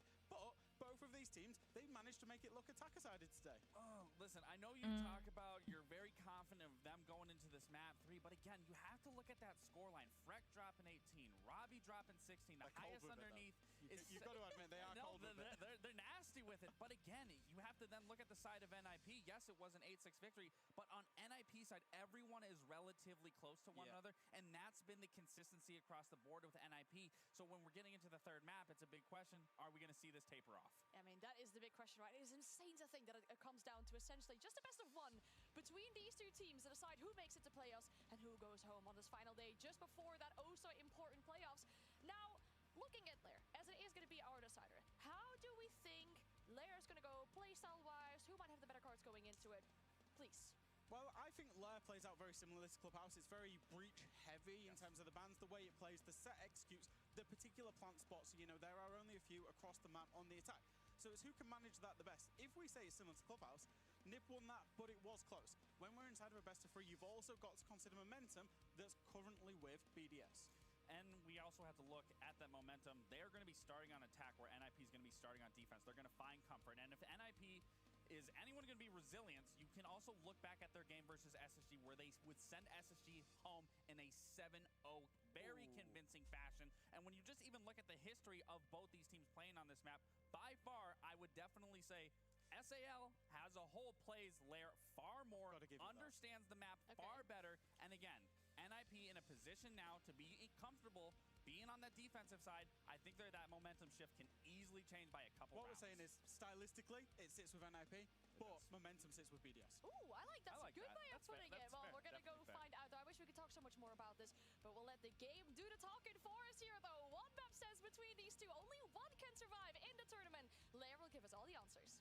Yeah, we're very excited to see a final map in this best of 3. Just from what we saw of the players in between the games, it looks like BDS is pretty happy with that one. Yeah, the first thing that came to my mind was relieved. I looked at them and they were all like breathing, and you see Liloon finally breathing again. And then I walked past their locker room as they were prepping this game, and the spirits were high. They were cracking jokes. P4 was super happy overall about having won that map. I don't think they really expected to be able to pull it off, and they did so. And so they feel really like a miracle has happened, and they can maybe make it to the main stage. Yeah, there's got to be a lot of momentum pulled through from that second map. They need that high from Skyscraper to carry on into Lair, because there's a fair number of things working against them in this final decider matchup. They're on Lair, which is a map they have a 3-game losing streak on in the EML, falling to Falcons, G2, and Secret. 3 good teams, but losses nonetheless here on this map. They also have a 3-game losing streak against Brazilian teams. Back at Reload, they lost. Well, I have some exciting news coming up, but I can't share it right now. I have to wait. Nobody's gonna doubt that, but still the pressure is high But for thank BDS. you, SSG Ubisoft, on the line, major finals for on the that. line, top 8 all so important. I have to wait 6 days before I can see anything, so yeah, guys have to wait. Damn, that's going to be fun. Time, it means that they feel confident in that map, and although they lost, I think they got probably the best experience they could, because I think that Secret, Falcons, G2 are 3 of the best Lair teams in the world. It's a good point too as well. They have some good footage on NIP because they've been playing it a ton here in Munich. They had a 7-1 loss to Weibo early in the tournament, then a 7-0 win against SSG. So we've seen some really good maps from NIP and some really bad maps on Lair from this team. The question is, what do we get today, or do we finally get that 15-rounder? Most importantly, that 7-0 victory against Space Station was super interesting because they started defense. So they showed every single setup they had, and they showed all of this only, what, 1 or 2 days ago? So you have a full lineup for BDS. They know exactly the way that NIP is playing this, and with the size of their staff, I'm not surprised if they had a lot of counter strats expecting Lair to be part of that that match. I mean, Leo, it's like they always say, it's not the size of the staff, it's how you use it. As they always say. That's what I hear quite often, actually. Yeah. I heard Yeah, you bet you are doing. That's very good. That's rare. It's rare these days. Oh, really? Yeah. Yeah, you're right. And it's sizable as well. Good Good opening of the outer mask wall from BDS in this round. Nice, they got that thermite in with no real problems. The wall denial not being brought other than just Fantasy on that mute. I'm intrigued by Virtue on this Finka. It's not something we've seen him run on this bomb site in recent memory. Usually he's on the Ace or he's on the Blackbeard. This time Robbie has grabbed over the shield operator and they're going to do their best for a fast execute. Good job, Robbie. Get 16 kills. Here's your reward. You get to play Blackbeard in the first round of the next map.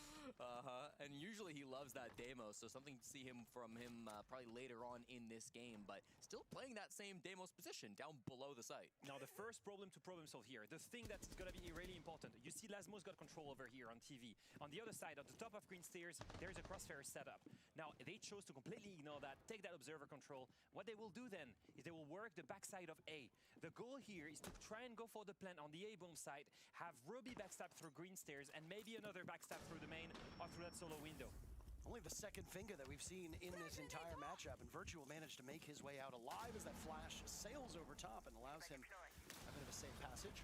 Look how much NIP has given up. NIP is only on the bomb site. All 5 players out there holding crossfires. And they managed to take down Robbie, the Blackbeard that was playing down below, watching that hatch. So, excellent start, and it was both Robbie and Freck who were able to carry that previous map into the win column for BDS. You're going to need big games out of them. Freebie. Big pause now as Lasbo gets a pick onto Cons. They stall it for a little bit and start the plant. They've got the smoke, they've got the Tachenka, they've got the fire and the gas grenade to deny the plant. Now, they still have 1 minute to go for the execute. That's the good news for BDS. Why are you swinging, Freck? He overpeaked maybe a bit too much there. Not before all that utility had been used, so hopefully not all is lost with the Grim off of the board. Now they can have a bit of a pause here. They will smoke the default spot where Lasmo looks to walk in, and he will instead go through the doorway with the Glass walking in first, but too many targets to seize, giving him that is so stupid. A triple, potentially starting this map off in the same way he did on Skyscraper. Virtue gunned down by Hates. That's so stupid. By Fantasy up to this point, he's been an absolute monster. And it's BDS suffering through it in round number 1. Feels like we're right back at home on Skyscraper. We get a 3K just start things off, and it's Fantasy, of course. Huge C4 to come through. That late round rotation, they were watching with the Glass, but you had to watch so many different angles on BDS because you already lost a couple of players. You were on your plan B trying to plant inside the smoke. No shot you're going to plant down with the Chonka fire on the main breach. Really nice movements from NIP to force that to get chaotic, force it to get ugly, and eventually capitalize. And the exact same win condition as on Sky, by the way. They decide, let's not do an extended roam, let's just have a quick crossfire around green stairs. Other than that, you see the 5 players on the bomb site. The denial of the plant was clearly the win here. You see it. You see it because there are 3 gas grenades, you see the 20 fire canisters, and you see the C4. All 3 of those things were made so that BDS thought that it would be safe to go for an execute, but that was the trap set up by NIP to deny it. And as you can see right now, something that is quite similar. They bring the smoke once again for the late round, and the UK drones on top of that. It seems to be clear they want to punish BDS for being too slow. Yeah, they've clearly got a lot of utility in on this round. The Echo, we see a lot from Pino on this bomb site. The smoke from Cons we'll see on almost every bomb site. But the Frost is kind of a weird pick for the bottom floor of Lair. Top floor, sure, we see that a good amount. Puts one of those just under the window inside of filtration. The other one maybe going, look, Barrel's window perhaps? He's still deciding where he wants to go with that one. This is not an operator that I have on record from him in their last 8 Lair basement defenses.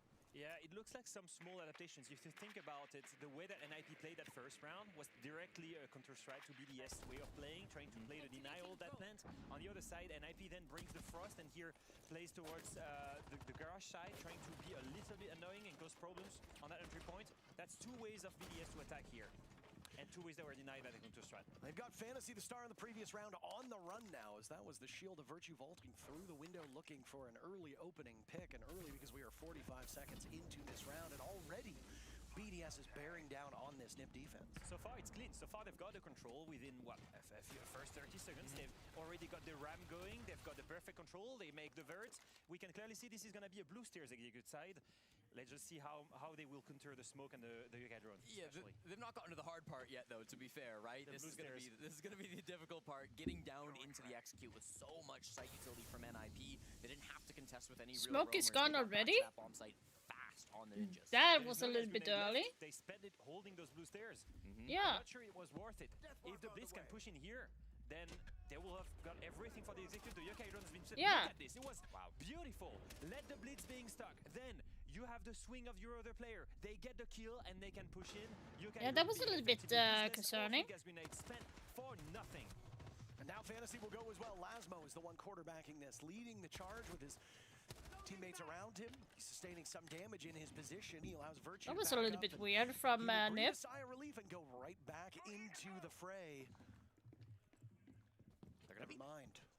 They're gonna look for a drop of the defuse kit. Nobody's holding it at the moment on the side of BDS. Lasmo will go back upstairs and take it. They clearly want to take it down this hatch into office. Can still rotate filter stairs, but you can get a really good plant on, especially under smokes when you drop that hatch. Many things can still go wrong. The Yokai drones are still there. The two of them, by the way. The execute can still be isolated. You need a couple of kills, and you need trades here. And Virtue has almost no support, but hold on a second. Lasmo gets all but the last. Robbie robs him of the ace. Could you imagine two separate players on BDS acing in the same series? Freck, eat your heart out. Lasmo gets a 4K on the exit, and BDS ties things up. I feel like I've been glazing this guy all series long. It's not the most amount of kills on his team, but it's always the impactful ones. This time, early round and late, he's able to come in off his teammates' pressure. I think worked really well off the blitz, that the space was being made for him. He's just following up his teammates, doing what is absolutely necessary of him in a push like that. Really big stuff coming out from, once again, the 20-year-old, just turned 20 a couple weeks back. I think everything was perfect and displayed the real strength of BDS here, which is coordination and strategy. If you think about it, the roam clear was done within 30 seconds with the help of the blitz. Then the problem solving of the blue stairs. You've got a Yokai drone, you've got a smoke. The blitz then quick picks to get stunned, and then his teammate just swings behind him to get the kill on the smoke. After that, even then, they take no chances. They do the 5v3 execute, sending the blitz as the lurk, and everyone else collapsing on the bomb side. Off the back of this distraction caused by the blitz, beautifully played for BDS. Now, Leo, I know you're kind of new to casting with Parker and I, but one thing that is key with us is I've got a very good nose, and I can smell this game starting to head towards OT. I know it's early, but you look at the games that we've seen from NIP on this map. Once again, it was a 7-1 loss and then a 7-0 win. 2 rounds in, we go back and forth. They look very competitive. This feels like it's going long. Yeah, I mean, it's been going like this the entire time. If you think about it, Clubhouse could have went either way. I know it was a 7-5 victory for NIP, but I felt like both teams were playing really well. And Skyscraper was even more of a breather. And if you look at this, once again, the first 2 rounds are extremely close, and they're fighting tooth and nail on both sides. Really both deserving of that main stage spot. Gents, do we know who the winner of this game will play? So this is going to be really interesting because of the way that I think the Bushlock systems work. The seeding makes it so, if I'm not mistaken, because of Furia winning, whoever wins this match is the 6th seed, which would mean that if BDS wins it, for example, they would start in the winner bracket. Now this is massive because the 2 other teams that won today will be in the lower bracket, and they will be the one team that joins the upper bracket. Yeah, big deal. Even if you have the same record, 6, 7, and 8 are 3 very different seeds. 6, 7 in particular, being the one starting on the top floor, playing tomorrow, starting in the upper bracket. So lots on the line for these 2 teams. We'll have to wait a little bit, I think, to get the exact matchups. There's still math to be done, Parker, but for now, all that matters is getting into the playoffs. This top floor, always an important one to clear when you're going for bunks and briefing. They started with a bunks breach, but now here comes the top clear. And a push in from Robbie, using the sound of that can opener to conceal his position. As I have to imagine that was the clash, of Cons, who keeps flirting with the outside of this map, but the real big problem with that Bugs bomb site most of the time is how do you crack open that vert? How do you get rid of the players up top? And now, with the Green Bees and the Lion, this is the moment where it happens. And that doesn't work. No trade, nothing. Just a single player swinging, that's Robbie. The others held up by the gas grenades. And Lasmo will keep him in this position with the fire spreading. The Bees also giving the position away. A Wizard, the only one taking damage from the fire, seemed to be Lasmo himself. As that shotgun in the hands of the Warden, still right now directed at Samas on the door frame. I don't know what to say at this point. I really don't. To P4 and we're back to even numbers. That was the only anchor to start this round. You've got Cons who's still playing around green stairs, but it's the start. There was 4 players. But you got Fantasy off the board, so that I'm guessing that's a good pick. Then you just on one Go ahead and execute. One bullet hole. They will do so. Look at Lasmo. He's alone by himself, top floor. He's trying to burn time. The rest of the team is going to face the execute. Now, the important thing is, when they go for the execute, the 2 up top here, they need to go in the vert. They need to go aggressive so that no one can Oh play the my vertical god, play. are you kidding me? That were supposed to go for the execute. That's gonna be a tough one. Lasmo finally gets Wizard, As that was some damage done to Freck, that could have gone from bad to worse. Virtue dying, still yet to find a kill. Hates and Cons will clean up. Like, what are they doing? Get an exit frag to give the round back to Ninjas in Pajamas.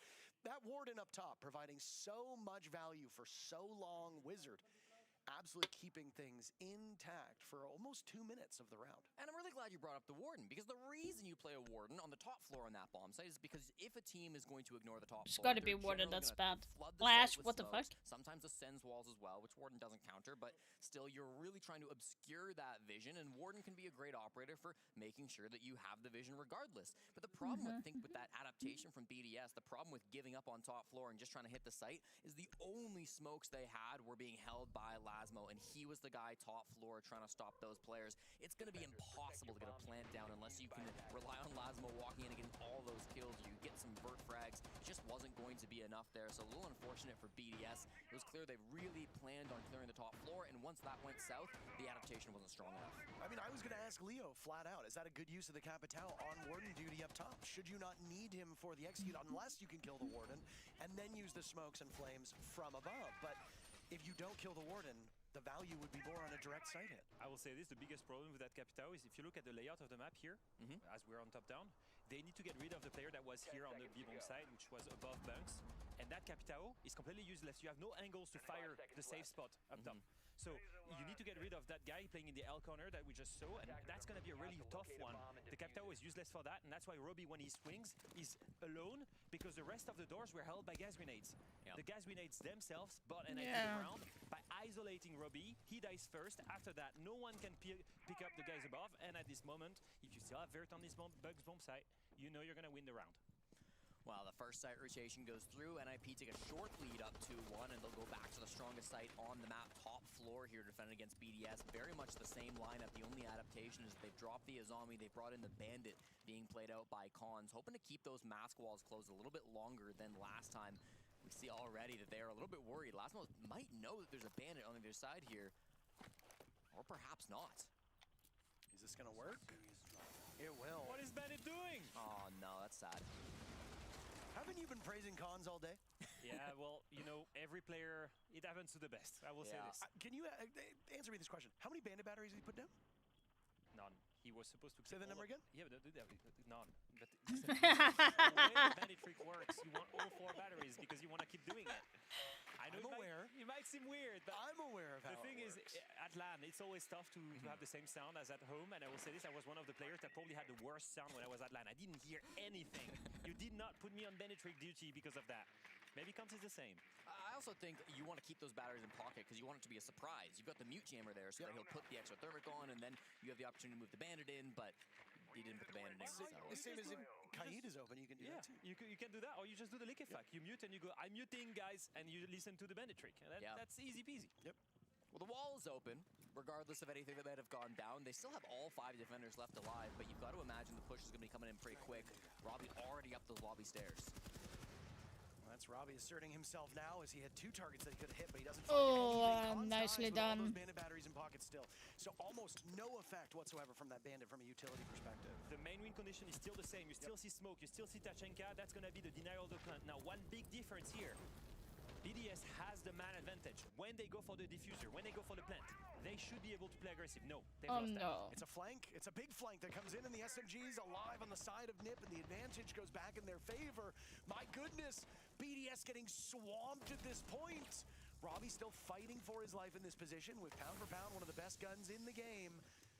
He's still got all 3 of his death marks as well. Unsure how successful they'll be with these mute jammers, but he's got to make something work. No, Fantasy is on the ground, and Nip will stretch their lead by 1. One big mistake. They've got everything in control. They are 5v4. They have the side control as well. They can flood. Problem is they hesitate.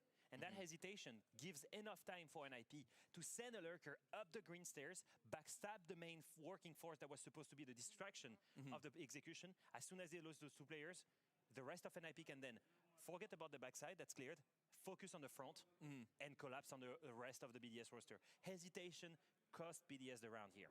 I was kind of confused how Fantasy got to the position he was in, rotating up those green stairs. But while we were all focused on cons and the main wall and the bandit tricking that was or was not going on, Fantasy ended up dropping down the site hatch at about 2 minutes left on the clock. He stayed down below the site for the majority of that round, never really contested despite Robbie being down there on the demos. And then I think it was really his flank hitting the back of that push, disrupting the man count advantage that the BDS were trying to play with, that started to put the final nails in that coffin. I love the Denari setup that we're seeing so far. This is going to be really useful to prevent anyone pushing in garage. I cannot wait to see where he's going to use the rest. But the double up here, as you can see, the Scopus is going to be really annoying to clear. The Denari on the right side of the bomb site will be there to help when they go for the execute, and then the rest can be played upstairs.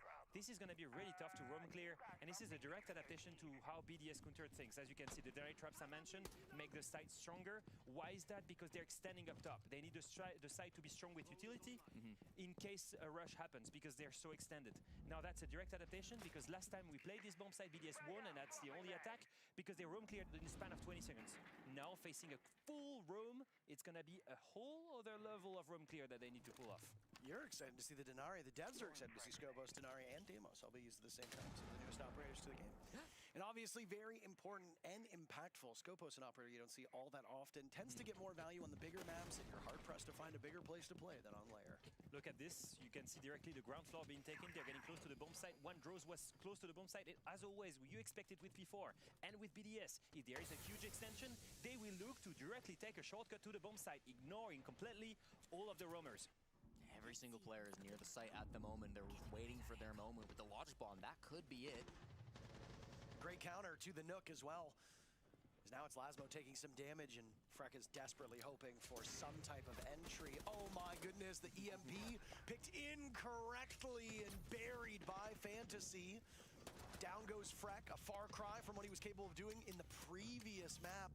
Robbie and Virtue on the board, though, and now BDS has their own advantage in numbers. Virtue continuing to walk in. He sees the bomb chassis, not far removed. P4 now on the board. All 3 kills from BDS coming from different players. Lasmo's one with the defuse kit, though, and Virtue will hound these final 2 players on the side of Nip. Hates Why did you turn around? Robbie finds Hates. Pino guns one down and spots the shield as Virtue gets the final kill to keep the lead. Just to 1 round. Virtue is 100% the hero of that round. The fact that he gets the kill of the only anchor that was covering labs, and then afterwards, I want you to pay attention to the fact that he pushed towards the last anchor and decided then at the last moment to retreat, waiting for his teammates to then be ready, and then one more charge, taking off the last remaining player. Once again, a good call based off BDS. Why is that? Because one drone of Robbie was really close to the bomb site. They saw this was an extended room, and based on that information, they go directly to hit site. Yeah, I think sometimes you see this op lineup and you see what BDS are thinking, and maybe a lesser team would have just sprinted into the site, try to get an explosive plant down before anybody can really react. But it was almost a slow, methodical push through the locker side of the map, right? Where Virtue, as a spearhead, took his time, cleared up the util that he needed to, found the players as they presented themselves to him, and he had teammates around him as well, covering for those flanks that might have been trying to come in. Some of those top floor players like Pino and Hates not really able to have so much of an impact late in that round. And even then, the KB that's supposed to be there to entry and to clear the roamers, the KB stays up top. And as everyone goes to the site, the KB then backstabs the roamer and plays their own game. She goes and lurks on the roamer, and she gets the kills. And that's the beauty of that call from BDS. What a great adaptation. A couple of missed opportunities perhaps from Virtue on the Blitz on the very first map of Clubhouse, but that feels like ages ago. Now we see him playing so well with that operator on lair. I don't remember my life before this best of 3. It's been a long one, but an enjoyable one. And really does go to show just how even the lowest ranked teams in both EU or EML and Brazil or SAL are so competitive with one another. It just goes to show you what the regions look like outside of interregional play. It seems that everyone but NA is starting to grow and be better. Okay, well, we got M83-0. We got M83-0. Wildcard are getting better too. I like how they've been looking this event. It's been a very competitive event for all regions, frankly. I mean, even APAC, CAG went out obviously 0-3, but they had brutally difficult matchups. Enterprise gave a really good fight across their games. There's still time for Weibo to make main stage in their matchup, which comes up next.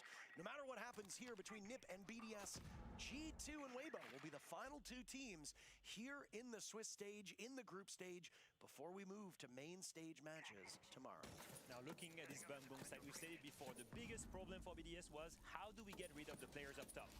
As we've mentioned before, the best way to defend this bomb site is having Vert above the bomb site, and now 3 players are holding it, including the Warden that you praised before, because he's going to be the one denying the plant. Now, you have 2 ways to go about this.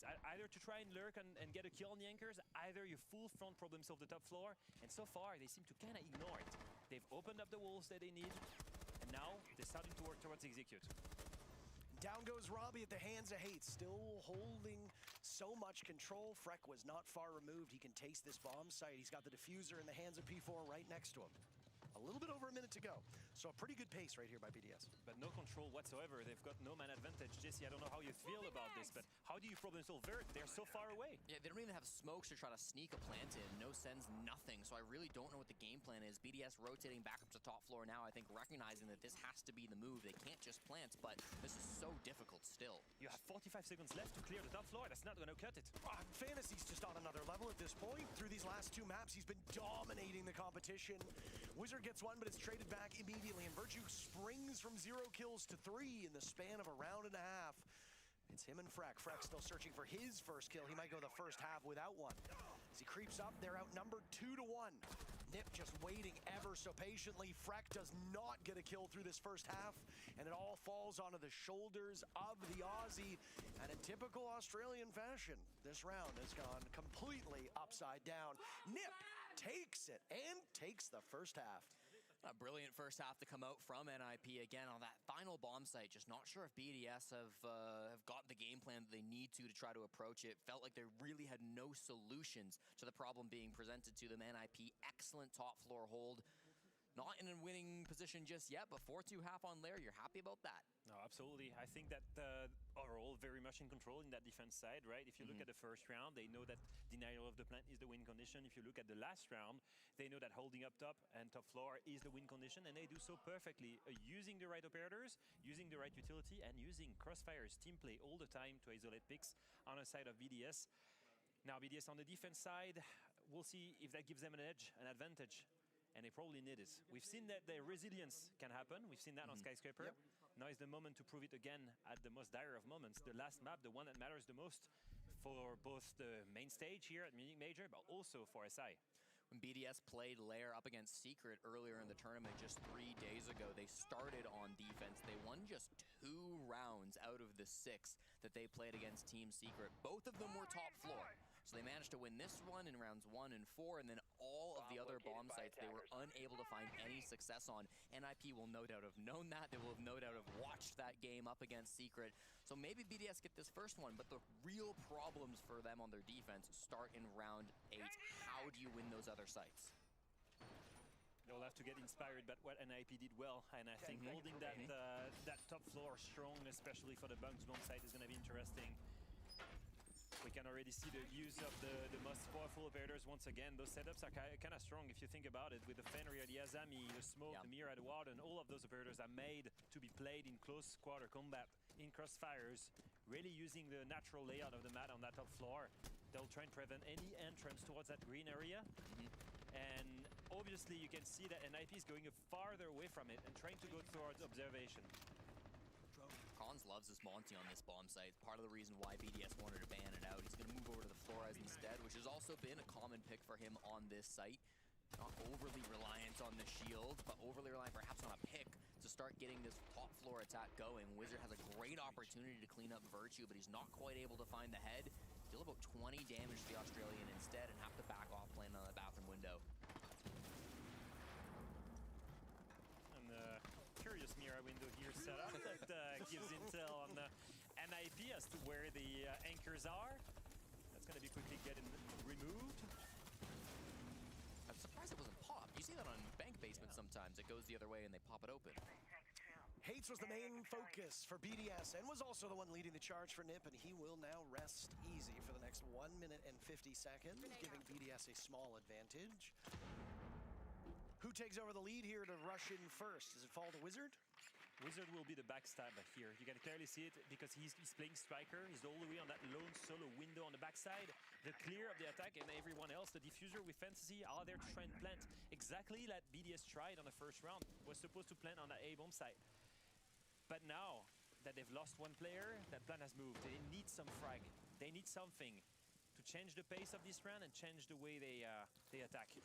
That kill is very important. Oh my, Pino reading into that one so effectively, and a Nitro cell thrown up, assuming that Pino would continue his aggression, but he holds back for the time being, and now it's Robbie getting real aggro on the door. BDS mounting a comeback, as you mentioned, taking over the kill feed, leaving Pino and Wizard in a 2v4. Familiar spots for both these teams.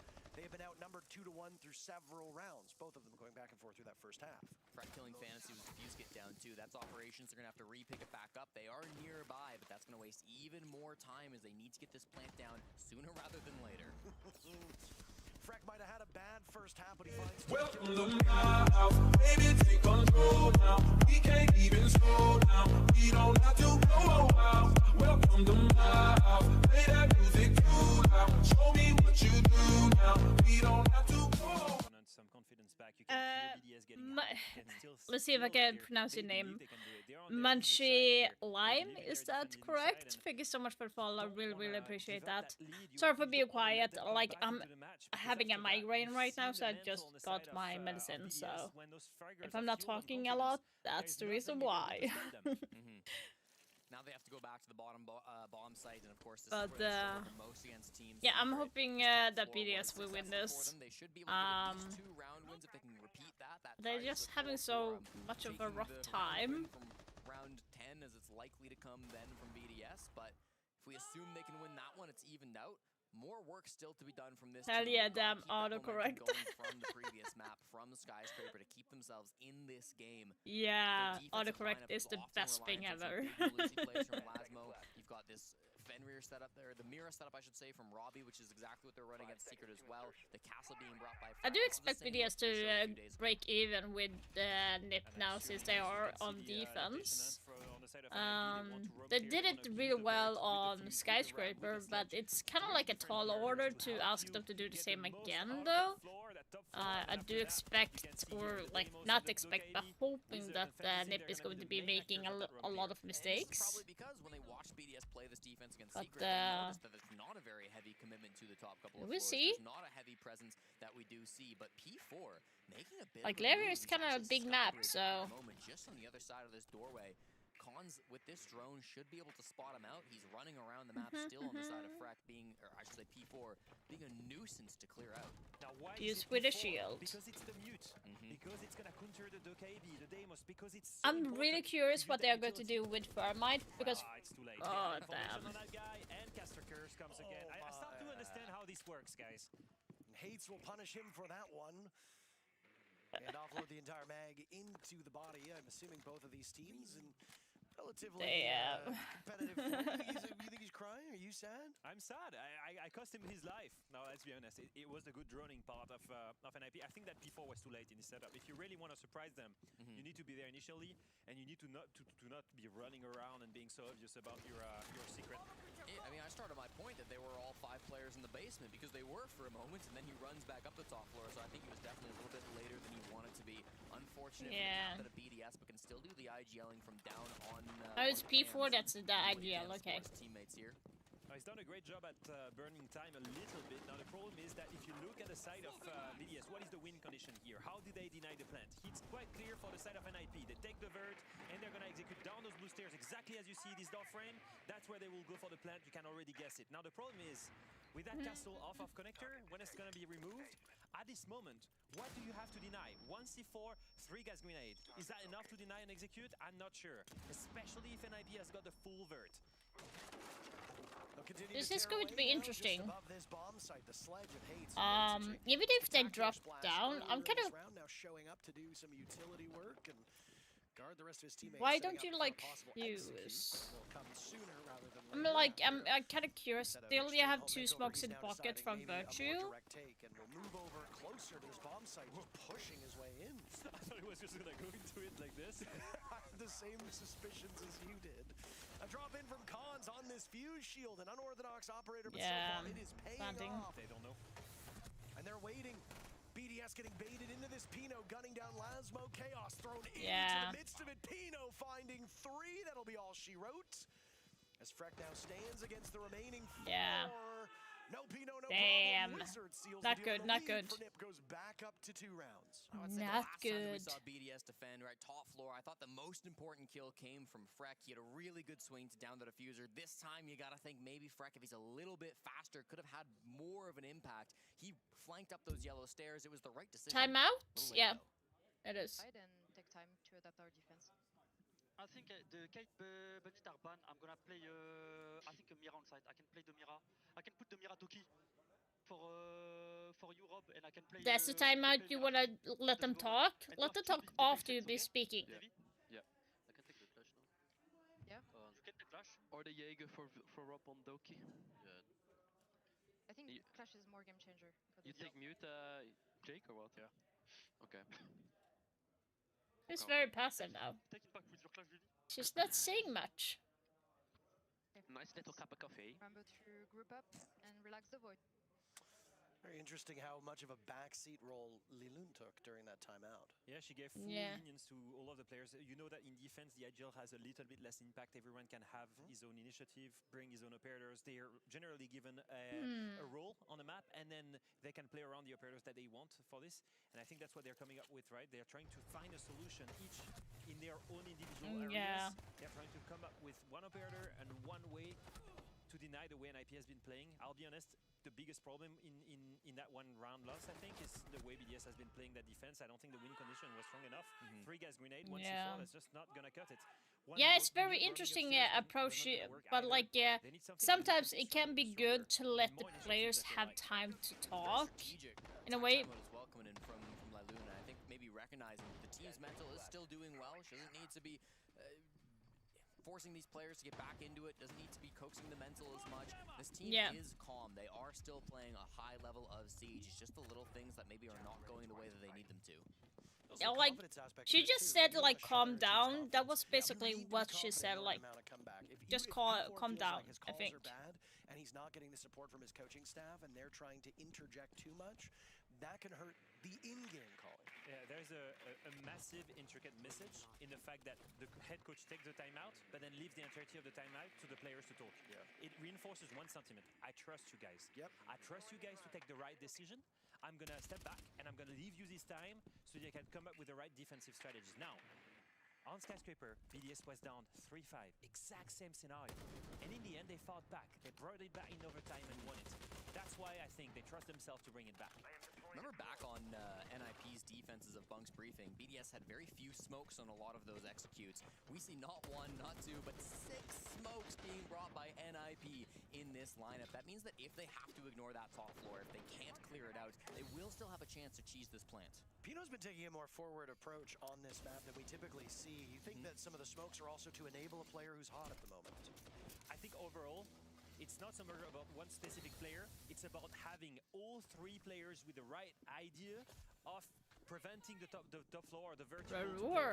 That's interesting. Look at this. All of them are committing to clearing that vertical top floor. It's working right now with 1 kill. Do you see the difference with the way BDS did it? They ignored it or struggled to problem solve it. Here, the entirety of the NIP roster is focused on getting that control.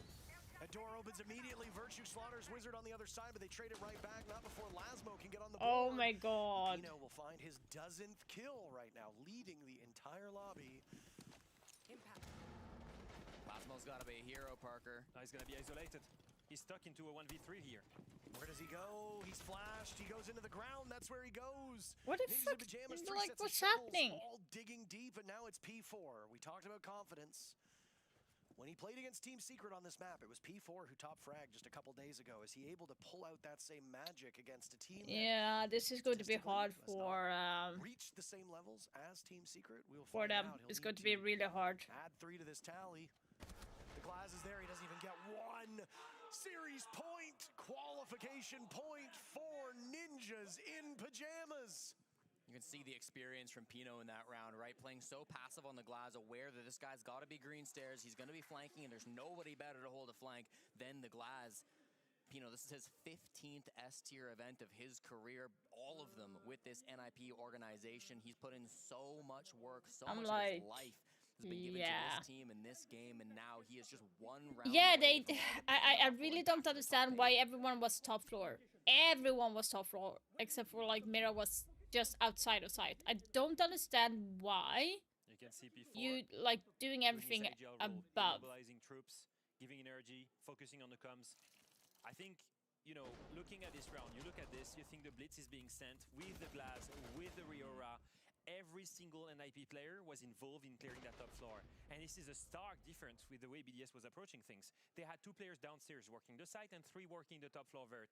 My problem with that is that you don't have enough utility or manpower to break that top floor defense. But if you look at the way NIP does it, they commit everything to grab that. And that is why they are managing to win that round. Now they're back. BDS is back. You mentioned it before. Round 10. They're back on that one bomb site where they've got such a great win rate. The interesting piece is now Combs has seen it once. He can adapt. That's exactly the problem, right? I mean, it's going to get harder every time you play the same bomb site. If you don't also change up your strategy, and I mean, looking at BDS so far, we do see a bit of a change up, right? A couple of these operators have swapped out. We've got P4 in the Tachanka. That's going to be brand new. Smoke being brought in as well from Lasmo. He was on the Mira last time with that interesting setup over on the mask wall. They're doing exactly the setup that NIP did in the very first round of this map, which will be the Smoke and the Tachanka playing to try and deny the plant, and at the same time the Warden here. I am not sure playing off time and giving up as much as possible is the right play against a team that is full of confidence. NIP should be able to clear things quickly and then have enough time to work until they execute. It's a tough call. It's a tough call and a big gamble right now. They banded out the Blitz. That was only really used on the bunks briefing clear. They didn't need it on the top floor or the basement, so you got to imagine that that won't affect NIP for these next 2 rounds. It's going to be all about who gets this opening pick, and Fantasy's hunting. I mean, he's been feeling good. Why not? He and Pino, most of the offense here for this team, and he almost gets Freck.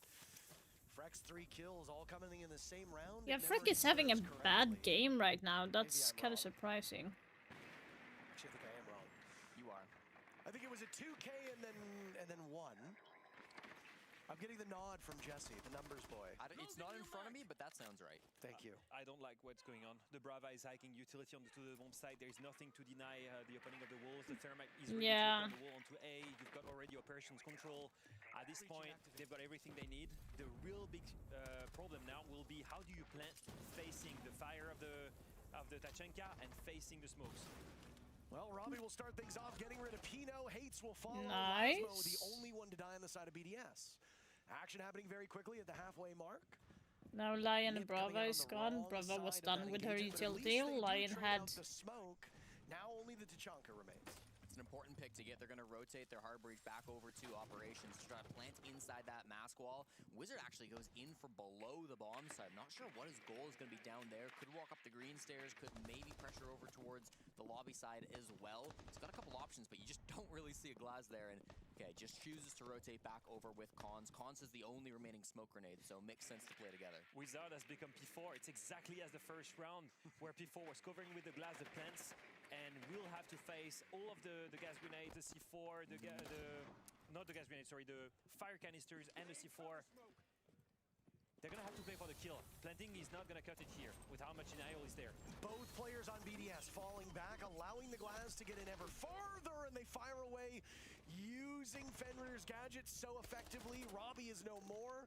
Down goes Fantasy and Cons in a 1v3. BDS will almost certainly prolong this unless Cons has narrowed it down to just 2.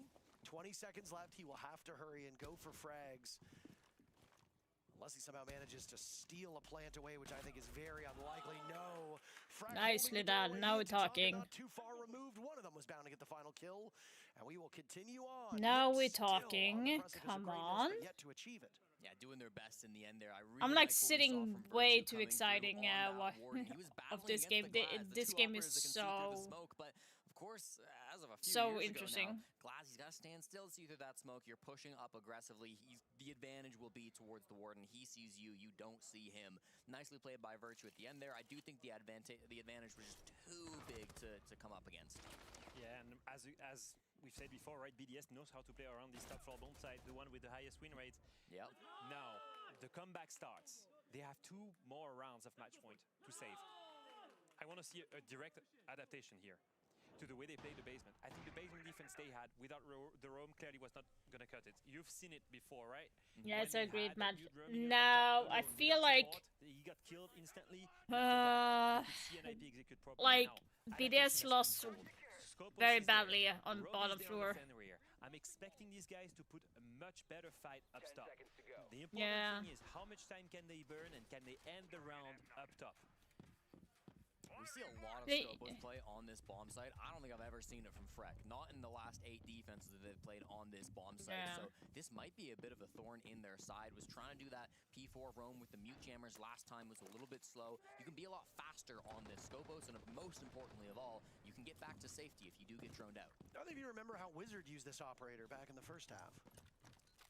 I think he was already using it as a roamer. It's probably almost on the same bomb site, right? He was the same site, yeah. It was the same site, yeah. It was back in round number 5. So we're looking at the same lineup for an IP as well. You have 2 players that are there for the room clear, the Dokabi and the Deimos. The rest is supposed to be there when they get the control above cafeteria to try and make some vertical play onto the bomb site. Now, the most important thing, and we've said it before, the round here is gonna be won in One thing that is kind of good with Lair at one thing is that you can like roam. Freck's second body, he himself is down in the bottom floor. I know we saw him set up his utility top floor, and there they go. They find it, and they will clear it out without any real problems. Takes some time now, but I would say that's pretty fast. 60 seconds, they've cleared out the only roam potential. I'm not a fan of this. At the moment, no one is playing on the ground floor, which means that technically all 5 players are downstairs, and they're going to have to play towards the retake. This now, is... retake is going to have to come through the stairs. We saw Freck trying I to don't like this at all. The last time they played on basement, it was way too late. If you look at the setup right now, which denial do you have? Smoke has these guys grenades, you have maybe the C4 on Warden. Yeah, I've got you. If you look at the utility here, they've got... It doesn't look good at all. Like, to be perfectly honest, this does not look good. Something that wasn't really visualized there, but the moment those boogie drones started to go, everybody on BDS moved from their position. They completely shuffled the deck and moved their forces around to predict where this actual execute was going to come from, likely spearheaded by this fuse shield yet again. You've got the fuse, you've got the run, you've got the sledge, Jesse. Yep. It's gonna be a really tough one to play under that vert. NIP have shown up with the exact same look that they won the last attack with. Round number 8, they looked exactly the same. Freck with his flank now must win this fight. You need a trade there. Someone needs to help him. Robbie was there. He dies. No trade. It's almost like there's a bit of fear struck into the hearts of BDS as they like, sit what the by fuck? Wizard, finding 2 very that was so unnecessary. So unnecessary of BDS to push that. Shoulders of Virtue, Lasmo, and P4, but Lasmo does get on the board. He's been the best player over the last couple rounds for BDS, but he is no more. Right in the midst of the gas, Cons will have to escape from this position. A nice toss by Virtue. 30 seconds to go, they'll shuffle out that defuse kit. They're going to try to bait out smokes onto the fuse, or maybe he just takes matters into his own hands and goes for a straight engagement, buying time for Fantasy to get the defuse kit down, but he's finished off by P4. A blind spot on the side of Nip, so the guns will come out. A drop in by Hates. P4 guns him down. Khan's now under fire, getting real close, but BDS has almost stuck the landing. Wizard will need to ace, but Virtue just plays the time. How lucky wasn't that, chat?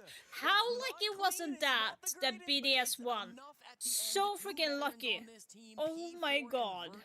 What a ridiculously smart round played by them in the late. We thought Wizard was going to crack it wide open. 3 big That was kills, so lucky.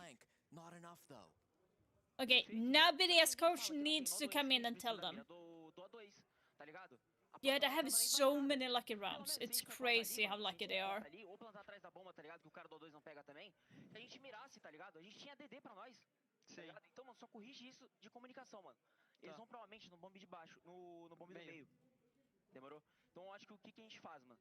Mano, vamos fazer uma progressão ali de Blackbeard ali e tal, com Ace, a gente abrindo as paradas na bomba. Tá ligado? Se os caras fizeram um HUD verde. Pro verde? É, Tá. ou uma FOD verde também. Se pá que a FOD verde é até melhor contra eles. Porque eles vão se matar pra nós. Tá, mas se não for uma HUD verde, você acha que a gente faz o domínio controle? Então, não, eu acho que a gente faz a plant bait. Tá, perfeito. Eu acho que é melhor. Tá ligado? Tá. Vamos fazer a plant bait. Bora. Perfeito, By the way, guys, Rainbow Six Siege have revealed the name for the new season that is coming, and it's called Operation Tenfold Pursuit. Just to go back to that last round, Something about the shipwreck again. So we had Blackbeard and shipwreck at that point, and now it's kind of like the same. And the reveal is going to be on the 16th, which is this Sunday. So. Was supposed to go and bait people as the plant was going down. The problem is the fuse doesn't push far away, and Fantasy is directly available, and anyone can get rid of it.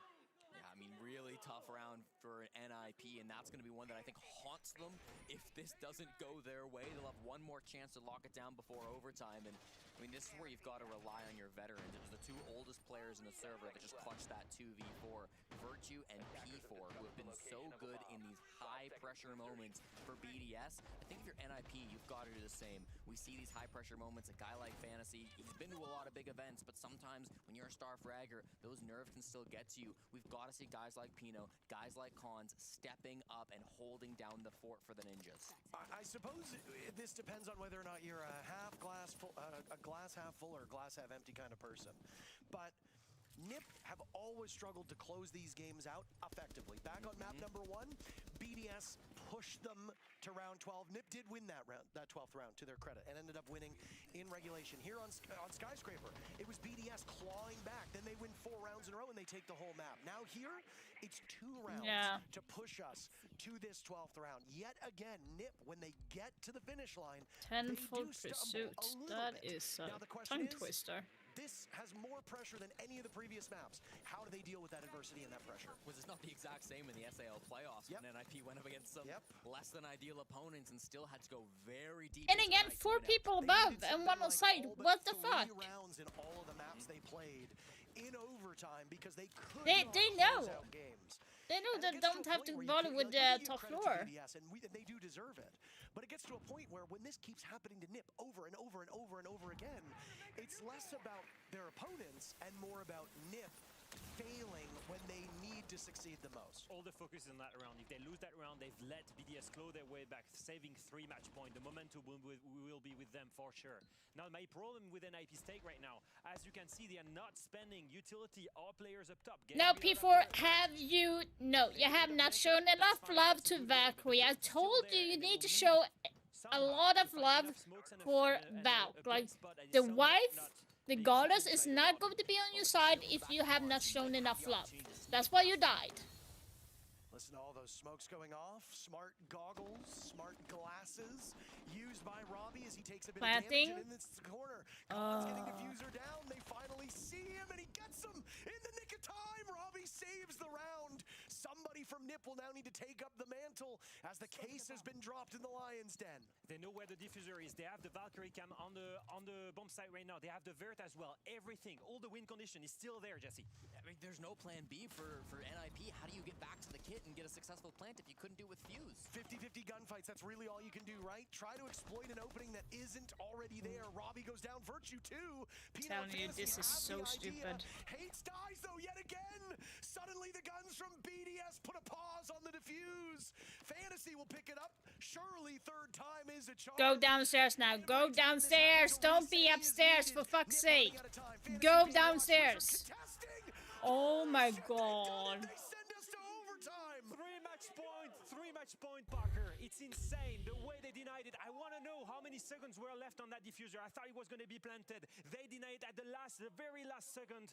It's that was crazy. milliseconds. BDS is still in it, and BDS can still make it to the main stage. My heart's going a mile a minute. I don't know how these BDS guys are so calm. In that round in particular, you lose your P4 anchor, the first death of the round. I would have more faith if they can get the kills when they need in the beginning. Like, don't mess with people's heart like that. Don't do it. So composed. Everybody stays up top. They play their impacts to get good lines of sight. They play the Warden to get good lines of sight, see through the smoke, stop that plant not once, not twice, but 3 times in the bomb sites.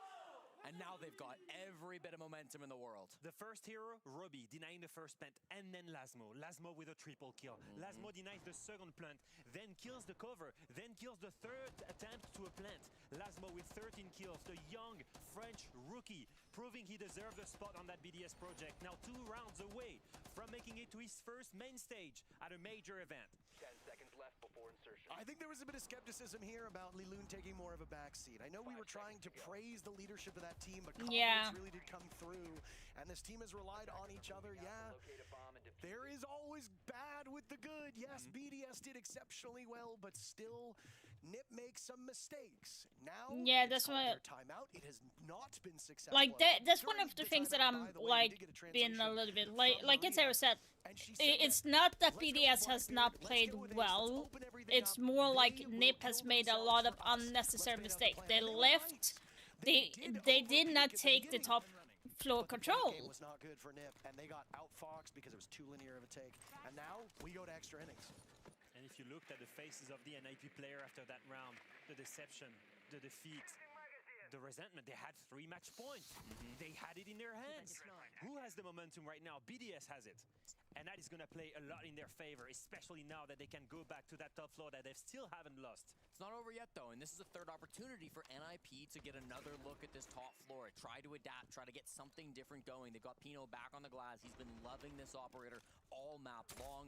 Operation's a very important part of the map, and they've pushed Fantasy out very quickly. Fantasy has pushed the zombie out very quickly, I should say. Freck is retreating from that position. They start to breach open the walls. BDS cannot get too overconfident just yet. They still have to win 2 rounds in the next 3. The comeback has happened. At this point, for the 3rd map in a row, BDS has tightened up. And it's like, where is the Fenrir gadget? So far, we don't know what the outcome will be here. Like, hers is like looking for something to buy it with a Twitch zone. Even bigger here to send BDS to the main stage. I'm trying to figure out what's going on here. They've got less than a minute 30 to work with. They've lost a player that was in observation. Nicely done. Go for a green take. And they're falling apart. They're falling apart. Pino's gone ice cold. Fantasy dies first. Hates follows right up. That's your offensive engine. Gone. Sputtered out. No Wizards way. down now too. Like, Motivation. they falling? The side of Nip evaporated. Now They're falling so hard, Nip. What? Just narrowing down the HP on Cons. They had the control of everything, and now they're just falling apart. What? Proverbial flames. At the finish line, everything has fallen off the vehicle. Somebody has to make a difference, but what are they to do? They're so strong inside of BDS, fighting every angle. Pino's position is known, and he has no HP. No shot of winning a round like that. BDS have never been in more control. Look at that hype from the players. Look at everyone. They know they have it in their hands now. Who's got the match point? Not NIP anymore. That's BDS. And that's because NIP was flustered. They were staggering. They were but like stalling. statistically, They had no idea what to do. Alberto, not a lot of teams can make that comeback. Not a lot of teams can do that. Someone in the back and he died instantly. There was no backstab pressure. And after this, nothing. Everything crumbled. Now, BDS, they've got the advantage and they've got the top floor to start working on. I need these guys to step up. I need P4, Robbie. I need these guys to deliver some great calls, and I need a drone close to the bomb site. I don't want to say they're on attack now, right? The most exciting best of three that we've seen so far, but I'm gonna say it. I'm feeling it. I'm feeling it. And it's so good to have you on the cast so that we have yet another person to lose our minds on the mic here, even if you do have a little bit of French bias. No, do you think that shows? No.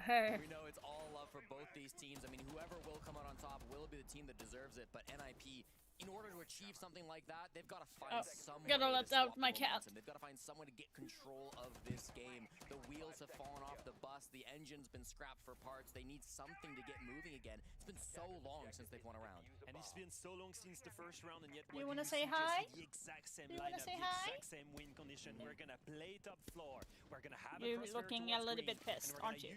Looking a little bit pissed. Fire canisters and a gas grenade to deny the plant. Now, I expect BDS to be able to adapt. They should know of that. They should remember that first round. If that win condition is the denial of the plant, why not bring a shield and why not collapse onto the bomb site? It's been over half an hour since Ninjas in Pajamas have defended. So you're going to have to settle into an unfamiliar side and hope that you can replicate that same success. Now, both of these teams have been better as defenders. So worst case scenario for BDS, Nip takes it, you swap sides, BDS goes to defense. Things hopefully work out for the French team if you're fans of them. I see some of the expressions on those Nip players' faces, and they look like they have just come home from war, and they did not win. Well, and they won this bomb site both times they played it in the first half. They are a good team at defending the top floor of Lair. Did not but work. The same thing I said in the last round. This is a third opportunity for BDS to make adjustments, to adapt, and I agree 100% with what Alfama said. You're bringing in this blitz now. Virtue's going to be on this operator. The util clear is excellent from what we're seeing. It feels like they're starting to pick it apart. Now that green crossfire that I mentioned, double shotgun as you can see it, the mute, the smoke in close quarter combat, holding that crossfire. Yeah, they're not letting anyone through there. They don't want anyone being there. Single-handedly to clear things for the blitz and for Robbie to gain that control.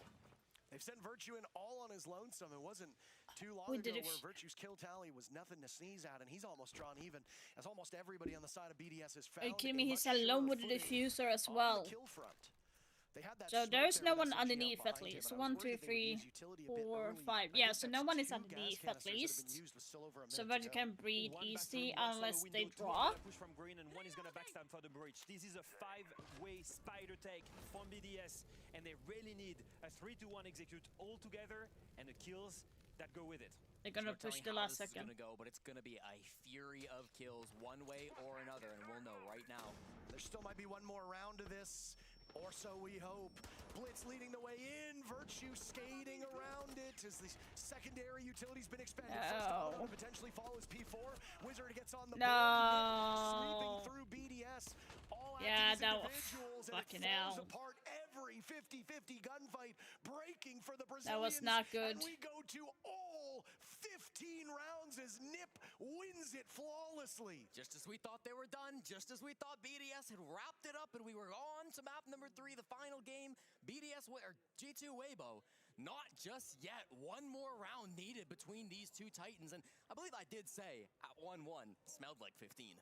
What a game, and what a prediction from you, Jesse. You said you don't have a big nose, you have a good nose, and that one that can smell the right things. Well, you smelled it, and I think I see it as well. The 15th round, loads of pressure for these two teams, so much at stake right now. Not only the main stage, also SI chances as well, improving drastically if you make it and advance to being top 8 at the Munich Major. It's one thing to lose. It's entirely something different to lose if you're BDS at this point. Nip has been in control of every map once we hit the 2/3 mark. The moment we hit round 10, it's been Nip in charge of Clubhouse, of Skyscraper, now here on Lair. Every time it's been Nip who's kind of stumbled. BDS just keep having to battle adversity after adversity after adversity. And they choose bunks to go there. Wow. The one bomb site that they lost once and then won once. The one bomb site where we've said it times and times again. Everything is played on that top floor. And this time, the Warden is here. Nah. That's the only denial. I'm like, Weird, new setup it's that we so haven't seen annoying. I So far. mean, we listened to the TAC timeout right before round 12, right? We listened to what the plan was for NIP. They thought, okay, BDS are going to beat themselves. We can just rush the site. That didn't work. Surely now NIP can just go back to their very first take in round number 9 when they spent all That's an interesting take with Jaeger device on the green They stairs. cannot just anticipate NIP doing the same thing that they did that lost. If I remember well, when they defended against that, BDS had brought the Clash, they had brought the Mira, they had brought operators that were supposed to make the top floor stronger. Yeah. Now, look at this setup. You see a Castle, you see a Valkyrie, you see Jaeger. Right. That screams extension to me. That screams trying to make that top floor even bigger and trying to hold it as much as possible. And that is the extension that we mentioned. That is Robbie in green stairs with 3 ADSs, the Castle, the barbed wires, and the Kiba barrier, trying to make that top floor clear even harder. It's a big focus on green. It means that like the actual top floor. Okay, P4, have you been nice to the wife, the goddess? Because if you have not been nice, said nice things, coded her with lots of love, she's going to hate you right away. Give me more. So like, show her some love, okay? You're gonna love her for that. If you show her some love, she's going to show love to, show you love back. Between teams that were counted out in their regions, living in the shadows of bigger foes, and now only one of them in the next minute and 40 seconds will be able to make it into the top 8. I can feel the pressure. I feel like I'm even more pressure than the players inside that game. I feel like the tension is at an all-time high. These two teams have been battling for so long. Trying to problem solve that Greenstairs player has been the real trick for NIP. The adaptation called by BDS right now is causing so many problems. On the side They of are NIP. having They did not issue. anticipate that. Look at that before, it's still lurking. They have no clue about the win conditions set up by BDS. What a call, what a strategy. A lucky shot from Khans on Robbie. If he ego challenges this, can be the undoing of this BDS offsite play. Oh no, Fantasy is like a beast. What the fuck? In the mid-round, 1 minute to go. Nip with a huge advantage. And a Why are you peeking? to be had as P4 goes P4, why the fuck are you peeking with Valk? Where are these last 3 players from BDS? An impressive comeback. Stupid. But it looks like now it's BDS's turn to stumble at the Yeah. finish line. Virtue and Lasmo as all that remains for BDS. A triumphant comeback, but there's so much more to be done and no weaknesses here for Nip just yet. Virtue in his position, finished off by Khans. Yeah, GG. Nip, you got it. Fantasy just made that so freaking good. By ninjas in pajamas, heartbreak for BDS, and it's Nip up to the main stage. BDS to go home. Fantasy is known for having one of the craziest I would say Fantasy did an amazing job, but Frick had, I think it was Frick, the caster at least, he had one job, and that was to hold so Rob would not get shot in the back on the green stairs, and he failed that miserably to hold that for Rob. Like, I really, like, it's a simple job, but that didn't go well. Props to BDS, props to these guys, fighting as much as they could, never giving up, fighting for so many match points and bringing it back. There always has to be a loser, but in my eyes, BDS, they're not losers. This could have gone either way. One more game remains, but we're going to want to hear what everybody seems to think about that matchup in just a few minutes. Yeah, damn.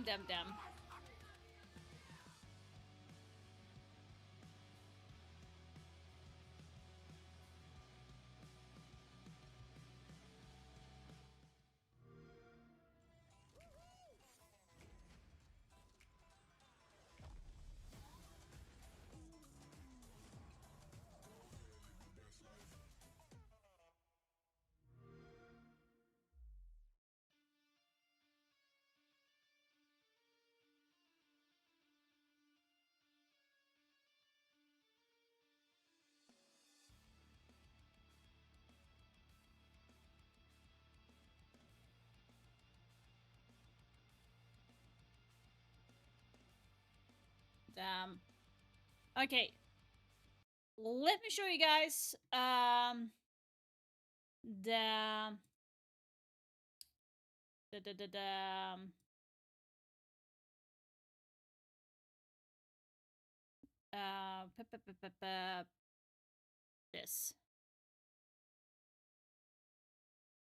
10 for pursuit. No sound, unfortunately, but reveal on sending. Have you seen also?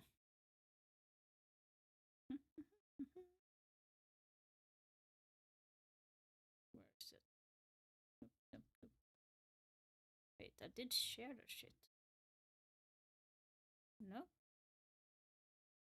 Here.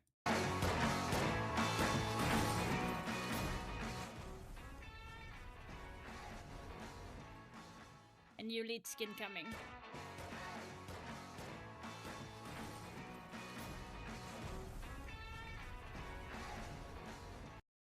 I think there's going to be a new, like, I heard that it's going to be a Goyo elite, but it might be a Thatcher elite coming up. He hasn't had any elite skin for a while now, but could be. Could be, right? Did I sell anything on the marketplace? Let's also put on some music.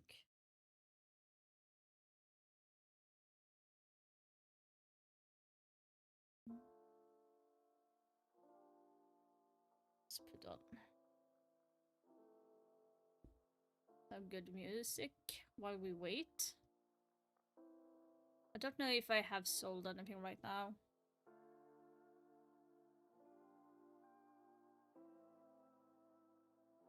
Oh, come on. I did not mean to do that. Are you kidding me? No. Not sold anything. Boo hoo hoo.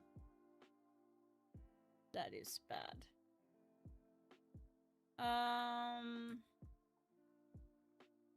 5 minutes. We can do this while we wait. So we can look at some old videos. I do this often because that is not anything copyrighted. So this is my videos. Do we want to watch some shorts? Like, let's look at my oldest videos. That is so awkward. I'm not even going to... Like, that is going to be awkward. Not even joking. Like, he's in the hallway. This is an oldie. This is a couple of years back, I think. Push back. 2021, so 4 years ago. I did not have any good mic, any good cams, as you can see. It's very blurry. So that was one of them. Push back. I've been spotted.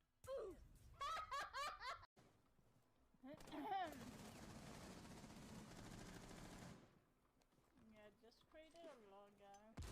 Come on. It was at this moment that he knew. He fucked up. Not my fault. That was perfectly placed. By the way, I reserve the amended that I am not guilty. I just aimed at the wrong person. He fucked up.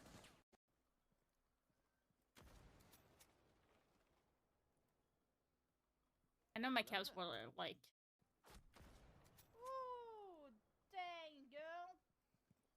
You scared the shit out of me.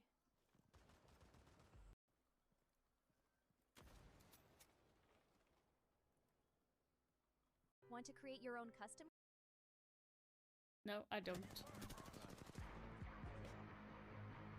Nope. All my bullets. I kicked him! I kicked him! Brandon, you ate all my bullets. I love the timing of that. All my bullets.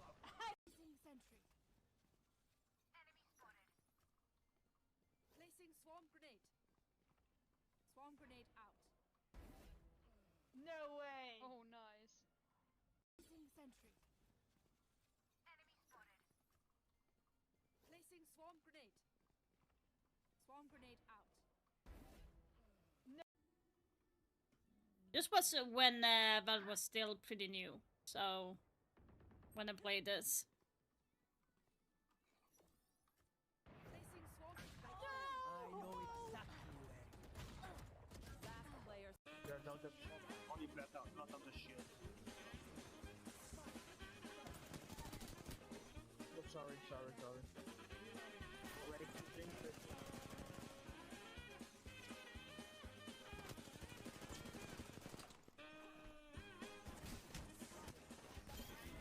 Nice. Hey, recipe? Oh my god. I don't even know how to survive that, to be honest. Yeah, and yes, I do play Apex from time to time, but...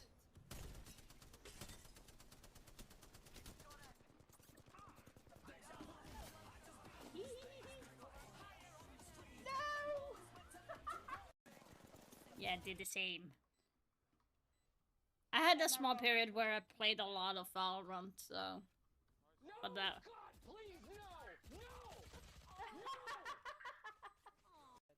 I was bad at the game.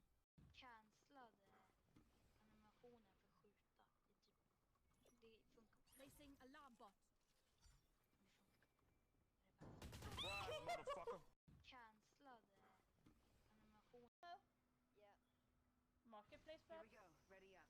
Or no, he's going to take the ship. Yeah. Okay, let's go then. And I missed the ship! I missed the ship as well! And he got down as soon as he landed. Oh my god. Yeah, he's pushing me. Coming from... Yeah, he's on the other side now. Yeah, I'm not even going to comment on how bad I am at Apex. Maybe I've gotten better now since I'm better PC, but like I really don't think so. Yeah, he's pushing me. But I love just having a lot of nades. That was like my thing. He's on the other side now. Where did you go? Across!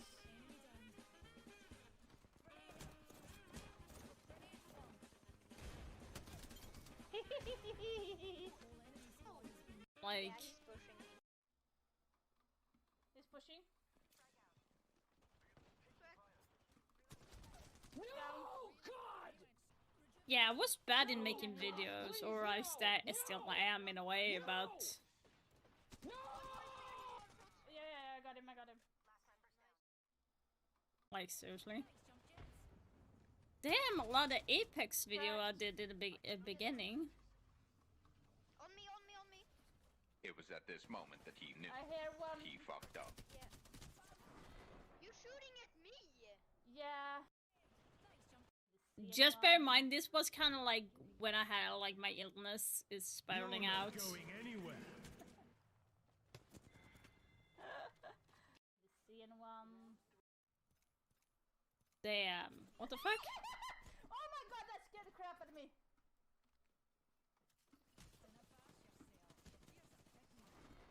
Oh my god, that scared the crap out of me. Like... Finish him. Seriously, how many... He's cracked.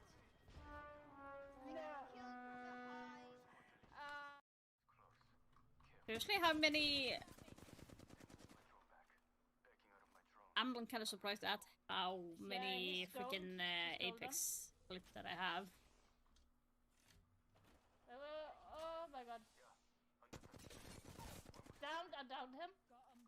The roof. I don't think my aim is that bad though, right?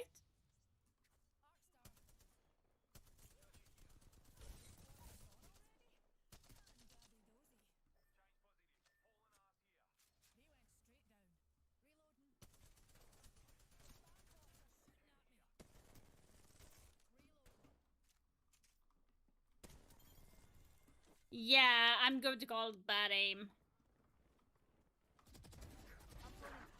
Ooh, that was a good aim. Finish him. I'm kind of noticing a pattern with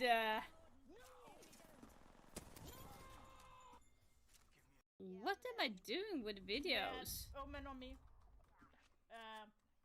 Apparently. Yeah, I'm left. They're like 10 seconds long only. One enemy remaining. Damn.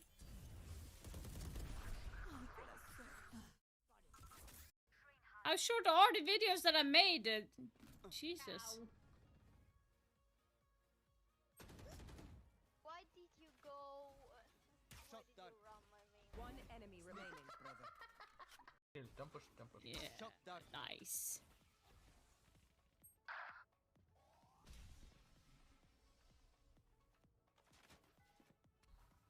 Scanning ahead. There they are. One enemy remaining. Damn. Okay. And now I need to buy a new. Scanning ahead. Get out of my way. Yeah. We're not going to even discuss that shit. Oh my god. Run. Is there one there? Yeah, both are in mid. One enemy remaining. You Spike down B. Stop! You see? Like you can see, by the way, like I'm way fatter than that I am now. I was severely overweight in a way, so Are you kidding 4 me? years ago, and that was because of my health was really bad. One enemy remaining. Spike here. Okay, I'm going to pick some. Yay! Win. Ooh, chat. Okay, we went for Apex. We went to Valorant. I got. Yeah. Still in sight. One enemy remaining. You're not going anywhere. Damn. Like, guys, do you want me to go into Valorant a little bit? It was at this moment that he knew. He fucked up. I don't know why I jump. In Valorant, I just have the nasty habit of jumping with her. Welcome to my world. One enemy remaining. I feel like that was a good one. Behind the box. She's Having a lot of. 10 seconds left. One enemy remaining. okay. I missed. I whiffed so hard. Back in what? Nani? Back in. Hadouken! There are so many people there. One enemy remaining.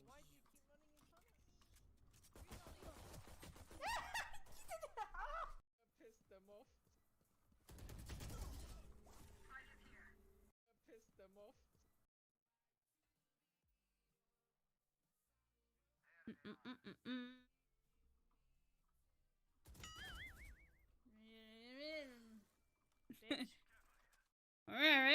What the fuck was that doing there? What was that?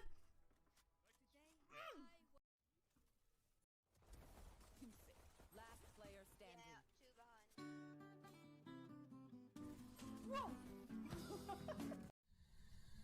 Oh, Phasmo.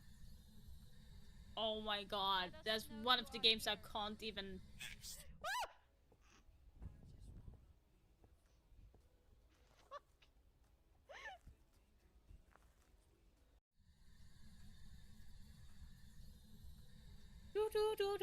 Do. Yeah, next.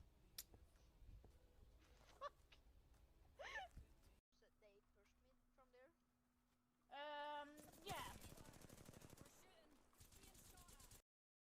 We can do.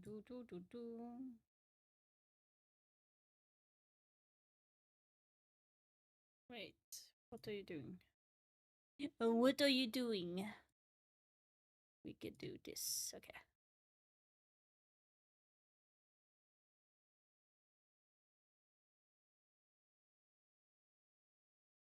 Okay, that is weird. That is highly weird. No one even celebrating.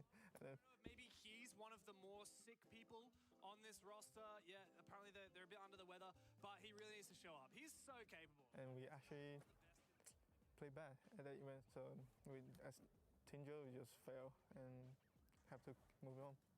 Then the Weibo just say, "Oh, I heard you guys didn't have the orcs, and we are interested on the siege." So they're trying to let player as the freedom to get the coach or the analyst. As a player, it's really cool for me to, build a team. He makes it in. Oh. Oh! Hold the phone. Hold the goddamn phone. Hold the phone! Not again. We make top A at EWC.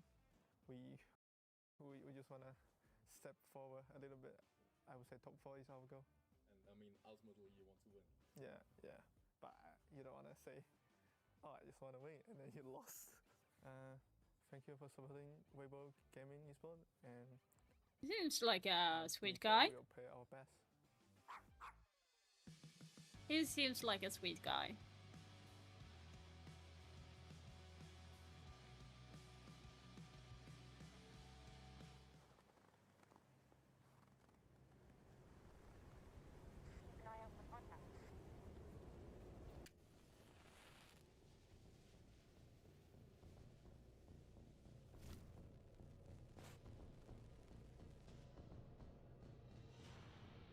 Kind of don't understand where the cookie comes in, but sure.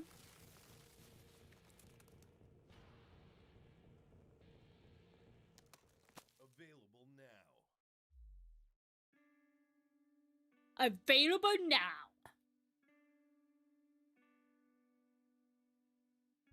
Okay, let's talk about G2 versus Weibo. I do believe that if G2 wants to, that would pick Bank. And Weibo, what did I say? Did I say border or I think I said border for them, right?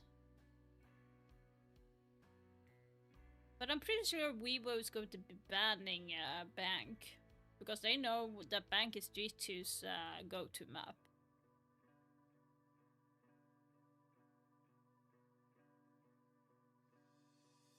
So like the maps that they need to be aware of that G2 is really good at, that is like the top biggest wins on map, is Lair, Bank, Nighthaven, and I think Chalet is one of them. So they gotta be choosy on what they wanna play.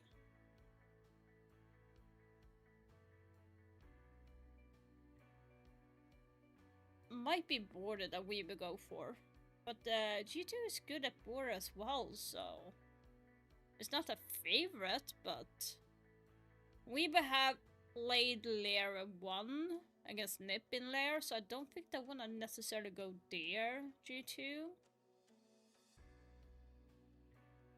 So maybe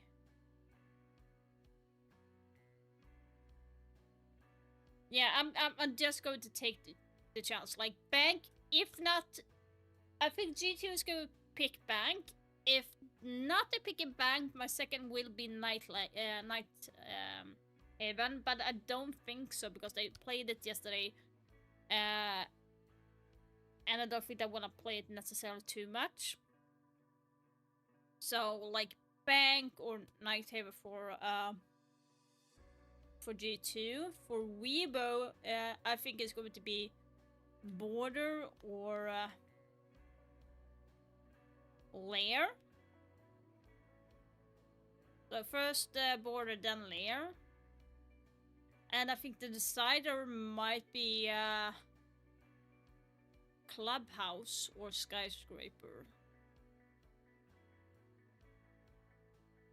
So let's see if I'm going to be having it right. Should be interesting when it comes to like the map choices. Nicky! Okay, what's Only one more spot for the arena remains. Only one more spot for playoffs. That's either gonna go to G2 or Weibo, but we're gonna find out who that is after this best of 3. I'm excited to start talking about this series, and we just saw this player interview with Reaps on the side of Weibo. We'll start talking about Weibo first as well in general, because looking at that roster, of course, the only remaining hope, I guess we can call, from APL, but a lot of the hope rests on the shoulders of a player like Reaps as well. Yeah, I mean, he's been the standalone, the one guy maybe carrying his team across so many events. Reaps has been the guy dropping incredible numbers in APL as well. I think he's the main reason why Reaps has been dominating their own region, coming here as one of the only 2 teams in the world to have won Stage 1 and Stage 2 in their own region. Yeah, it's an absolutely, serious talent on the side of Reaps. I think it's crazy how chill he is, how casual he is. He's playing inside of his coat as well. He, of course, has such a small mouse pad hanging off the desk. He's a real enigma at times. Yeah, well, we're speaking of that though. Let's have a look at Reaps, and I guess let's take a look at his stats as well. And in particular, a specific sense in regards of the sense. Yeah, it's so different than what most players have. It honestly is. It feels like he set his sense accidentally when he first started playing the game, and has just kept with it. I have no idea how he makes the micro adjustments. The difference I don't know between the X and Y. I don't know. That got me shook. That is shocking me. I think I know why. Some players have it because they like to have like a higher sense the mouse on off the vertical, so it counters the recoil better. I assume that's for the recoil, but like I'm not gonna feel that. It's Look at crazy. this. the setup of the mousepad, the way that he's playing it. I mean, it's just such a fun And do story you know what? to me. He makes such small micro adjustments that it really is. It's like he's barely moving his mouse when you get to observe it in person. It is absolutely crazy. Damn. This is very funny to watch, of course. And I know we just heard from him in the interview, but we're going to throw it back to that specific part where he talks about the sense one more time. I remember when I first time played Siege, I felt like the recoil is so hard to control, and then I just increased the sense. So in Siege, Yeah, he has the recoil highest, is if I remember correctly, he has the highest sense out of everyone in the entire pro league the scene. reason why it's so high. Love that for him, though. And we're looking at the Weibo players now getting together, hurdling up together, of course. When we're looking at this roster, though, I mean, they have faced a lot of opponents so far inside of the major. They're now playing their final game, as we hear them getting ready behind us as well. But in regards to the opponents they face, what have we noticed about their game so far? What we will see is that Weibo, you can see their team profile here, their EPS. They've played actually some quite good opponents. They've played Enterprise, you know, we saw Enterprise go out, but after that, NIP, who have just made mainstay, Shopify, who are North America's best hope, then Team Secret, European's best team, EWC winners, and then we go through and they play up against G2. What I will say about Weibo actually is their stats as a team, they're almost not like an APAC team. Of course, they come from the APAC region, but every individual has got solid stats. They play good quality Siege. Normally when you see APAC teams, the one thing that they will do is they will have one real pop-off player and then others who can't necessarily hold their own internationally. Weibo don't have that. Yes, Reaps is excellent, but also the rest of them, they can hold their own. Yeah, it's not the easiest opponent for them, though, today, as we'll start talking about G2 as well, going up in this matchup. We had hopes of all 4 EU teams making it to the playoffs, and now the hope remains on the shoulders of G2, especially for a lot of G2 fans out there. And they're probably wondering, I mean, a lot of people in chat will be wondering as well, when does Stop and Play? He plays now, and I'm sure with what he's shown us so far, he will pop off again. That's ridiculous. I mean, he's been, I will say this, the main win condition for this G2 roster. They are used to having superstars on that roster, and usually it is the firepower and it is the chemistry and the leadership of Alemao brought together that gets them kills. But I will say this, no matter the leadership, if you have a player like Stompen hitting clips that he does, looking at the way his teammates are looking at him, the realization from Alemao that he's got such a talent on his roster, that is, to me, the main win condition on that roster. That is the beauty of G2, having picked up one of the best generational hope out of Siege in a very long time. I mean, it's just the G2 way. They just pick up talent after talent after talent, right? And I think, you know, there's people that maybe question Stompen when they first got picked up because he never played Tier 1, because he was an 18-year-old kid moving across the world. There were pros who didn't think it was going to go well. And this kid has settled into pro life so well. And G2's a huge risk in taking him, but he's paid them back and more. And all of the G2 players, I can confirm, are absolutely loving seeing this graphic. That's why it's so good to be in the player areas. Of course, they can see this graphic on our screens now as well, right before this game. And now, with G2, of course, they're playing their last match here, potentially, before those playoffs. I want to look at their path to getting here as well, because when we talk about G2 and the things they've been doing so far, I feel like the Samurai has been slaying. It feels like the only way for G2 to win is to beat an APL team, and if you look at it, it looks like they got rid of CAG, they got rid of D+, and now they are facing Weibo, and it's just natural, right, for G2 to eliminate those APL teams to make it to the main stage. Yeah, I think so. They beat CAG. I think they were good against CAG, up against D+ yesterday. I thought we really saw the real G2. The G2 that all 3 of us know and love and have seen inside of EML. I don't think they'd really shown us that until they came into that game yesterday. But then, now it feels like G2 back. I feel like I finally trust them again after that D+ game. And if I was Weibo, I'd be a little bit worried. Dangerous to trust them as well. We know how that goes sometimes here. But I want to take a look at the map veto. See where this series will be taken. Let's see if I'm right. NSI, of course, it was a 2-0 I did say bank or cafe. They went to cafe. A ballsy pick, I will say this from Weibo. Yeah, Okay, ballsy. it's a great map for Weibo. They're on a 6-1 streak right now, and a good record. Yeah, for but them. you If had look at G2. this, it is one of G2's preferred map. They're absolutely insane on it. In fact, many teams are not even picking it against them, Jack. Yeah, they barely get an opportunity to, even if they would start attack. G2 are always going to be happy to play Cafe.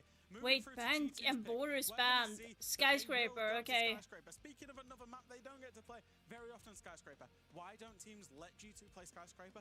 G2 are incredible at attacking this map. They very much set the meta back in the day, and they've continued to. I would say Alamo is probably one of the best IGLs in terms of attacking this map, so they'll want to go there. For Weibo, we've actually not really ever seen them play it as well. So it is inside the lair, okay.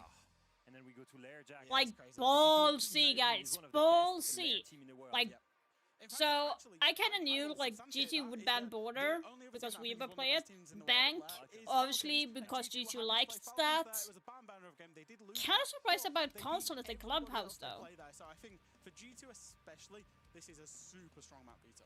So I'm hearing two things. I'm hearing 100% pick rate for Skyscraper so far, and also we are from the region, you know, where G2 comes from as well, but we are very much leading this map veto in the favor of G2. The question is, can they do it though as well? We're going to find out with our casters, Gus and Zenox. Yeah, and you guys are indeed that from the EML is region, but guess what? We got the APAC casters crazy. for Weibo. I did not even in a million think that Weibo would actually pick Cafe. That could be. That could be bad. Ups and downs. 72% that could be bad. Jesus. Well, I would imagine a lot of those are probably Stompin fans. Let's be honest, guys. I think the reality, this one closer to 50-50. Either of these two could win it. It really just comes down to who brings their best. The SI qualification implications, well, they don't really matter for either of these two. They can officially put themselves through to Paris, but I mean, at this point, both of them are pretty much shoot-ins. Yeah, very keen for this matchup. I've already braced myself emotionally for the conclusion because whoever wins, whoever loses, it's going to be sad, right? We'll either have no APL teams in the playoffs bracket, the king, by the way. Or we send home the king. Send home the king. I mean, we could have had Reaps as the king as well. I mean, he's the APAC king, really. So it's like Reaps, Stompin. Do we get some kind of like battle between those two? I want to touch on that briefly though, because for Reaps, he probably hasn't been at his ultra best, where he is certainly capable. Multi-kills, frags, big 1vx clutches, and just by and large dominating for Weibo. I don't think we've seen the best from him. Can he save the best for last here in the Swiss stage? G2, Weibo, it's our final best of 3 for today. And for the Swiss stage, G2 will start defense. Cafe, it is the map pick of Weibo. No, Reaps hasn't quite been at his absolute best. A 106 EPS heading into the afternoon. Stompin currently top 10 at the event, 115 in comparison. Cost numbers very, very similar though. So expecting both of them at 67, 66 respectively to have large impact in this matchup. Yeah, so Ying and Monty off and Jaeger and Mira. So Jaeger Mira, solid choice for Cafe from G2. Weibo have done their homework because G2 likes playing Monty and Ying, so... Played map so far at the major. The only map with less playtime has actually been Chalet, played just the once. Cafe now coming into its third game. Yeah. 61.5% defensive win rate. Would imagine that's going to be the storyline in this matchup. Defense should very much prevail. Speaking of that, G2 beginning on the defense, it's Loira, who's got himself on the solo walls to get active early. Couple that with the pulse from Alamau, it suggests to me that for G2, they want to get as much information as they possibly can here on their defense and try and dispel Weibo before they can even get into the best positions for their attack. Yeah, it's info for Dinar, not only on map entry, but also Dinar with triple nitro in tow here. Sols has been intriguing at this event. So they're having, yeah, like I said, triple, but they have two really actives by Solus and Pulse. Solus for the gadget and Pulse for the people. A useful operator. And Doki, I'm not so like on Mossy, sure with the drones, but he needs to catch them first. Yeah, there's a ping coming out. Speaking of Reaps, we're getting Reaps. He's the opening death here. Oh, IQ, that's a good pick. That is a good pick. For the APL team, they need him fit and firing. The push now from Speak Easy will send Doki down from bar to pillar with the nitro and tail. And while that does not connect, it's Loira who finds the opening 2 kills of this match. And that already will now put Weibo in a very difficult position in the opening round. Yeah, okay, you need to decide, honey, where you want to run to. Now postured over towards train. Like, Loria, you should have gone to the garage side, okay? Puts an end to the demon.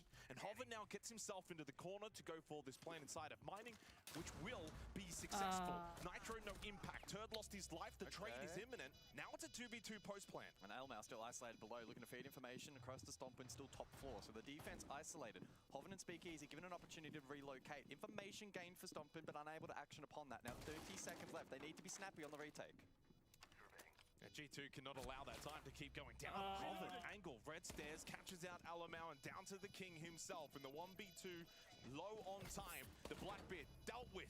What a shot. Good reposition from Stompin. Now gives himself the best chance. He will throw out the gas babe, stick the kid, but Hoven doesn't take contact towards red stairs. Stompin must now commit to the counter defuse. Nah, nicely try. Launching from the back, shoots him in that Nicely very try. position, wins the opening round for Weibo despite the opening 2 deaths.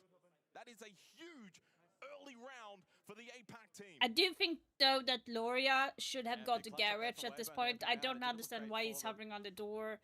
The information was garnered beautifully by G2, and they actioned it quite well to begin with. But then as they fought their way into the objective, that defense split across third and first floors respectively. Alamau finding it tricky to make a playmaking opportunity work. Stompin did his best, the 1v1, and the usage of the util was great. He almost catched Hoven. Narrowly missed that shot. If it landed, they win the round. Unfortunately, Hoven, though able to just avoid those shots, pushes through, gets the kill, and Weibo sneaked the first round. Well, I think it's a big factor that Weibo were able to win that round from a deficit. Attacking into Cafe, it is their map pick. Stealing around nice and early sets them up perfectly for their own mental, for their own confidence in what is a do-or-die best of 3, and as we know historically, while Weibo is probably the outlier in this saying, APAC teams tend to crumble in these sort of matches. Top 8 conversion, being able to go deeper into a tournament such as a major, that's where we usually see the APAC teams fall away. But Weibo has been the exception to that previously. Oh, we saw in the pre-show as well, G2 have been the Grim Reaper for APL at this event. They have. They've been fairly successful. Similar to the Brazilian teams, maybe Furia, to North America at times. Speakeasy, bakery side. Is Kitchen for this second round. They'll bring the sends for the ROUs and look for a bakery hit as of right now, but we know that Weibo can pivot later on, potentially to a freezer side hit. Defensive setup though for G2, that screams rather default. It will be all about the delay. They've got the Echo that can put pressure eventually on the plant later on. They do have Lawyer playing VIP with a Nitro Cell, and of course on that 2 barrel with the Zodo canisters can very much delay time over towards freezer. So they are well set up, especially with Doki on the Azami over towards bakery. They've kind of got both angles covered. If it's a freezer side hit or if it's a bakery side hit, they're ready for either or. Looking across at Lawyer's card and a Nitro in hand early on in this round, perhaps looking to make a play. That's kind of Hoven just wasted one drone. Great piece of utility to counteract the Goyo. The plays for the default, and now currently feeding information over towards VIP. Lawyer will be playing that position with Zodo canisters. Good counterplay onto the sense if those ROUs are to be used by Speakeasy to drop down that hatch later on in the round. That being said, freezer hatch is still actually in place, and there's action elsewhere. And it's G2 on top. Once again, it's another 2-player advantage for G2. Weibo will need to bring back a second round straight from this sort of deficit without Speakeasy. No more ROUs from the sense. No, you losing that, Loria? Well. Gets rid of Loira. Oh, Hoven did that really well. G2 will need to make sure they consolidate towards the site and do not allow Weibo to get into a good position. With Alamau still towards bar, he offers a good point of contact, but baited out, and Turd collects the free kill. A rookie error from the veteran. G2 still have the yokai in reception. They're failing to play off that information correctly. They had such a strong advantage in that area of the game, but now it equalizes 3-3. Weibo again. Yeah, I'm really surprised how. A little bit of luck going their way. Damn. Shots landing. Still one gas babe available for Black. 2 impacts for Stompin. Gets out of code check, goes red stairs. Still time for Weibo. I mean, they don't need to rush from this position. 30 seconds. Cross hold. Weibo will need to try and break it. Stompin's the one that needs to be beaten. Stompin holding an angle towards red stairs is cutting off this push coming out of bar. It was a cross through, 1 for 1, keeps it now. even once again. Hoffman's been strong, but so has Stompin. Reaps will go for the plant towards the bomb chassis. At this point, Doki and Stompin can just push together. Stompin indeed will. Shots don't land initially, but in the end, the ones that do matter the most, and that is the round going the way of G2. Big round from Stompin. Big reposition. Was playing code check, pushed out, played red stairs, knew full well where that push was going to come from on the bar side of the map, held a deep, good, strong angle, and gets rewarded.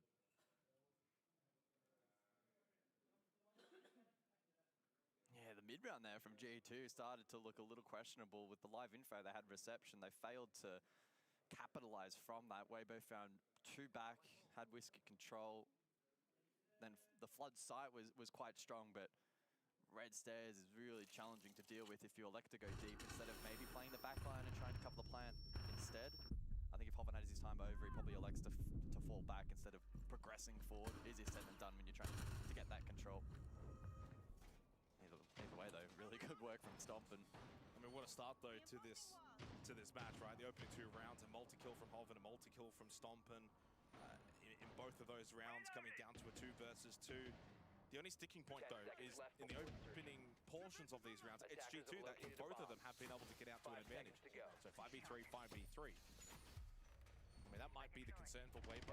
Coming into Cafe, not always the easiest to attack into your opening kills to get the advantages. So far, G2 have been really good in that area, but in the mid-round, they have been letting Weibo back into these rounds. That's the concern if you're G2. Trying to find a way to lock up more of an advantage once you do get those opening kills. Yeah, it's been Laura from G2 to find first blood in the opening couple of rounds here on Cafe. Certainly an area that Weibo will be looking to address here in the third as we head over to top floor. Stompin, key position again. This time Lounge will be self-sufficient with keep the barriers in hand on the Azami. And this will test the util clearance of the attack. Big frag grenade set here for Weibo. All but Reaps with 2 in pocket. Alamau, of course, playing the mute castle combo towards shot. Will keep that locked down. That provides more cover for Stompin. Loria is shaking his head.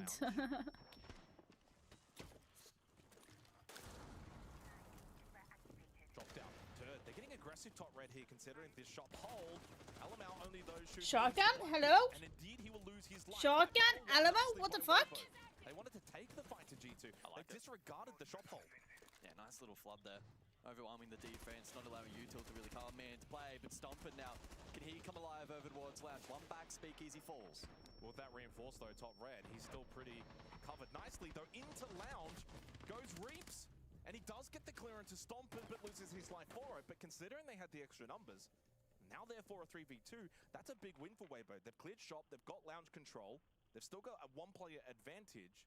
And largely they've dealt with Stompin, who has started Alamo is not using in the round. Weibo, they've won this early round. They've put themselves in the best position now. This is where they can slow things down, talk things over, and reassess how they want to attack into the final minute. A handful of drones, a handful of grenades still available. I just don't get why Alamo did not use his shotgun. As they look to identify where this defense may lay. It's Doki at Pixel. And Lawyer now to cover alongside NY Corridor. Weibo contemplating what the final push will be. Yellow ping information, by the way. So Weibo do have at least a whereabouts as to Doki's position. Inside backstall, Loira looking to retake towards Pixel. Has he done so quietly? It won't be checked properly by Ape. 2v2 for the 3rd round straight.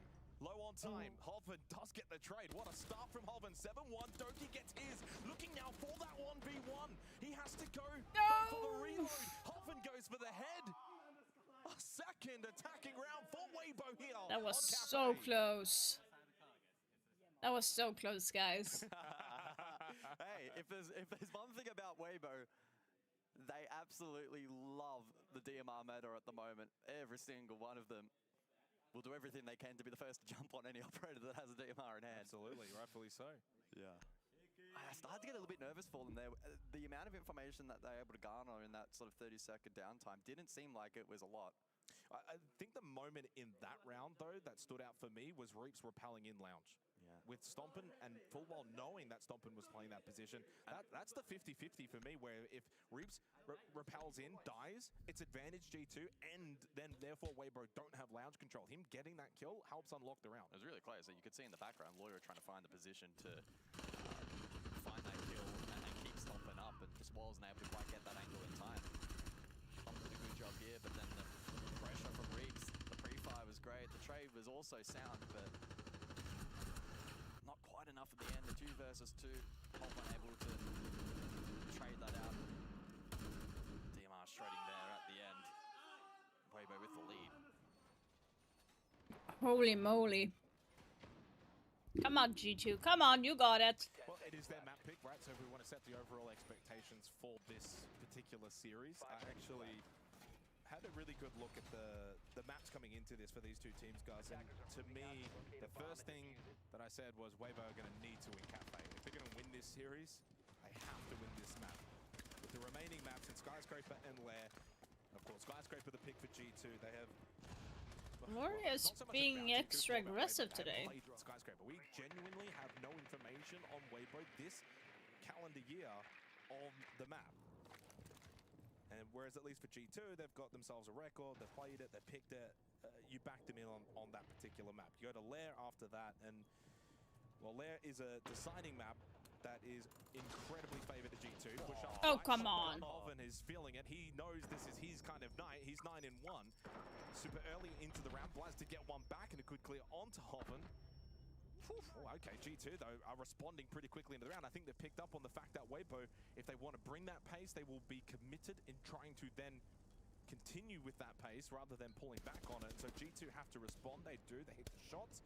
Leaves poor old Reaps and Turf now outside on the exterior in a 2 versus 4. A long streak of picks in the opening minute of this action phase, tilting the way of G2. Responding really nicely to that initial pick onto Loira, isolating Hoven, and then Speak Easy and Arpe also shut down. So a 2-2 scoreline to beckon here. Turd an opportunity to pad his stats a little bit, plenty of time.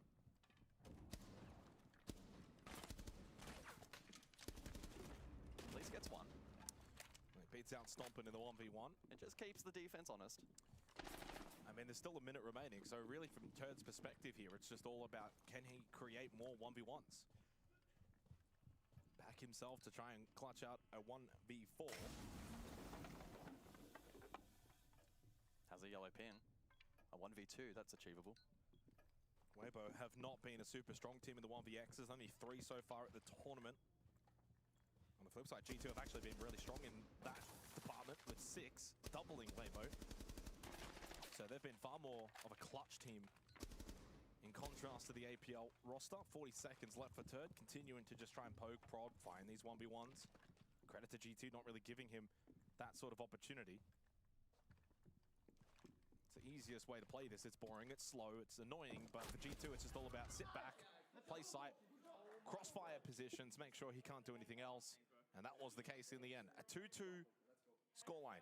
After the 4 rounds of Cafe have been played thus far, for Weibo, 2 attacking rounds already on the board is obviously better than the 2 defensive rounds for G2. Yeah, nice little back and forth between these 2 rosters thus far. Yeah, going good. Going strong. Opening kills now for Weibo, both from Hoven, but this time around, after this pick here, Hoven isolated, unable to have impact, and then Doki and Reading does his job really nicely as well to circumnavigate that pressure from Pillar as they look to try and trade that out. Did Weibo. A little split though on their attack though. If you've got 1 player, or maybe let's say 2 players opting for a bit more of an aggressive push in deep position, but the other 2 players playing Capitao Grim are playing exterior setup kind of focus mentality. I do wonder if there's a bit of a split then in the team communication. I mean, you're 9-1 in Hoven's case, so sometimes you get that rush of blood where you're like, I'm just going to go and do what I want. We've seen Reaps usually be that kind of player at times. He's 1-4, and again, that's been the talking point for Weibo, I think, at this tournament is for Reaps, he's such a talented player. He's been definitely down on form. If they're to win this series, they're going to need more from Reaps. Hoven's probably not the kind of player you expect to maintain this level of form. Upper himself yet to find a kill. And the stat lines for some of those key players on the flip side for G2. the nearly stages here of Cafe. Early days though, we go to Bakery for the 5th round. Second attempt here from G2, successful last time out. Weibo able to fight their way through reception, but ultimately unable to close around with Stompin, especially over towards Red Stairs, posing problems, and he'll play that position once more here for the second go-around. Controller bar for Weibo, uncontested. The entire defense situated on the first floor. Logic Bomb activated. I do wonder if Weibo kind of guarded last time out this site. G2 didn't really offer any kind of second floor pressure. They didn't really have a lot of nitro cells. That's the same instance in this case. Murray is the only one who's got a nitro, and the use of that nitro is not so much to deny the vert, it's more for the freezer drop. Same positions really for G2. They've brought the exact same lineup, all 5 operators from last time out on this site, so they're going back. Oh, Loria, you're not seeing that?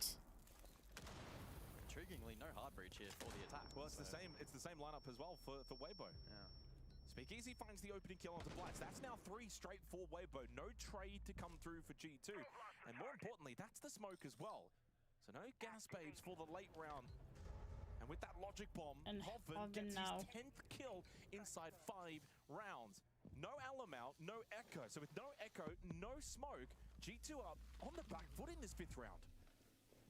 Certainly not a comfortable position. Stompin and Doki will need to be the two to make a play. Minute on the clock. And Weibo pivot to reception side. Good pivot from Doki. Capture Speakeasy coming down red. Battle over towards Bar. Stompin does well to get Hoven. Still the 1-play advantage for Weibo, but Stompin is someone that almost plays to the strength of 2. Heading into the final 45 seconds, still winnable for both teams. The Death March from Turd on the Deimos to catch out Stompin's position and get whereabouts he is located in their minds.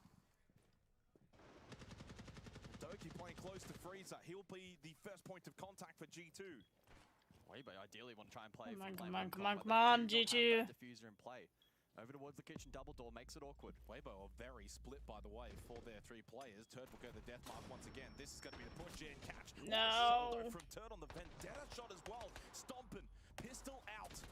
Into the final 10 Damn. seconds. You cannot see those seconds any longer.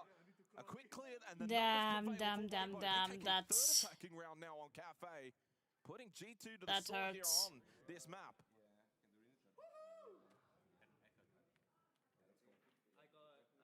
What's most impressive as well, Gus, is the fact they've now won Fireplace Mining, Bar Cocktail, and Kitchen. 3 different sites, 3 different attacking round wins.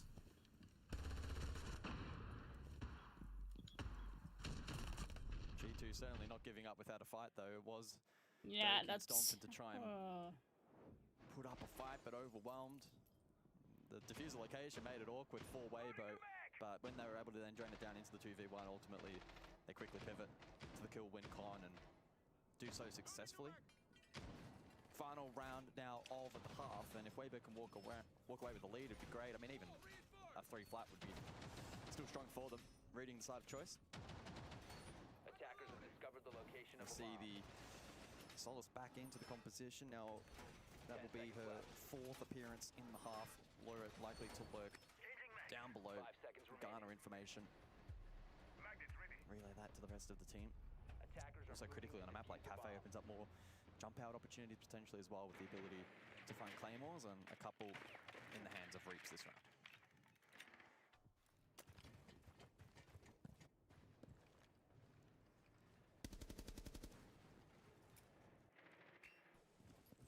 And 3 for Hoven. That was not on my bingo card coming into this match.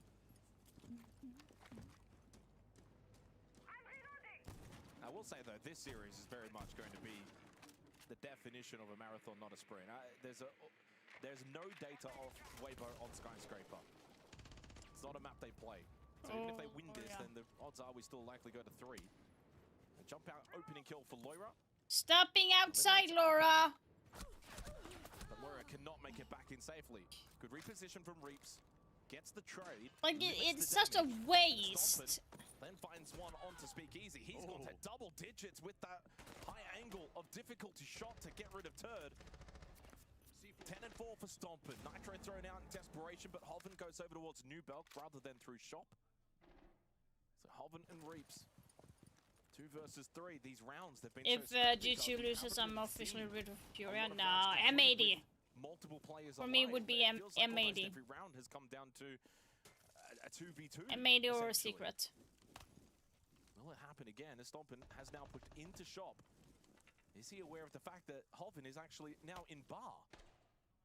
I don't think so. I mean, the way he's positioned, he's got no idea, whereas Hoven knows full well that Stompin is inside of Shop. Never mind, Stompin turns at the right time.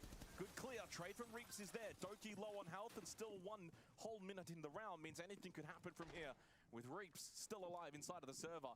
And we know he can be the sort of player that will play and gain confidence the better he performs. This could be the kind of round that sets the fire beneath him.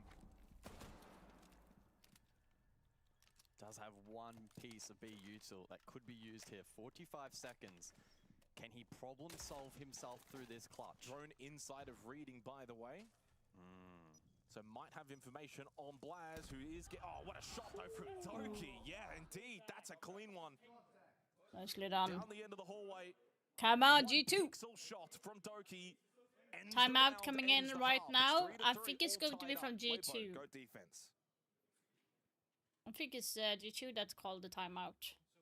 Or So far, so good, and I think that's probably the right messaging for Weibo. Pretty solid half for them. I'll be happy to walk away with 3. The Siege overall they played and the tempo in which they threw into the server, I think worked pretty okay, well what the for them fuck? for the most part. GT's counterplay overall definitely did aid them at times. I wonder if we're going to get some trash talk as Doki's telling Weibo to help out Hoven, and he... Oh, hey, there's a wry smile from Turd, so you know he wants to fight back. I mean, Turd... He is the kind of player as well, Turd, that could be like 1 in 10. As long as his team wins, he'll be talking trash. Oh, absolutely. We need to really turn this one into a bit of a classic. The banter between them. Weibo is undoubtedly the team that likes to provide the most banter in the APL region. It's no real contest, as much as others may look to try. So the bands, Azami and Valkyrie, along with Bonte and Capital. We head to some of the replays from that previous round. Reaps had an opportunity. This is a clean shot. We'll see if we get it from Doki's perspective, but it was quite literally 1 pixel angle down that end of the corridor, the way he was positioned. Got to see it on our side screen. It was a really clean shot from Doki. yeah, so it's looking Question really now for me like heading into the here's second thing. half Like is on what's the G2, you have contrast to Doki, the Stoppin, and attacking Loria G2? going Will they above go for 5 a kills. much slower While on the other team in Weibo, you only have Hoven that is on 12, and none of them are above 5 in the rest of the team. So if Weibo wants to make something to push G2, the others needs to be having a little bit more of a kill streak. Just some, very fun statistics. In terms of the average time at entry, like G2 is 1 minute 47. So that puts them in the top 6 at the tournament so far. So on average, they are one of the quicker teams when it does come to, I guess, their attack side and getting these kills. Yeah, I feel like they really need to make something of it. So it's Turd on the solace here for the 7th round, but he retreats back towards reading, maybe looking to contest this exterior rappel. Loira clued in though and holding that if it is to eventuate. By the way, Ooh, for those at dangerous. home, if you ever are watching and spectating Reaps, he plays with such a high sensitivity that his wrist barely moves. So you may notice sometimes he looks a little jittery. That might just be because he slightly over-moved his wrist. It's because he breathed. Yeah. It's an insanely high number.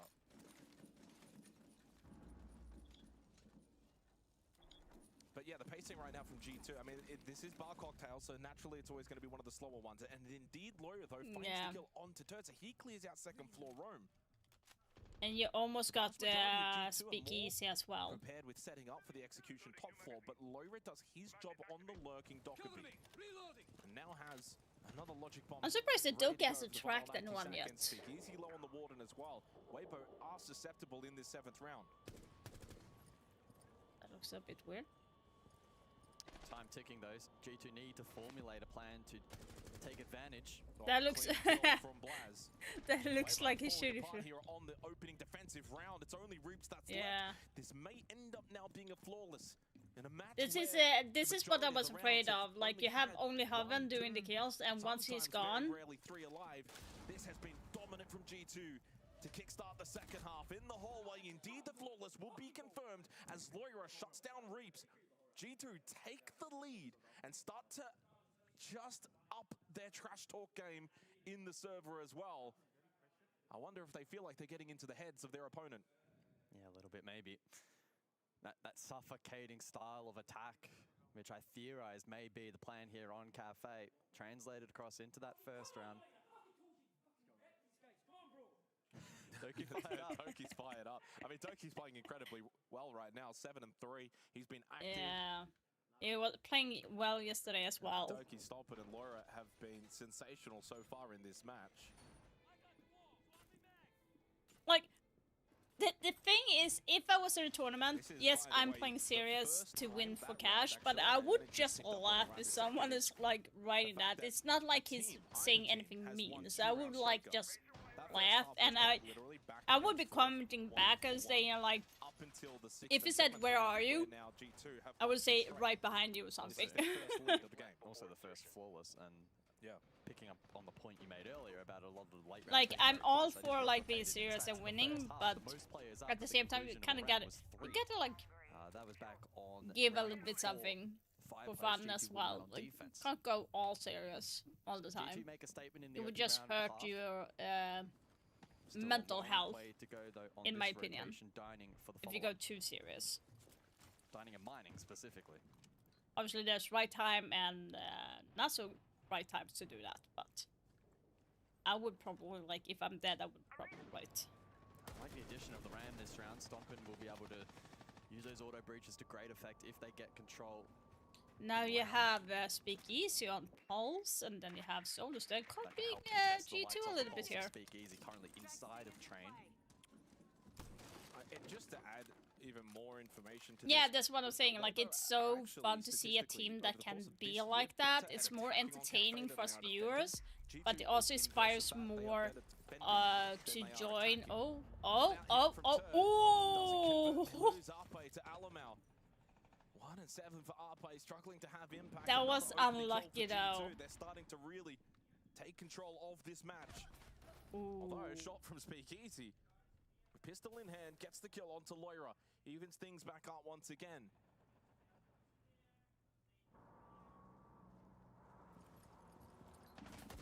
Guys, Ooh. again looking threatening on Rapal, just like round 7.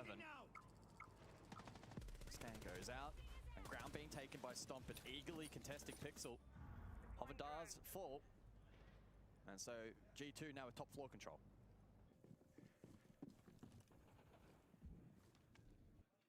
One minute and 10 seconds left. They gotta be making something to open up Bird. Guessing the planting reading would be the next play for them. A minute as well to compound on this advantage that they have created from their early aggression with Hoven in the grave. This should really be the kind of round that G2 is able Yeah, they should be to winning lock in this from G2. here.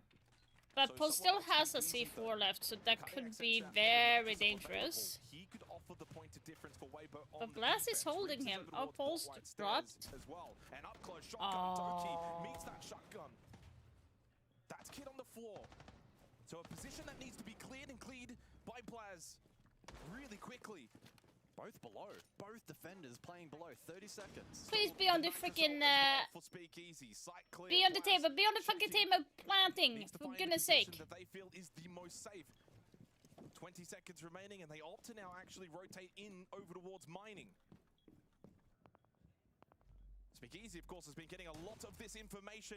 Nitrocell, are they ready to shoot this out? He doesn't even get the chance to throw it out of his Damn. Okay, I would say like that was a little bit stupid by Speakeasy. He could have just tossed the C4 right where he opened up, and he would have died. That's a massive overinvestment. 5-3 lead for G2. Well, they've put themselves in a really good position to take out Weibo's map pick. Weibo need to talk things over. But whenever we go back to cocktail or reading, they're going to be nade stacking, right? There's no Aruni. They banned Azami, okay? So the only things that we have to deny is Wamai, Jaeger, and we could also castle windows, okay? So make sure we're putting a castle on that C1 door and it's on the landing window and also on like on C5, okay? Because they're just going to keep constantly nade stacking C1 over and over and over again. There is very little denial for it, okay? Outside of that, we just need to make sure that we're slowing down a little bit and moving around a little bit too much, yeah? These guys, they just love to fucking punish us when we move too much, yeah? They're going to sit on these repels, they're going to wait there for their picks, and once they get their picks, they're going to go for the push, okay? Yeah. So just relax, calm down, relax on the movement, and make sure we communicate when we want to push and how we want to push. We can go for these picks together as a team. Yeah, let's go. Let's go, guys. It's always a nice feeling as a noob caster when the coach basically says exactly what you say. The G2 are punishing movement. They are suffocating them with these attacks. Weibo getting jittery. They're overplaying their hand, and they're being punished. I just want to see Weibo play more direct. I feel like they're trying to do a lot of funny things. The way that they're positioning around the map. The investment below with the pulse and the Solace is questionable. I mean, it's one of those plays, if it pays off, they look like geniuses, right? But G2, really, really good game sense, clued in, ready for reposition, playing a position where it's tricky to deny. Attackers have located a bomb. Well and truly outplaying Weibo here on Attack Cafe. 10 seconds left. So 3 rounds straight for G2 in those 3 rounds as well, getting all of the opening kills, starting to win these rounds in a more comfortable fashion with the flawless and 3 alive. Afe, well, giving himself a chance to go for a 5-second kill and repositions ever so slightly to go for it again. He got 2 shots off, doesn't land either. Does send a little message to G2 though that maybe Weibo want to up their more direct game. Take the fight a little bit more to their opponents. Alamau on the blitz, along with the Glaz. They're going to go for the quick bakery clear. No, straight through prep. Damn. Never mind the pivot over towards bakery and through. Alamau. What? A little indecisive, I think, with that push overall. Thought about prep, then opted to slide back in through bake. I thought it was just going to be a bake clear, but no, pushed even further and got then punished. Blaz does find a kill with his DMR. But still the advantage for Weibo. Takes the battle and Stompin clears out on the Glaz. Gets rid of Speakeasy. Get the freaking echo off the board. Jesus. Continues to overwhelm Weibo. Reaps is now forced back to site, and the drop was already being watched. They just got overwhelmed, decimated, destroyed. Cut open. This is like the game yesterday when they won against Kia D+. It's kind of the same pace as yesterday. Guys are #1 in EU. There is a reason these guys were the runners-up at EWC. They know how to play some really good Siege. I haven't seen Weibo get that sliced up in a long time, not in the APL region, and certainly not even sometimes even internationally from Weibo this year. What struck me the most is, and I do wonder, it's hard to sort of guesstimate a little bit, but once Weibo kind of dealt with the initial wave of that push, the blitz. Yeah, they relaxed too much. I think they maybe anticipated a bit more of that slowdown reset, but G2 just G2 never stopped. They just relaxed. That was the issue. Yeah, I mean, I had my eyes over it to the left on the overhead and positionally. The thing is going to be, white stairs, red stairs. Speakeasy was a little bit isolated. Will the mid-round and he got G2 be overconfident? That's the problem. When they're playing this good, so maybe in the next round or the round after, they will hit the wall and we will get a win. Because they will get too overconfident in their play and then just lose a round. But then he probably needed to get involved a little bit sooner. That is my go back to what I was saying. It's like maybe Rips was not actually expecting G2 to keep like foot on the that's my biggest worry. 6-3. G2 have won 4 rounds straight. This game went from being quite literally back and forth and looking incredibly even and hard to split. And some positives and negatives for both of the teams. And right now it's just all positive for G2. They have upped their game to a new level that Weibo do not have the capability of matching. Hard to envision, even on defense, for Weibo to bring this back. Have they got what it takes mentally? Because they don't look switched on right now. And Hoven's impact was always going to wane eventually, guys. Like, he was not going to go and drop 30 in this game. Started 9-1, since then 12-7.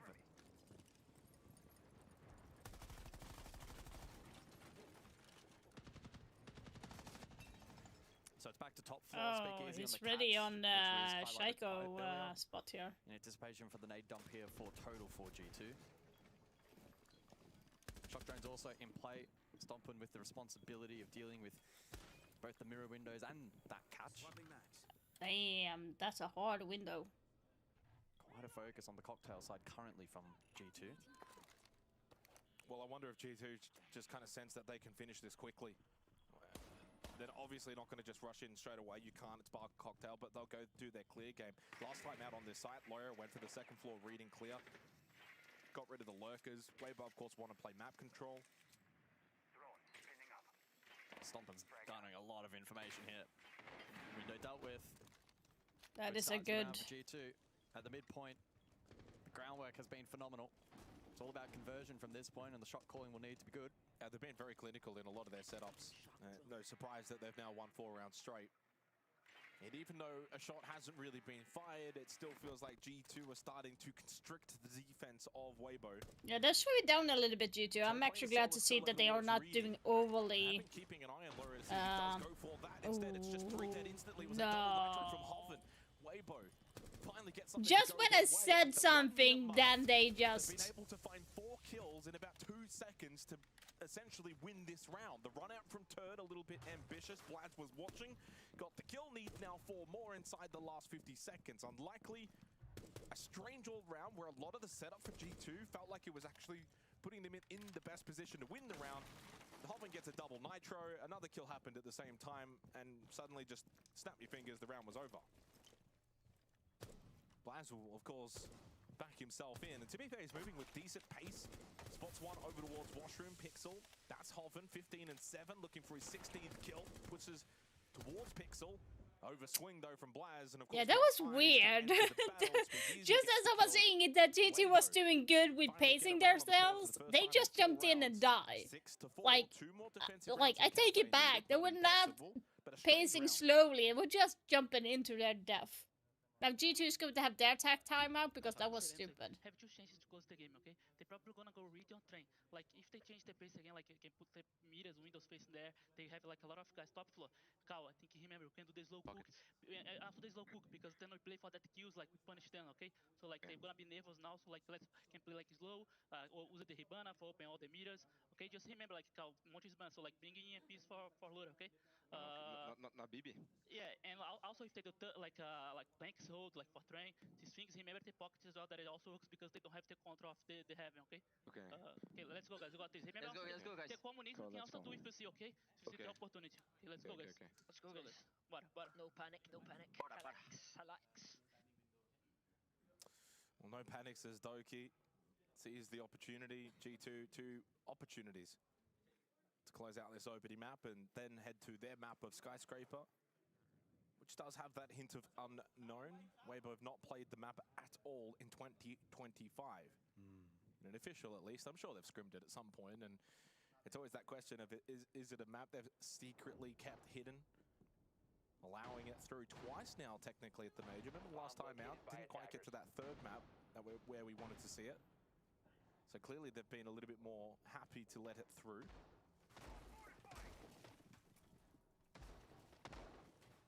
Still think it's going to take a big ask, though, for Weibo to suddenly gain enough momentum to get this one to overtime. 10 seconds remaining. Hoven's 3rd 3K, by the way, so his 3rd multi-kill round so far on this map. He's clearly been Weibo's best.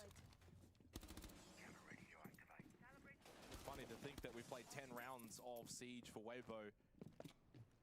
4 players are going negative. Some intriguing repicks as well for G2 heading into the round. We heard some discussion there about Hibana specifically to counter the mirror. It was initially selected. G2 switching off. The Lion Deimos combination here suggesting a point of difference for the attack. Maybe less of a focus on the utility game. Maybe leaning more into the info gathering and looking to take space that way. Blackbeard as well for Stomp and will aid if that is to be the play. Target located. Third floor. Maybe sensing an opportunity to push in through reading. Currently contested by Reaps, who rotates. First death mark now in play. Sentry. Oh. Oh, not only does he get the nitro, but he avoids the nades as well from Ape.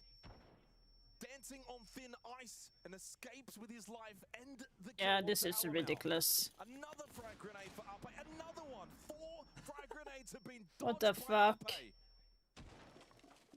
This is not good. No catch for Weibo, but seemingly it doesn't matter. Well, he's not sure though where they're eventually going to push in. He needs a little bit of help. Stompin' down main corridor into mining. Speakeasy lost his life. Stompin' gets a bit of information that no one is home. Below. Needs to get this and get this quickly. Stompin' will be able to get this kit down. The Solus's impact is nil. It's none. Turn has not been able to fulfill his duty on that Solus. 4v4, 35 seconds, and there goes 2 quickly for Weibo. Oh, nicely. Stompin' all one apiece, and only Turn left. Nothing he can do. Nicely done. Jesus. From G2, the EML team will put the sword to Weibo. They take the Nicely done, G2. Oh my god, nicely done. I freaking love you guys. That's why we always say Siege. It's a game of 2 halves. It was so 2 and They're playing really solid. Weibo looking quite strong. Second half though.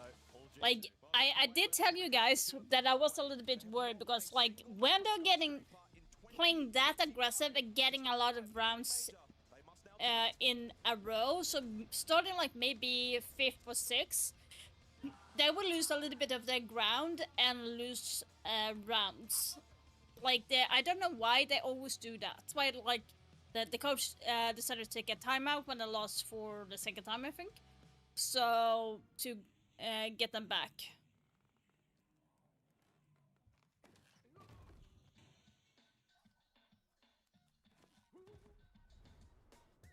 But they did it really good to bring it back.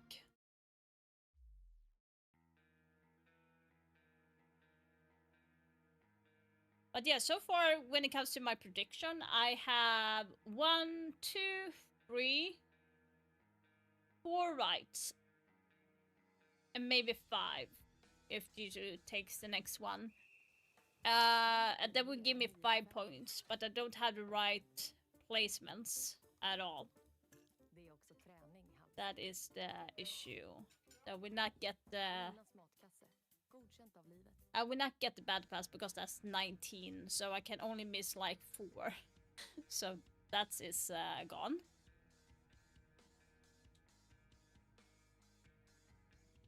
But if I get the MP5 skin, that would be neat. Don't know if I want to keep it though. I wonder if I sold anything on the marketplace. Have I sold anything? I don't think so. I'm not good at selling stuff in the marketplace because, like, whenever I check something, nothing is happening.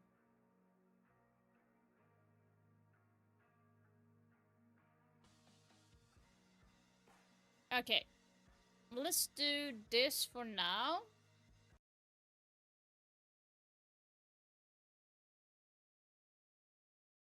Let's continue watching some of short videos.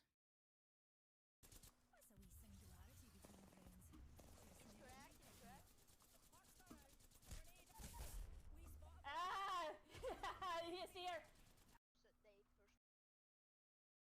Like, I don't know what I was thinking when I was making the videos, but one in the hallway. The Kevin's in there, B. The Kevin's in B. I'm just shooting everywhere. They're both in that room. Yeah. Just having a feeling. Nice. They're both in that I'm room. just standing there laughing, not doing anything. This is from 4 years ago. In May. Jacob, just stand in the fucking way.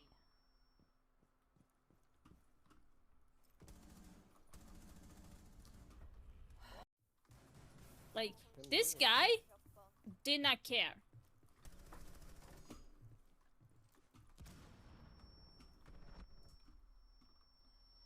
Jacob, just stand in the fucking way. Like, literally, so I have to go around and then shoot them from there. It's so stupid that I had to do that. Här har vi 4 chokladkakor.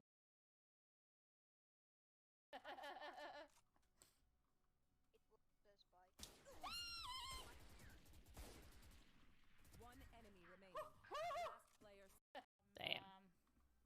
Wait, let's go past... Damn, I have a lot of Valorant.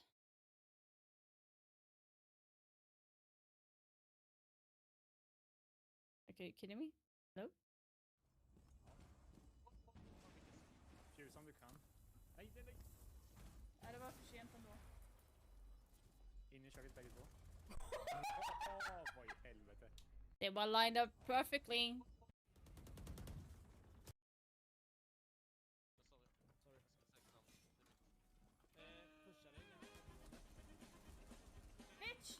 There's a reason why I don't play shields, guys. This is one of the reasons why.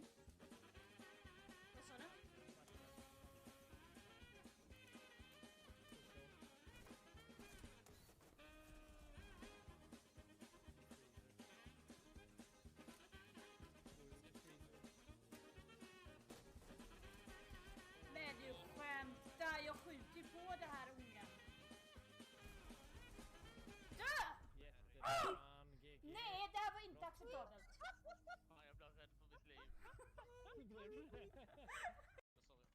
Yeah, scaring my friends is always good.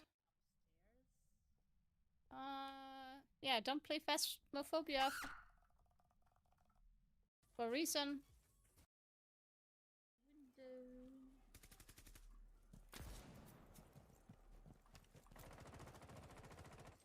Does anyone miss the when you can cook the nades? Like, I kind of miss that.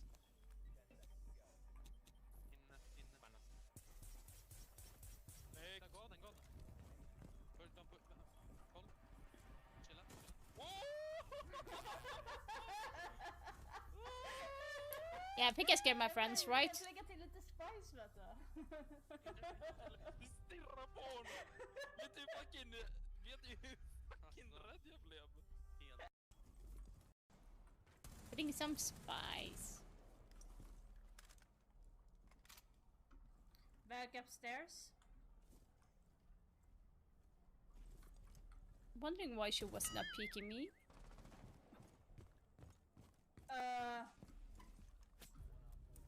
The knife swiping like this, like it's so... It's like it was so long.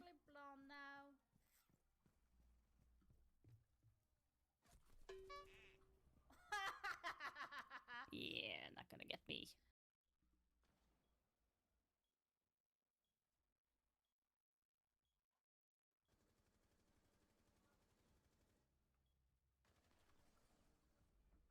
Wow! Damn, I'm good. I'm just so fucking good at the game. Oh my... Sledge, watch! Sledge, move to the left, you're in the way. I'm going to toss an aid. Sledge move. Oh my god.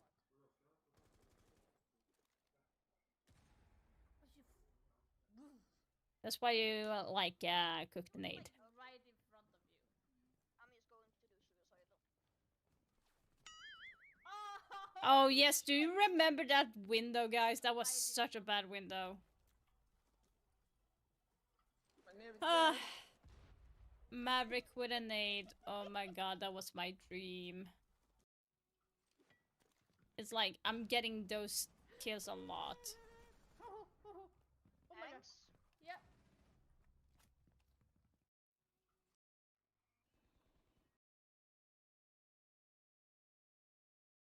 Come on.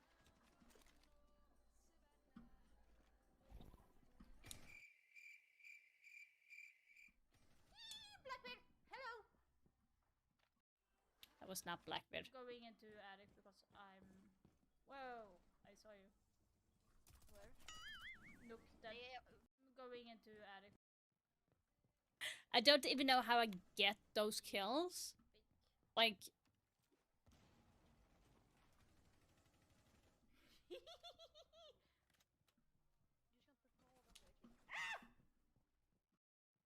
High IQ people with AD. Going into attic because I'm... Whoa, I saw... Why is the same one? I jumped at the right time. Still... One's little blue.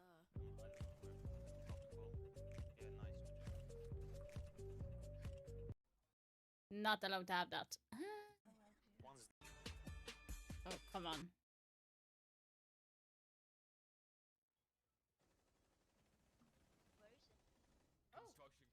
Construction. Sorry for shooting you, dead body.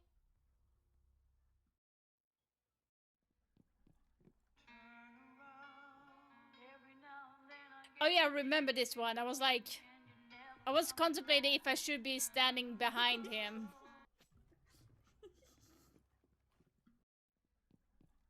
Like... It would have been a funny video, right? Nope. The opening doctor. Yeah. I'm holding garage cam. On red. E-boy.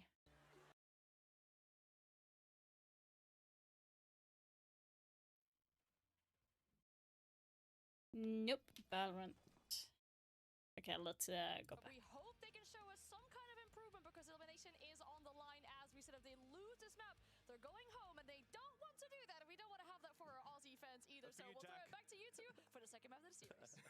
I'm just doing my best Jack impression right now. But no, look, I agree with him wholeheartedly. I think 5-1. I think they genuinely need 5 defensive rounds if they're going to win this map. A map, again, that they have not won this calendar year. It's all set up against Weibo coming into this G2. This is going to be about 70%, hard. I think on the first map now, a whopping 85% here on the social predictions. And I'm starting to follow that one home as well. I think they've got this one in the bag. It's just all about how they're going to do it.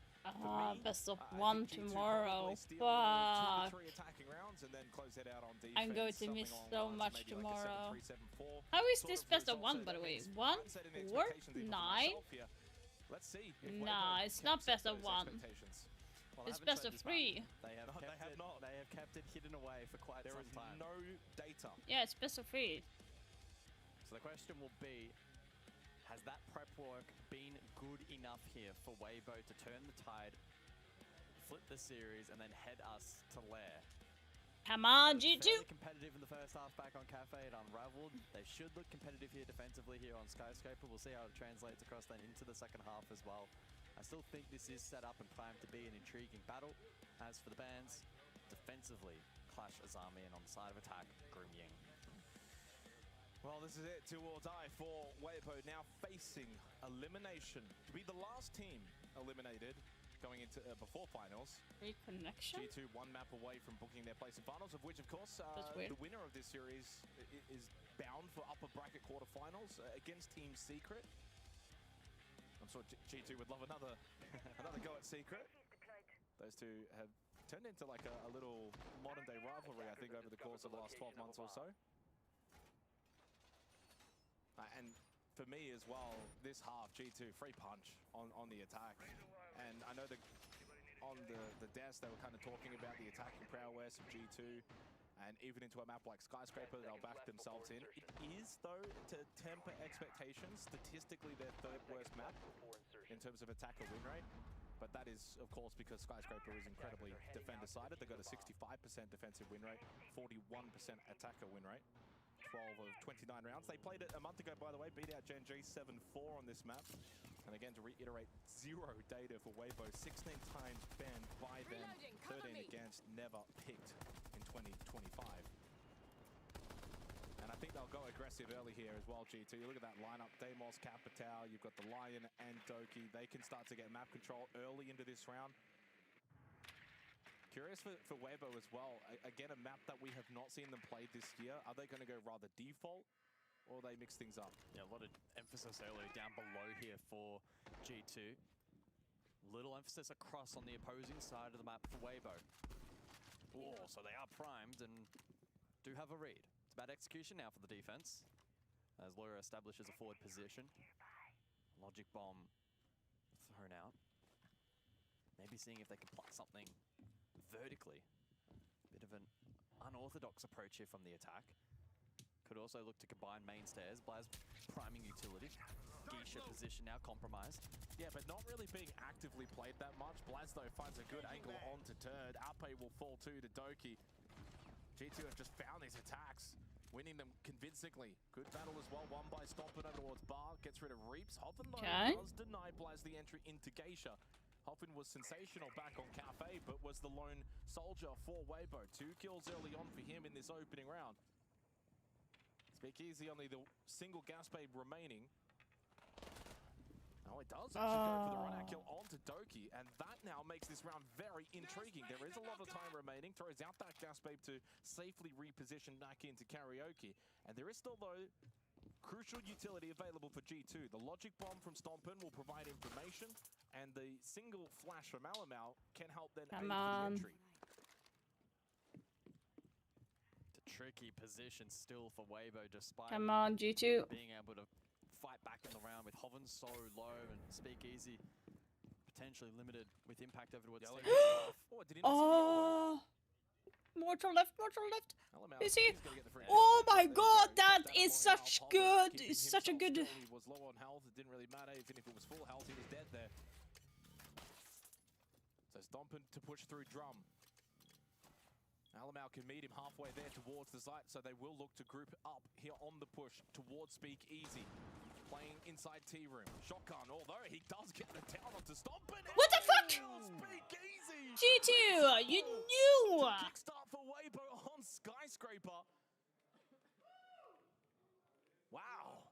Winding back the clock. Like you knew, G2. Are you serious right now? Easy for Speakeasy, but even I was not set up for that one.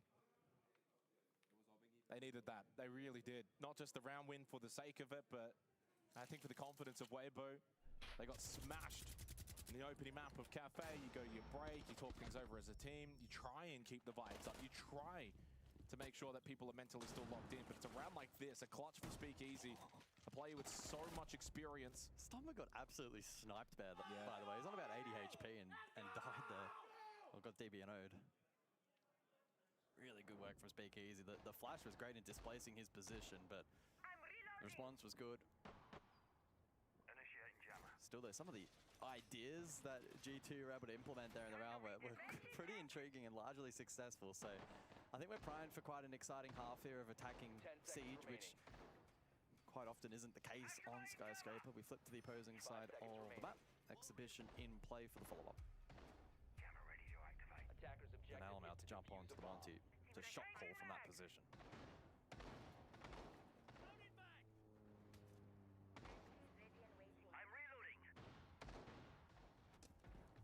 Monty, of course, was largely banned out back on Cafe. This time allowed through. And some good drone work early on here already from G2. 4 death marks already available for Laura. What will they do? I mean, those mute jammers can, if placed properly and in good vicinity for the defenders. Oh, they're just gonna go. Oh, they're doing what Spoit did. They want to block off the side door and allow Alamau to then push through. There is contest though by Weibo. They've been able to stall out that utility Zodo. They're playing really on site here. So if G2 go rather direct, which is what they're posturing for, I mean, Weibo are set up to deny that. Gate now back down. Will Alamau call the play? He's in. Turd has impact. He's not going to waste his time trying to just see if he can catch that foot off the back of the impact. Oh, the timing! No, Doki! Nitrocell does connect onto Doki to keep it equal. Hoven defending towards Lounge off the back of this mirror window. Needs to be careful with his positioning. Stompen starting to follow through behind Alamau along with Blaz. They need to try and get involved with this Monty. Alamau is deep sight. Blaz actually went back, so he stays outside. Now what are they going to do? They need to get Stompin and Loira involved as well, still outside of the building. The only one inside right now, by the way, is Alamau on the Monty, sitting sight. Loira, Deathmark activated, but getting matched by Reaps on the other side. Stompin Oh lost my his battle god. over towards Breach. Blaz got one Nah. to the window, but they're That's it. traded, leaving now poor old Loira by himself. Creeps in through that breach, but he's lost that Motang. He's by himself in the 1v3. And so far can barely Yeah, even like get a here's the issue what I have with GT here.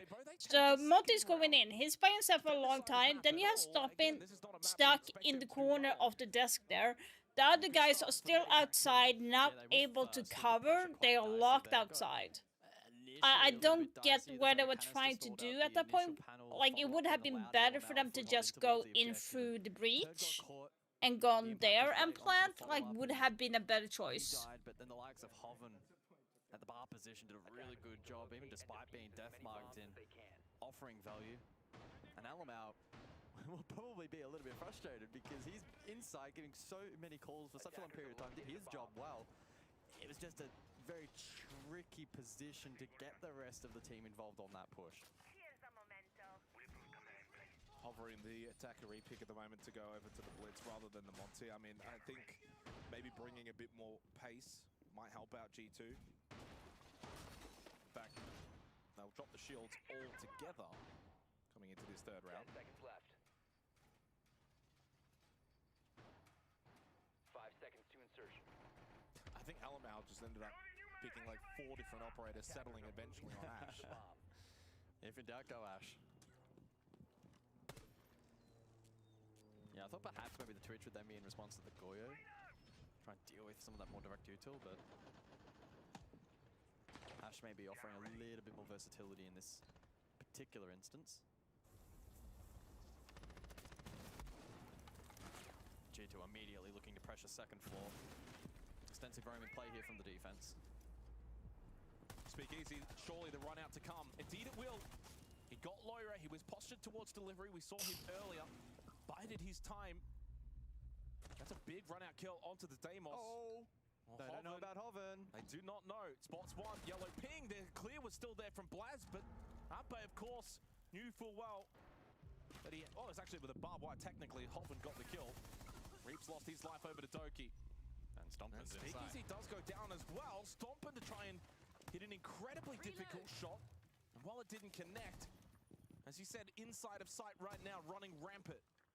Red ping information as well. Frag grenade to dislodge that position of Speakeasy. Well, he's down anyway. But poor old Stompin loses his teammates. Yeah. A scrappy round here on Skyscraper in the third. Stompin in the 1v3.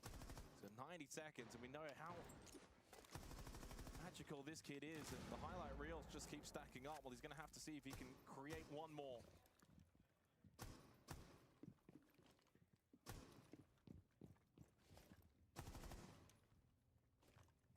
Nowhere is safe right now for Weibo players, by the way, because any kind of weird wallbang flick shot from Stompin, at this point, I expect it to hit somebody. It's always fascinating watching these talented players and, you know, in a 1vx scenario and seeing kind of what goes through the head when they have the time. Like, he's still got 60 seconds. Oh, a little late there on the reaction on the peak from Hoven. Yeah, that was a little bit late. Exactly where Stompin was located. Goes for the easy swing out down the hallway, gets the kill. A third round acquired for Weibo.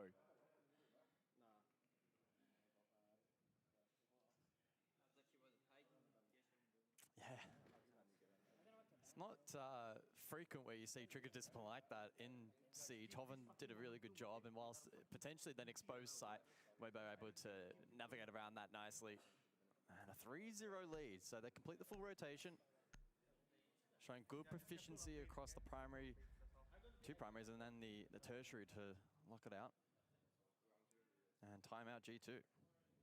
Guys, have all the shields open, okay? Like I would say, like you are at the 2 directs for like off-scene karaoke. Like it's the obvious, but like I think like we should like try to play more slow now. So I think we can do like the split home clear for karaoke if you see we can. Okay, like if you see you can do also like the black push and to play more compact, like play more direct, but together, not splitting is also good. Okay, for office guys, I would say like doesn't matter what they do. I think it's the time for the blitz in the karaoke. Okay, like kill the guy, blasting with bandicate, so like they don't have all the nice blasting with the termite, so like you have a good bridge there. Okay, and remember if they repeat the kitchen defense, you can do the furia guys. You have to shoot the open also. Okay, Yeah, like okay, we should okay. remember this. Let's go, Let's guys. go, guys. Go, guys. Good call. Let's go, let's go. I think it's also fair to say after this timeout, by the way, that this is expected to be a defender-sided map. You know, we kind of had also, funnily enough, a match between G2 and CAG where CAG got out to a 5-0 lead. Can't recall what the map was, but it was defender-sided. Either way, the point stands that if you're a G2 fan right now, I mean, I wouldn't be worried. The goal for G2 is even just 1 to 2 attacking rounds. I trust Fresh's judgment, and he said 5-1 is the target. So we're still quite a distance away from that for Weibo. Yeah, exactly. I mean, there's 3 rounds to play. They need 2 of the 3, which means there's more emphasis here on Weibo despite leading 3-0. I don't know, guys. Part of our game in Siege where a team could be 3-0 up and you're not really kind of ringing the bell with and jumping with excitement.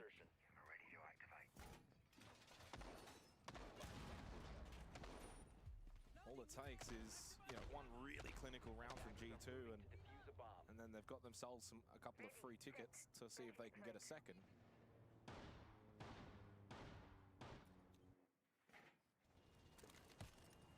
So the Brava in play then for the 4th round, likely in response to the Malusi.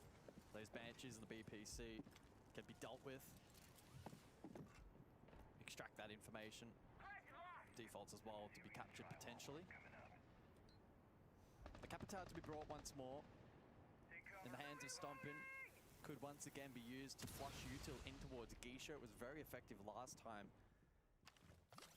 In flushing out Turd, he got caught. You can see currently a little haphazardly held by what the the defense. fuck? Elsewhere though does find the opener in the round. Lawyer to fall, 0-4. Dockerby taken down. Are you droning, G2? Are you literally droning? That advice from Hoven previous round said check your corners. After the vault into Geisha. They have only 1 drone left. Weibo What the getting fuck? Confidence back. Electrosensor active. And that's the last thing that G2 really need to do is give a team like Weibo confidence. They play their best on it. Is there a way back into this round? Dude! Stomping caught on the vault over. Reaps gets active on the movement and leaves only Blaz Alam out. Another round that has been decisively won by Weibo. They will acquire. Like, I don't know. Consecutive round on Skyscraper. It is defense. We temper our expectations. What I will say is from this point on, guys, Weibo will then be fighting for a 5th round and onwards. And it means for G2 it starts to then get far more serious. Yeah, G2 needs to like... This game has now begun with 4 rounds. I don't know what they are Weibo. doing. This map is now on. G2 are in the kitchen here. They need to get cooking.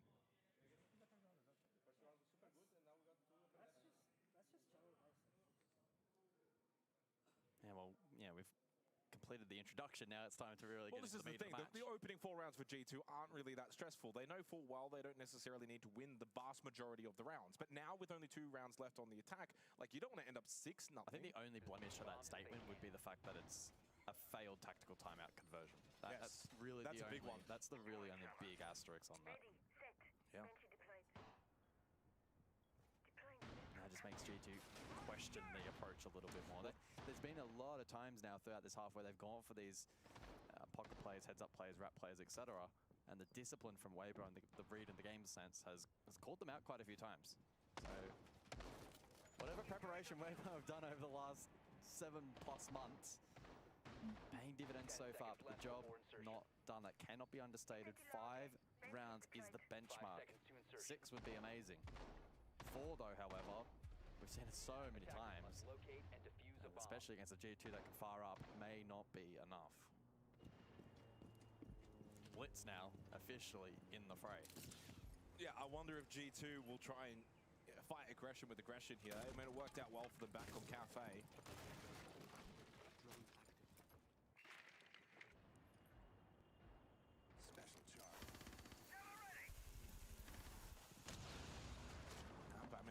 that Weibo have been playing positionally.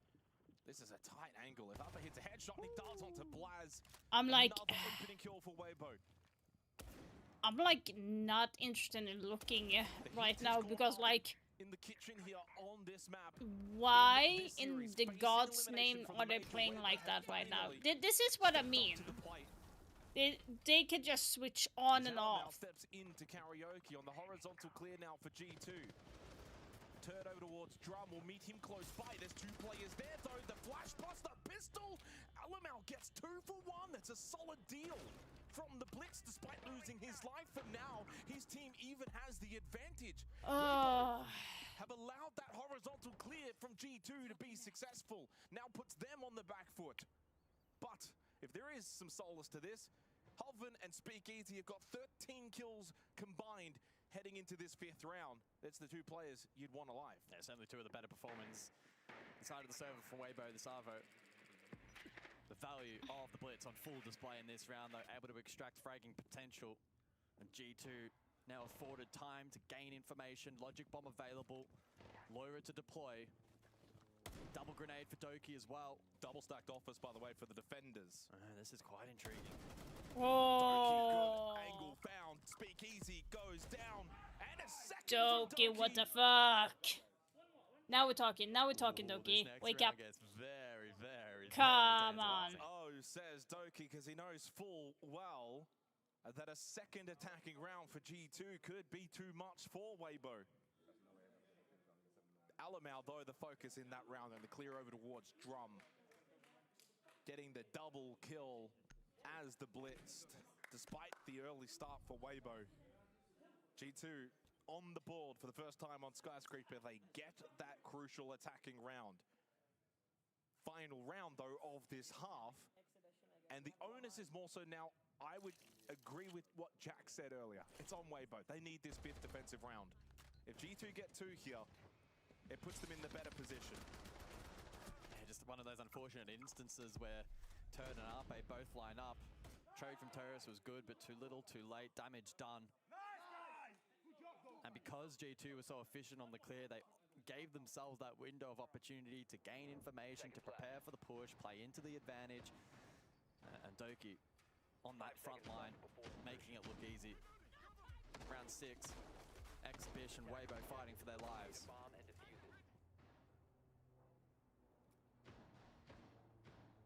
So no more crucial round than this for Weibo thus far at the Major. Let's be honest, this feels like their biggest currently. I mean, there might be another one bigger to come later, but for right now, this is it. They need this 5th defensive round to just set them up as best possible going into the next half. We have no idea how successful they may be on their own attacks. What we do know is G2 will be very strong on their defense. Alamau will switch back to the Monty for this final round of the half, despite the success from the Blitz in the prior round. Early lion scan from Doki, the run around, but it is Arpe onto Blaz. So 2 rounds straight, Blaz will go down early. Another opening kill for Weibo. That's been a hard breach. They have the 5v4 and no imminent trade as well from G2. Logic bomb activated by Loira. And a big shuffle of defenders towards Drum. Pushing through Mezzanine, they will maintain this horizontal hold. And when I say it's horizontal hold, there's no one in sight basically for Weibo right now. What a strong position though for Loira. Dude, you're literally seeing it! G2 will be looking to dislodge that mirror window. Ash available. There's 2 towards Drum, by the way. Arpe and Hoven together. So if you swing this doorway, the odds are even if you get 1, you probably die. Flash, and then the push from the Monty. This is why you send the shield in first to get that information. The pre-placed Nitro, though, stalling out this attack. No impact EMPs for G2 to deal with it. Default shot out. A little bit of a decent gas bait from Hoven. He only has 1 more, though, remaining. Battle from Loira. This is not good. Now Weibo is doing a good job. They're falling back right now. They feel like they have wasted enough time. There's a minute left now. G2 have not done anything. And Blast needs to stop dying first because he was a hard breach. Placed in the swing from Arpe catches out Stompin despite then the reposition from Alamau through Mezzanine. So gets past the Nitrocell. keeps the Monty alive, but they did lose Stompin, and then Loira will follow suit. Reeps gets involved in the party, and Weibo will be celebrating this half. Alamau, Yeah, it's so stupid. will not win a 1v3 pistol Monty fight. It's just not happening. Stupid. 5-1 in favor as Weibo will switch to their attack. They need 2 attacking rounds to send us to a 3rd and decisive map.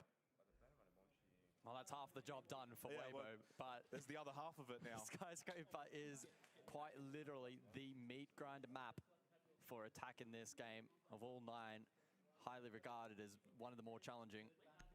This is going to be a real tall task for them,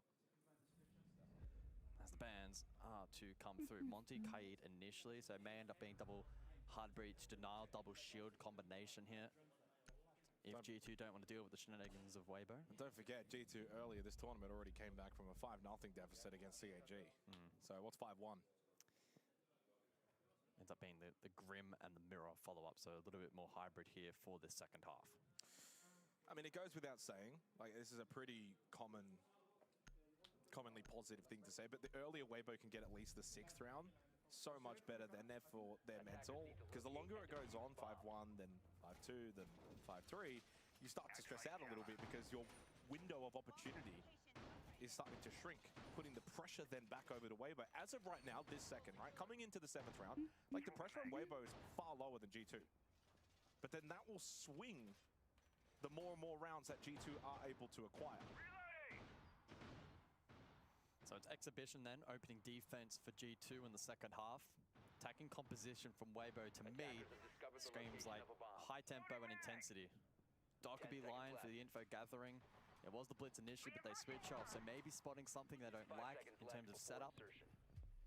Reaps an intriguing selection onto the buck for this particular round, maybe suggesting some kind of pressure below, but also possible for the horizontal push as well. Keeping in mind wall denial in play with both the Bandit and the Tuber round makes hard breach tough.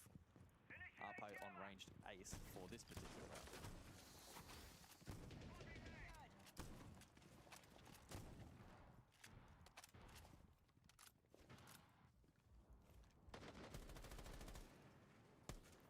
Weibo like to play aggressive and fast siege at times, but with this lineup, I think it'll be a little bit more direct focus, take their time, poke and prod, open up the right sight line, see if they can get Speakeasy to a position on the Glaz where he can then maybe find a pick or 2. So I'm not expecting this to be ultra fast pace from Weibo. Positioning right now for G2 is largely on site or around it. They are offering very little extension out towards Drum Mezzanine. Glaz is the only one that's over towards Dragon, although he is kind of poking and prodding between Shrine and Mez. Reaps, by the way. Yeah, Loria, like, Stompin is having a hard time right now. Why is no one underneath? Why is no one on G2 underneath? You're just letting them open up for free. No response, though, from G2 to maybe go for a bit more pressure in that first floor to deny someone like Reaps in bathroom. Yeah. They're not hunting. Pretty tough turn on the Daimos playing that protection role onto Reaps for Deathmark. Targets available as well. Maybe able to get to work with it from below as well. But the problem, though, for Weibo will be if they go full direct, might be that then you've got flankers coming in late, but Ape goes through the front door, says, hello, I'm here, you're not ready, double kill, clear out. Those flankers are now the only ones left in Blaz and Alamau. They were playing off-site positions, Statue and Drum. And had it been more of a contest, they would have offered a solid point of difference. This is what I mean. This is stupid. G2 is not doing anything. Second half, they've got no pressure, no worries, and now 5 map points. 6-1 to Weibo. This is what I mean. G2 is not having anyone underneath. They are not having any pressure point at all. They were just free for taking to go in. Against G2. Round by round for G2 now is required. They need to win 5 straight. But Ape really just was like, he must have found some kind of gap in the defense, and just to be able to get that deep at that point in the round with 5 still up and technically only 2 playing largely off-site, that should not be allowed to happen. Yeah, I'm really curious as to what prompted that. Was it an info gain, a read? simply a timing and got a little fortunate. Either way, it was good work. I mean, the buck work also was great. We saw the Deimos coverage was good. Speakeasy did his job cutting off terrace. Pieces of the puzzles were there. Did require Arpa to step up and find that play. That's exactly what he did. 5 opportunities in regulation. Yeah, I'm getting annoyed. To a third map. 5 seconds to insertion. They don't lose it from here, right? Well, the good news for Weibo is they're not CAG. It helps. Because if it was CAG, I'd say, yeah, they probably do lose it from here. Weibo, historically, are much better at closing these kind of scenarios out than a lot of the other APAC teams. So yeah, I do hold more belief in saying that. I also could very much envision G2 winning 5 defensive rounds straight. But the round that we just saw from Weibo does fill me with more confidence that they should be able to get this done from here and send us to Lair for what would be the 3rd and final map of the Swiss stage, let alone just this series. Again, a reminder, a spot in the upper bracket quarterfinals, spot in the finals more than anything, on the line. Lose this series and your time at the major is done. Speakeasy on the blitz. We go Tea Room Karaoke for the first match point round. Stomper gets the opening pick. Good pressure. Speakeasy got the flash. I don't know if that fully connected. Pistol certainly did. An exchange of kills leaves it all equal at 3 versus 3. They do lose the blitz, but the blitz has already kind of done its job. And with Stompin' dead, the Azami and the generating keeper barriers, that's a big loss for the defense of G2. And it's Stompin'.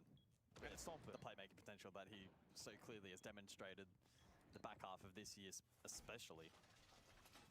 I hesitate to really call it either way as to who's really on top of the trade. I suppose losing the Thermite as well may weaken the potential to push Geisha.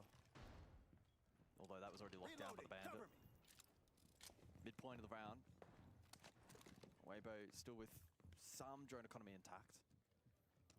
The good news for Weibo is they've still got a minute remaining. The good news for G2, they got Nitrocell, they got 3 gas babes.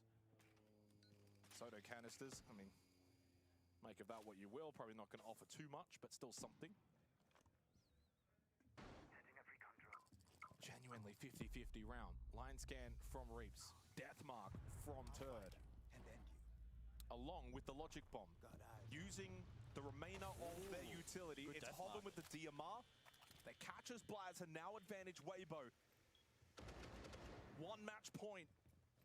And maybe straight up 7-1 off the back of their first chance to win this map. Down to Doki and Alamau. Still that Nitro available. Still that hope for G2 that they can... Don't overpeak, don't overpeak. Alamau thinking about that swing towards Drum. Ooh. Headshot SMG is successful onto Hoven. He thought about the swing, opted against it, and in the end made the better play. As that time starts to dissipate, Reaps will tuck into sight, into Tea Room to get this plant. Turd will have to then cover. The push to come maybe from Mezzanine of Alamau. Okay. But he's separate. What the fuck are you doing, Gigi? I don't get it. Island by himself. The self-proclaimed GOAT must now win this 1v2 battle with a death mark on his location. What the fuck, Gigi? Weibo will not go quietly into that night. They seek finals, not just for themselves, but the entire APAC region. A map in which they have not won this calendar year. They do so 7-1 against G2. Saving Strats is back, baby. It works for Weibo. They hide Skyscraper, they tuck it away, and they bring it out at the most opportunistic moment. Map 3 on the other side of this quick break.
Available now.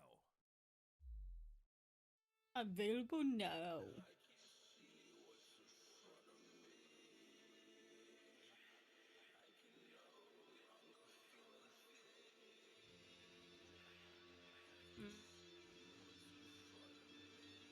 I like. It feels like G2 just threw that round, to be honest.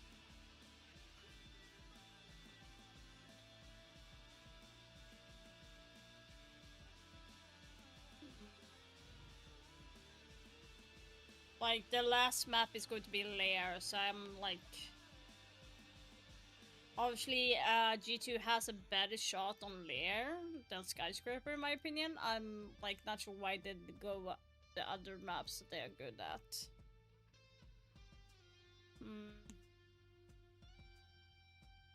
Hopefully it will be better.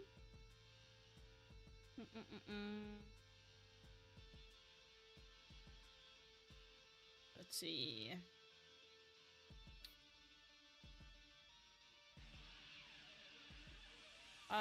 The matches for the finals is not done yet. But those that will be played tomorrow will be M80, Falcons, and I think Secret, Wildcard, and FaZe Clan, I think, if I'm correct. They're supposed to be...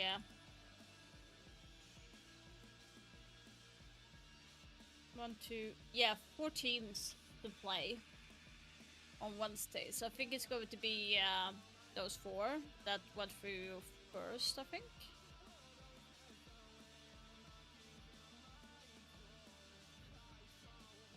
Because you have the lower brackets. Oh no.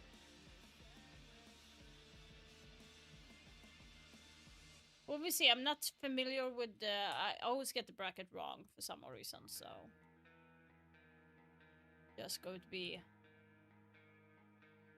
letting that be.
What does G2 need to do? Like, what should I do? I feel on the attacker side, it feels like they were not droning or checking corners. They just jumped in without, like, checking. It felt like they just went in thinking nothing would happen. That's the issue that I have.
Let's see.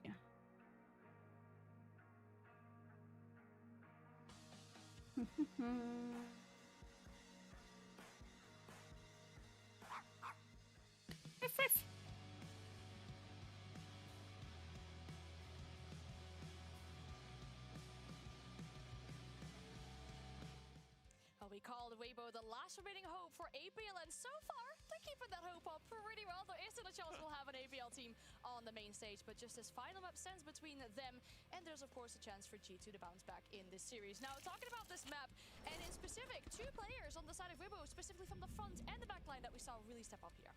I think it starts with the 24, and we see that with Hoven and Speakeasy in the very first round. That basically tells the entire story of that map. That's Hoven and Speakeasy getting aggressive, isolating 1v1s and bringing it back, and in the end, winning that round where they shouldn't.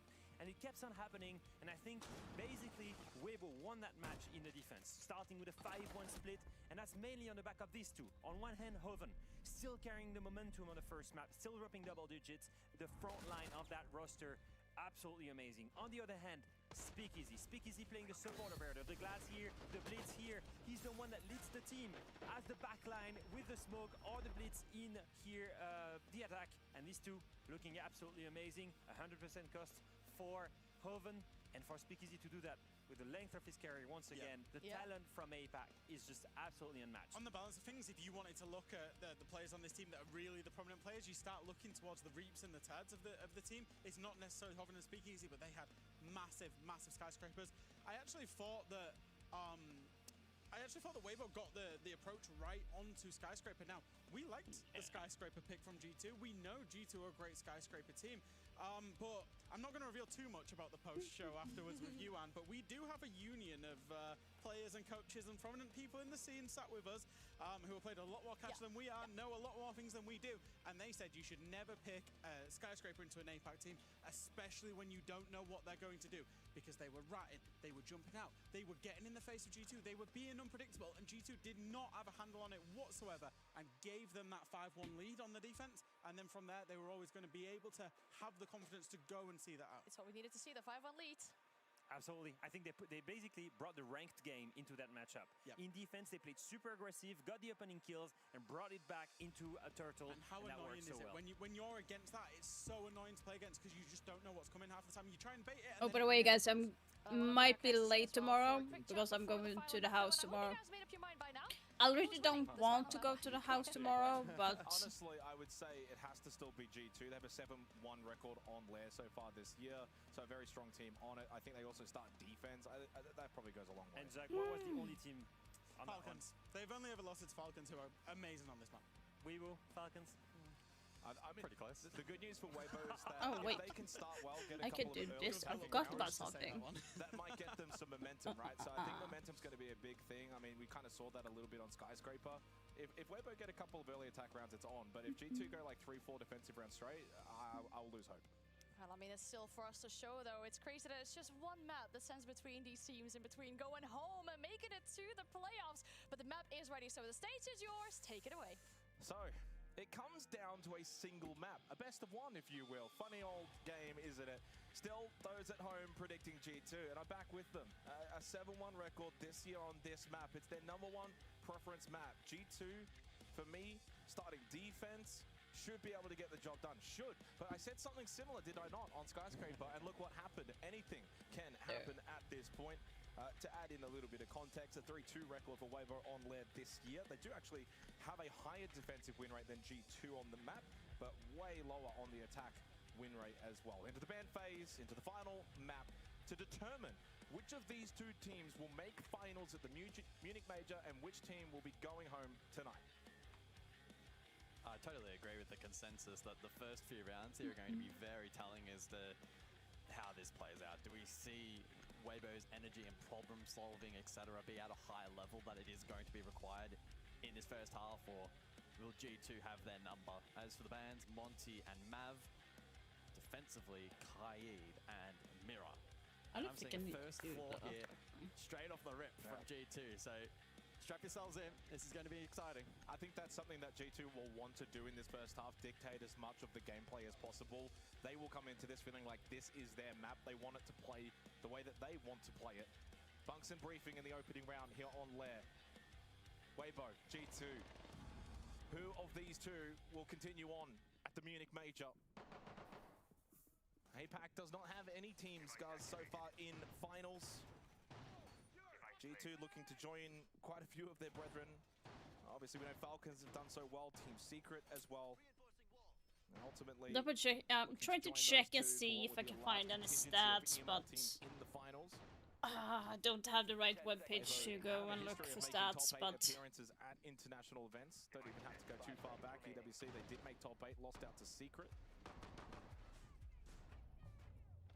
And easily, they're starting downstairs. Has been the case for quite some time. The best team in APAC, despite losing out in the major qualifier land to CAG.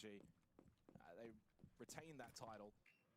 Like, that's a slap in the face for G2, 7-1 on the Skyscraper. Oh my god. Any kind of momentum from Skyscraper, I mean, it's difficult. You have to break in between maps, a whole different sort of map. And starting on the attack, need to get some rounds early. Drone comes through from Ape. And Lair, very much a map in which you need to get a lot of Don't information. let him go in again. Like, this is stupid. Like, it won't just be the classic sense direct here and try your best to prevent the vert from denying plant. They throw a wild card into the mix, but Blaz that was a able bait. to catch Hoven. It's the risky run though, isn't it? It's a risk-reward lurk. You're hoping that maybe you catch the timing that the top floor vert holders are not watching through the floorboards, and couple that with someone on first floor, which was Loira, that then gets caught by the unexpected position. Hoven first down. He's been the best player for Weibo so far in the series. Not the start that Weibo would have been hoping for, but perfect for G2. Now with numbers advantage on a site in which Weibo need to still clear this top floor hold. Evidently, we just saw why. Don't double peek. Just praying that the Laura, don't double peek, please. Nitrocell doesn't connect, but it does force Ape out of that position. Setting up a sequential breach. Rainbow very eager to try and clear side and get the ball rolling quite literally with the sense to try and cross for the plant. Laura doing a good job to just maintain pressure, goes for the swing and catches reloading. Why is he reloading there? Really good play by Loira to play off of that. Incredible game sense. Ape can't make his way in, courtesy of the gas bait. This has been a strong start from G2. No mistakes at all, punishing Weibo for trying to play aggressive positions. And then also a mistake there from Reeves, essentially started reloading at the doorway.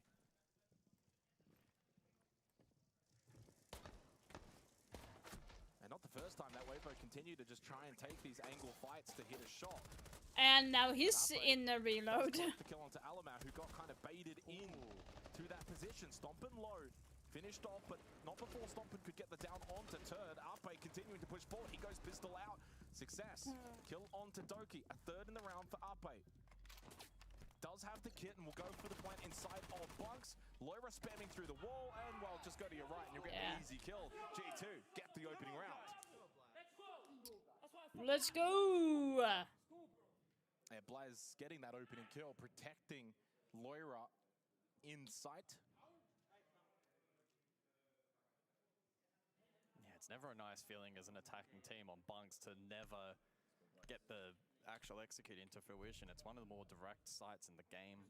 Once you get greenside control, sense cross, try and plant, disrupt the anchor, try to clear them as best as possible, but losing first pick, struggling to get control above, leaving little time and little room and margin for error at the end proved costly. G2 really love that initial site selection, well executed and rewarded with the opening round.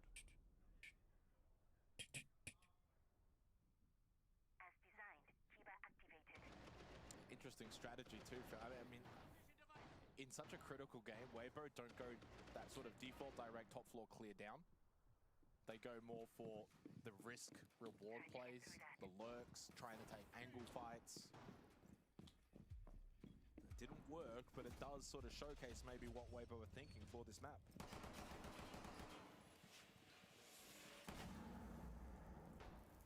Potentially, they jump across to the Capital then for the follow-up. Master in R6, though, is very much a site that's very difficult to stray from the norm. Yeah, they'll bring the Deimos as well. This is likely to contest Stompin on Mez, as he, alongside Doki, contest Ops. It's a rather popular combination, Deimos and the Capital. It's quite challenging as the defense to try and... Oh, he's using that side. Allows the rest of the attack to follow up and take Interesting. And lock off Mez for the remainder of the round. Adrenway from RP to confirm that there are at least 2 in this position. They'll look to then formulate a plan around this. In the meantime, get the fucking drone! Get the fucking drone! What are you doing? Actually, no, he's looking on top. So I do wonder how they'll look to connect the Blackbeard into this plan as well. But for me, all eyes on Reaps at the moment and the impact that he can try and have here on this initial clear. Oh. It's caught. Yeah, Reaps just catching an angle through the floorboard. I really love that angle from Loira, so G2 certainly accounting for that possibility. G2 have been playing the vert really well so far on late. I mean, it's 2 rounds in, but that's something that Weibo need to be mindful of. Oh no! Oh, Turd up in flames. Uh-oh. He's hit the corner Wait, of what? the hitbox. That's stupid. Reaps is now going to have to go and clear this out by himself without utility. Up main stairs towards the mezzanine with the Vendetta. Okay, I gotta say that is kind of stupid. You mean like that should not happen for him. He aimed it properly. To start playing behind the shield plate. Speak easy down though over towards R6, and Hoven went for the gunfight on the Blackbeard, put the shield down temporarily. Well, right now Weibo looked down in the round. G2's defense looking really strong on Lair. No surprise in that regard. Weibo are just not getting picks, not winning fights. The overall game plan as well is being quelled comfortably by G2. Ooh. It's a nice pick from Reaps. But they're going to need more of that if they're going to steal this round. And Doki in a great spot over towards server. Yeah, should be able to get a free kill. It's a freebie. Turd's got no idea. Damn. 30 seconds. 2v3. You see him! You literally see him! Yeah. You can see the gun barrel sticking out. I mean, in fairness... I don't think that was a case of 4-3 either. Oh, in fairness, though, Turd's not really keeping his eye on that left side. Oh my god! You literally saw him! 2-0 start in a pivotal do-or-die map. You literally saw him! Oh my god. I would have reacted if I saw something like that. And we head to basement now for the first time. It's lab. Oh my god. That is crazy. The game plan, the setups from G2 at the moment are quite ruthless. The vert play has been incredible. That was really nice onto the Deimos initially. It prompted the pivot from Weibo to go lobby side, but Turd missed util. Reaps had to play pretty low percentage. The Blackbeard wasn't enabled. A lot of missing pieces to the puzzle there. Blaz did a phenomenal job, and whilst he was traded, job done. And this point, with a minute to go in the 2v4, it was always G2's to lose. Yeah, Blaz has been very good in this series. 104 EPS across the 3 maps. 4-4 entry, 67% cost. Has certainly been able to hold his own. The vast majority of G2 as well. I mean, I know Stompin will always get the spotlight, and he is technically their best performing player. 114 EPS, 18-14, but the quote-unquote worst Loira, 13-17, is not that far behind, considering...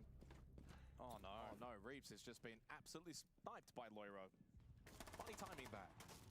So far, G2 are in total control here on Lair. Oh, now Loria is waking up. Loira with the double kill. And the round may as well almost be null and void from this point onwards unless Weibo do something magical. Down in the 3v5, they've got lots of time. Or that G2 throwing the round. Which would not be impossible, because that has happened. In fairness, the expectation is for this to be defender-sided. But it's the way in which G2 are winning these rounds. They look so switched on, so in control. Alpe has loved the freedom so far in this series, at times pushing deep positions, catching members of G2 unaware. This time he, though, oversteps the mark. Loria, way too deep. demon. 3, now on for the ace. May as well at this point go for the swing. Nitro, then the swing after that, but they had already retreated back out towards Warehouse. Oh, Loira! Well, the ace now very much on. Go hunting, my friend. Turd is waiting. 6-1 for the Demon. And this is the kind of round that certainly... And he aced. Let's go. Loira the Demon, an ace in a pivotal map. Let's go, guys. That's how real garage guys. Well, it's their spot at the major on the line, and they're playing like it here on Lair so far. A clean initial like rotation. I think I said it before the game. Like Lair is one of the maps that they are strong on. So like Bank, Lair, and Nighthaven is like the strongest maps. So timeout. it was Timeout. kind of unlucky. Weibo. This aggression, this is a hype for them. They're going to keep doing it over and over and over, right? So start taking a little bit longer to get to the building. I don't mind if you take a little bit of time getting out the spawn, okay? But just make sure we're not getting spawn peak. Make sure we're not going to die to some silly things. They're going to keep this aggression going. More than anything else, we need to start isolating picks and going for it as a team, yeah? Stick to the defaults, but if you see something free as a team, just fucking 3, 2, 1, go together, yeah? Stop giving these guys 1v1s as much as you possibly can. They're going to go back to bunks, okay? So again, make sure we just drone early on, see what the fuck we can get doing. They're going to keep this bandit, they're going to keep the walls closed, okay? That's what they've been doing for pretty much every single round so far. They just want to try and keep as much closed as we possibly can. So let's start thinking about EMP, start thinking about how we can get our walls open, okay? There's no Maverick, okay? So we need to get creative with EMPs. Let's go, boys. I think push above maybe better. They have no clash, right? Well, I mean, that's the final timeout Weibo's going to get in the Swiss stage. Bunks briefing the site. Meepy was saying Bandit has been prevalent, played in all 3 rounds, and while the Bandit and the Shockwire batteries have impact, it was the gun in hand for Loira in this particular round. All 5 kills acquired.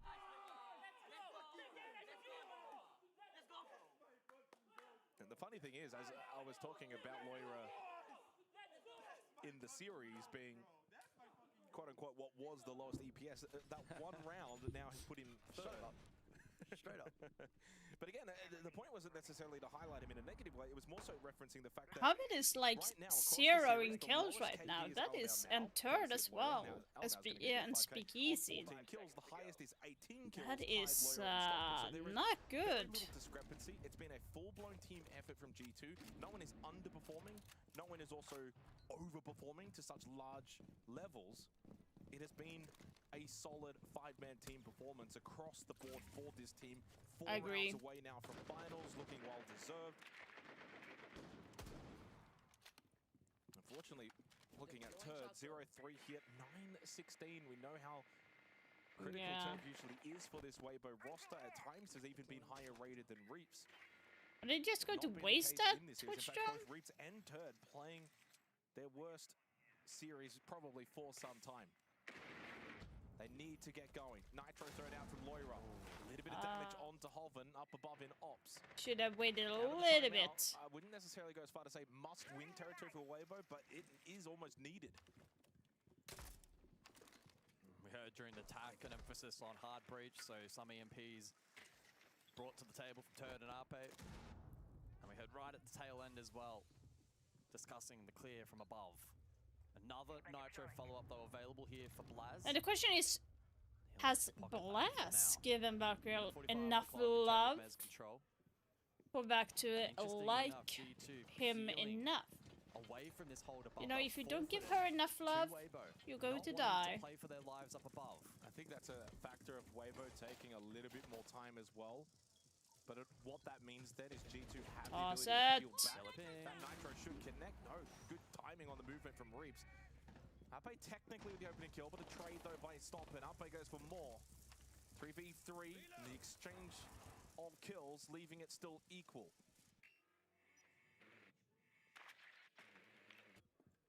Come on, my love, my queen, show what you're made of. There's a Vault cam as well, still in our 6th room. It was facilitating those Nitros, and it's currently feeding information onto Turd's position. It has not been cleared by Weibo. Yeah, but no more Nitro cells to really do a lot about it, and I think for G2, with the timer remaining, they'd rather just hold their positions than try to play off that Vault cam. It's good information, they will have it. A whole lot they can do with it. Blaz, deep position over towards that hatch. Big Easy took some damage. my Good God. catch. That's a big headshot kill from Big Easy with the pistol, and the down as well onto Blaz. Well, the round has now certainly opened up for Weibo. Down to Stompin. They need to deal with him quickly, and they do. They converged. Good combination of teamwork from Weibo in that round. See what I tell you, if you don't Alpe give her certainly enough unlocked love, the round she's with his going to double bite kill back. in the middle portion of it. But in a 3v3 with what, I think it was about 45 seconds remaining, for them to get the final 3 kills, win it rather convincingly, that's a good sign for Weibo. On the board here now on Lair. Their first attacking round acquired. With 2 rounds to go in the half, desperately will be seeking a second. Yeah, probably quite a pleasing round for Meepy as well, because they executed the game plan that he outlined. They bring EMPs, the walls got opened up. They're Took a little bit slower on the map control, but stayed alive, fought for it, forced the peel. Late round third pressure was great. The timing on that Nitro is G2 insane. just not quite able to extract as much value from the Valk as they probably would have liked in that round. Then struggling to deal with the Blitz. And with that wall open, Blaz falls as well. Much better execution from Weibo in that round. 10 seconds to go. So back to Master and R6. Attackers are moving out to locate a bomb. Last time out on this site, they did try the Rayora. We'll forego that for the Ying. For what is a pretty much similar lineup outside of that. Of course, the Blackbeard banned now. But they bring the A, so a bit more of a focus again, I think, in this round too. Here's the thing, G2 needs to win the last 2 rounds if they do want to have a clear standing on the game. Interesting that G2 in response bring the triple area denial with the smoke, Goyo, and the Tachanka. Perhaps that's a read onto the slower pacing that Weibo are trying to bring inside of the server currently. Well, the Clash is banned out, and they brought that last time for a bit of their denial. And I guess taking a bit of space towards positions like Mez, playing ops, and as you said now, going way more than into the time denial utility.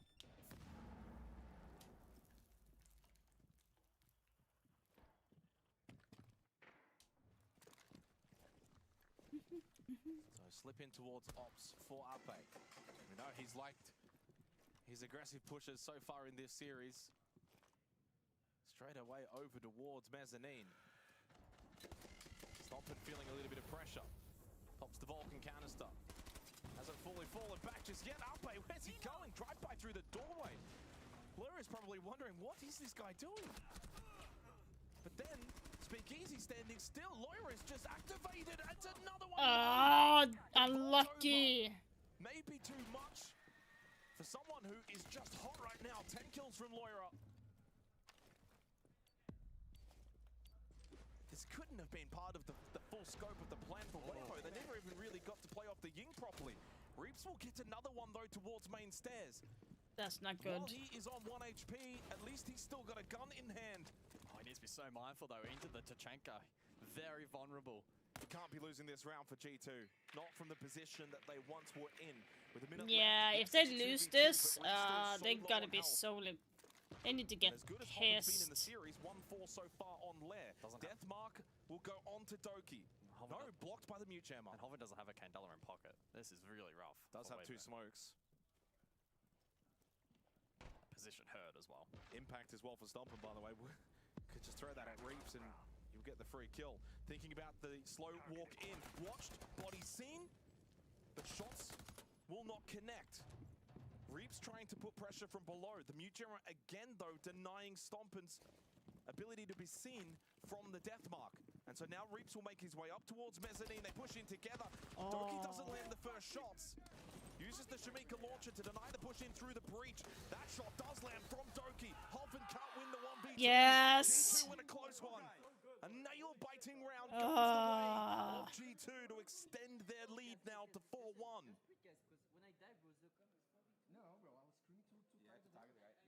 And now, in a similar fashion to Skyscraper, this round 6 final of the half is critical if Weibo want to stay within arm's reach.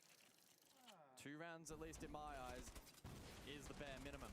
That round, round 5, went astray. Ape caught, isolated, misplay. The util from the Capital, not having impact. Loiro then, as a result, given a license to frag out. And whilst traded, Hoven didn't have U2 late. It was really rough. Reap's low on HP, so the Tachanka was very effective, and Doki able to line them both up.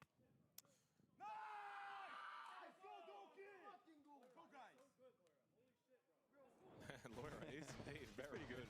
He's pretty good right now, 10-3, and he again changed the course of that round. 6th round, final of this half, and oh so important.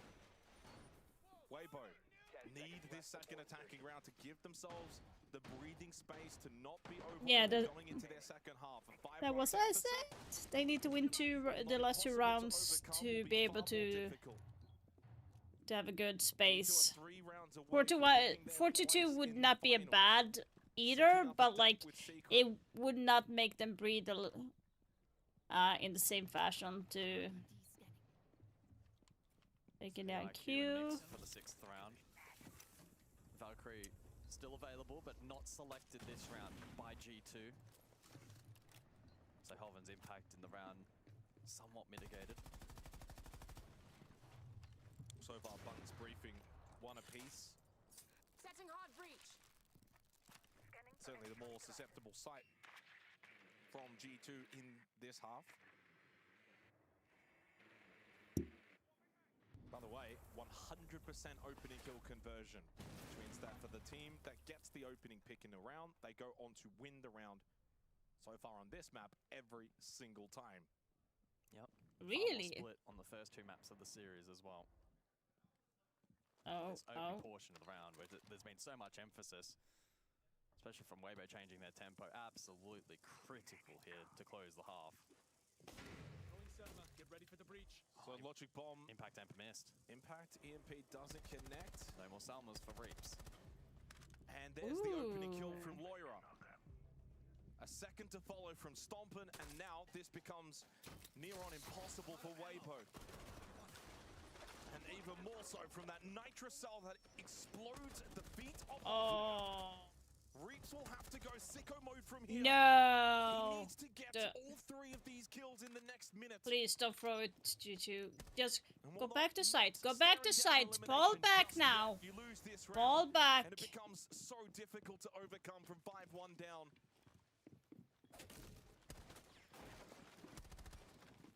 If there's a player in the APL region that is capable, it would be Reaps. Like he's planting. With the young king, the old king, and Doki still alive. Surely they don't lose this one. That's 1. Red ping intel. But Stompin's position is just I'm like, wow. I don't like that. I don't like that they let him plant, actually. The second half of this map, the final map of this series, of this Swiss stage. 2 more rounds required for G2. What is he writing now? What is Doki writing now? I see him writing. Have their backs firmly. What did he write? The wall. G2 dominating at the moment. As we transition across to the second half, they are in a commanding position. They just looked far better throughout the Kaid is gone for Vivo. That's good. That being probably a Monty then? Would that be a bannable from Vivo? How do I go to that? 5 opening kills dominated on defense. Weibo's attacks just never really looked in sync. Okay, Glass. So And they're taking well played by G2. And they're at their best. I mean, they're a difficult team to stop. I know it's been said from others as well that for G2 it's sometimes a case of them shooting themselves in their own foot for when they lose their matches and when they play to the best of their ability. Well, they make finals, they do big things and go deep in tournaments. Push, push, push, push, push! Push, push, push, push! And the energy's been incredibly high as well for G2. Weibo did bring a bit of that on Skyscraper, but not to this sort of level. They've been quite flat. They've been very flat. But all it takes is a couple of rounds now on defense, start to bring it back, and maybe they can emulate that. But to be fair, it's hard to emulate that, where on one side you got someone like Doki, and then on the other side you got Turd, who doesn't really utter a word. Bans for the second half. Kaid, Bandit, Ying, Glaz. Top floor, R6 room. Attackers are moving to defuse a bomb. what the G2 have on the side of attack. Yeah, that's going to First be. appearance of the Nook here on Lair. Why does it look like they are going to be planting on the default wall? Do we just go Like, ultra aggressive? not through operational, position, but the from Nook, try the and really put, you know, the nail in the wall coffin. facing the Get balcony. it to 6-1 match point. And it Just feels kinda like they're throw going to do that. caution to the wind I don't this know what round. You've Alamo got is doing enough with the diffuser though, in since the it's bank Nook. that you can consolidate a little bit later on and then play a little bit more structured siege if you give up a round or two. But I would just go for broken and try and break the hearts of Weibo quickly. Obviously, you still play conventionally, but Alamau on the Nook will certainly be one to watch later in this round. Yeah, but he I has an anticipated maybe his diffuser. presence to be more locked in on the first floor, but it looks like maybe he'll be the one to spearhead ops control. Can look to sneak his way forward and contest the Mez position. Doki's been really active inside of the chat. Weibo, not as much. No, they've been very quiet. I would have written back Stomping, though, everywhere. actually, to push through ops, not even Alamau. Yeah, I don't understand why Alamo is on Nook, but he's not doing anything. Wants to open up ops wall. Time to ring some in. He's got the cover from Alamau as well. Reaps up close with a shotgun. Good flash. Reaps doesn't hold. He falls back. That's the right option. Gemma dealt with. Wall to be opened up. And Loira with the opening kill. Even on the attack, they still find the early advantage. The flash up close. Reaps goes the SMG. Now switches shotgun. He is under an immense amount of pressure. Runs through the flames. Right into Doki. And lets him know all about it as well. As the fights ring out, it's in favor of Weibo, despite the opening pick for G2. Loira still inside of the server. Which means Why? this demon Oh my still god. had a chance, but no exercised in this round. Yeah, I don't know why Alamo went Nook and did nothing with Nook. I don't understand that. Like, Nook should have gone underneath to do something instead. I really don't understand that thought process that they had. I really don't. Literally running through the flames to find that kill onto Doki. Yeah. He also, by the way, shot his body for good measure. Yeah. Made sure of that one. Okay. Yeah, it's one done though, and to be fair, it's Master R6, so I'm like, nothing's changed too much for me. That was gnarly. Yeah, solid work there from Weibo. It's gonna have to be on the other sides though. Yeah. It's gonna have to be on the other sides. Master R6 is one thing on layer, very difficult to attack into. Very difficult to get control as the attacking team. The others typically open up yeah, a little bit more. Exactly. This is where the real fun begins. G2 looking to bring the blitz back into play. We saw some flashes of brilliance from Alamau back on Skyscraper. Yeah, and a 7-1 loss, but he had some good moments on the blitz still. He did. Posed some problems, and Weibo at times finding it difficult to nullify the impact of the shield. Rayo also in play, so suggesting some kind of set execute late round. Setting up a bridging sequence. We've seen Weibo roaming quite extensively across the entire series, and so with that Deimos in play, presuming G2 looking to counter that directly here. Or is this direct sight? Yeah, I mean, this is a triple stack towards sight. They're going to go for There's the no one on the objective, by the way. And indeed, no one close by. Speak Easy is basement, but he's over towards Missile. They start to converge. They start to make their way back. As Alamau gets the flash, went for the pistol. Speak Easy just falls to his feet. Upay lost his life as well on the site. Reeps is still there inside. Are you kidding me? Trying to shoot past the blitz. Are you kidding me? Don't lose those fucking fights! Desperately needed. Loira is the only one left standing. How did they lose those fights? With 2 minutes on the clock, it's been an absolute mess inside of this lab. Yeah, this is the last map. Land attempt, Hoven close, Turd above. Do they have the audio cue? There's the drop down from Turd. They go 3, 2, 1 together. Hoven and Turd to Oh my collapse onto god. Loira, and they do so. The stutter step as well. The teabag. Weibo are back into this map now. It's 5-3, and they are letting Loira know all about it. Wow. Well, Weibo. Damn, that shows me some. Down without a fight, and the last 2 rounds, some cheeky Well, to be shots fair, employed from Doki G2, but not started much it, to show so for it. That last one, yeah. especially triple stack, direct hit. I thought they were going to win that I round. looked across at the overhead, I'm like, Yeah. there is literally... There was one player missile, and that was it. And then there was a double drop after that. Timeout, G2. Thinking like, see if they are beating. Yeah, like, so Doki started talking shit to them, so, like, so that's why we was getting them back on that, on Loria. The fact that Loria has not said anything is kind of hilarious, so he's getting the shit on. If it were Doki, then, like, it would make more sense, but... And remember, like, if you can open the breach, and if you can open, like, a server, they are completely fucked top floor, and then, like, you can also, like, rotate for a direct, okay? Like, use the breach, like, tap, use of these gaps in the bombs, okay? Just one more thing also. But they do pillar hold, right? They do pillar hold. They do pillar hold. Shopify. I think Shopify don't do because, like, they are gonna expect this, okay? Play for the pills top floor. Let's go, guys. Check. Let's go, guys. Let's go, bro. So timeout expires for G2. With that, no timeouts remain for either of these two teams, guys, in this Yeah, I feel like map. G2 should 5-3 win this. scoreline in It's favor of ridiculous. G2.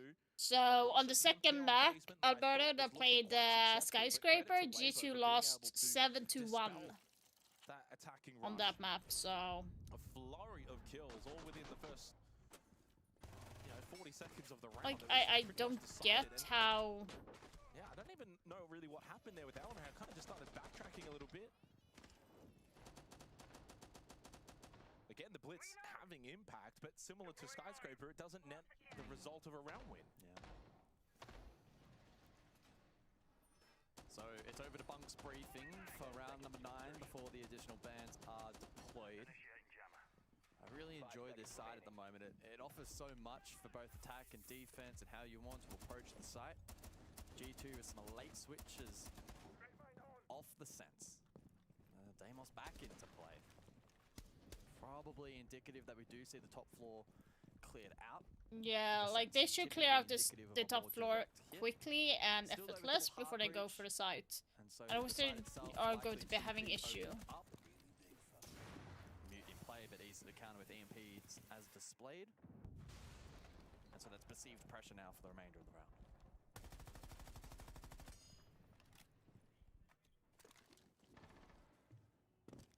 He's falling back.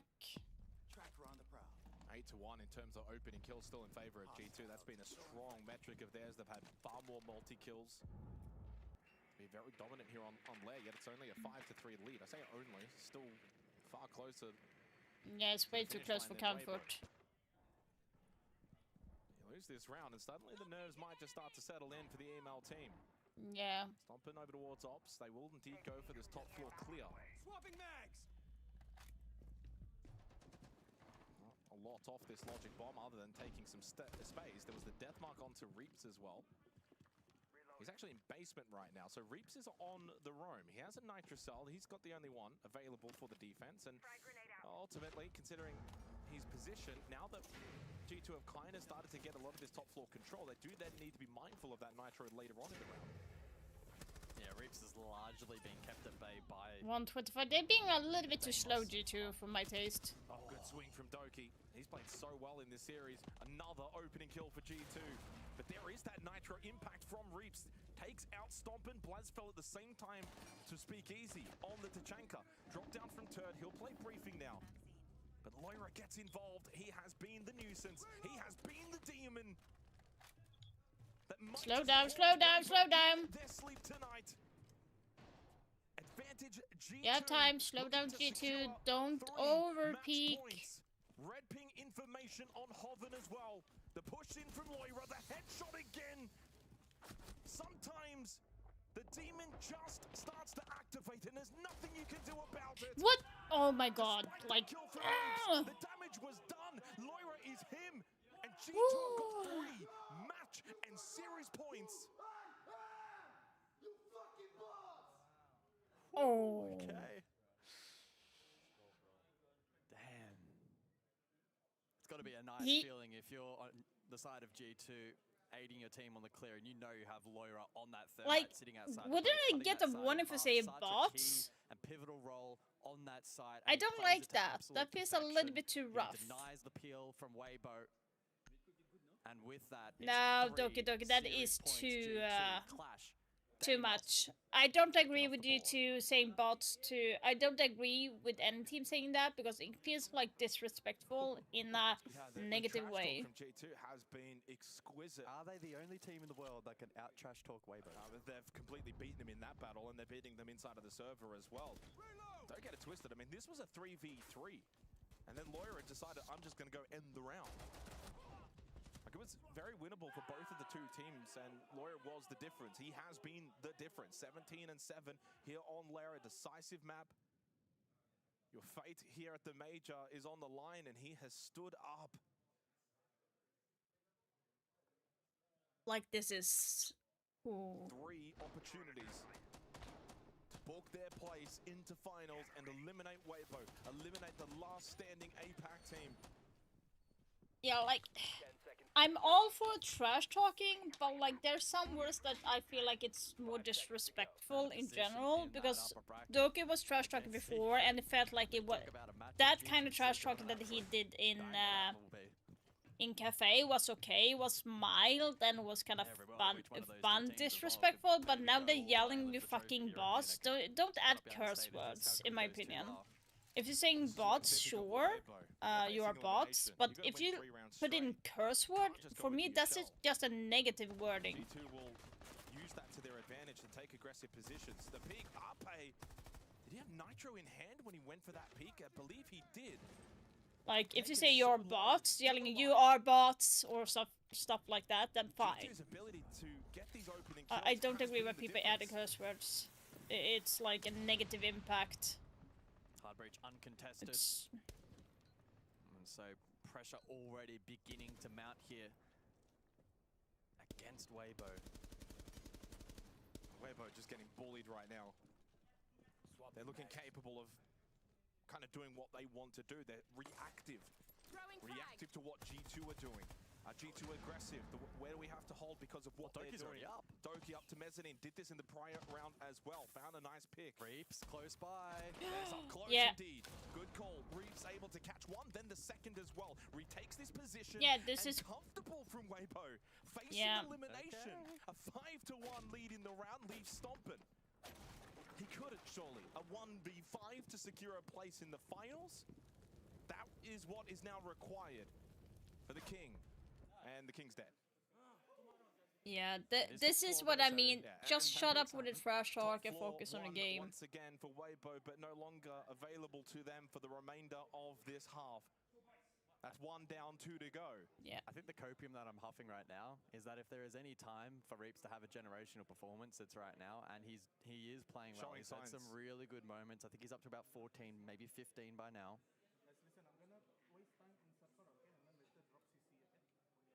So bunks and briefing.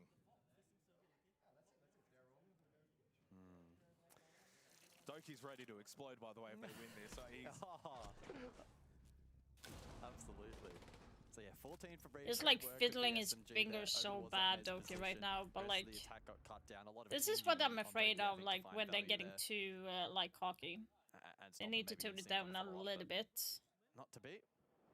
Yeah, 14 and 8 for Reaps. 6 and 4 is still close. Going toe to toe.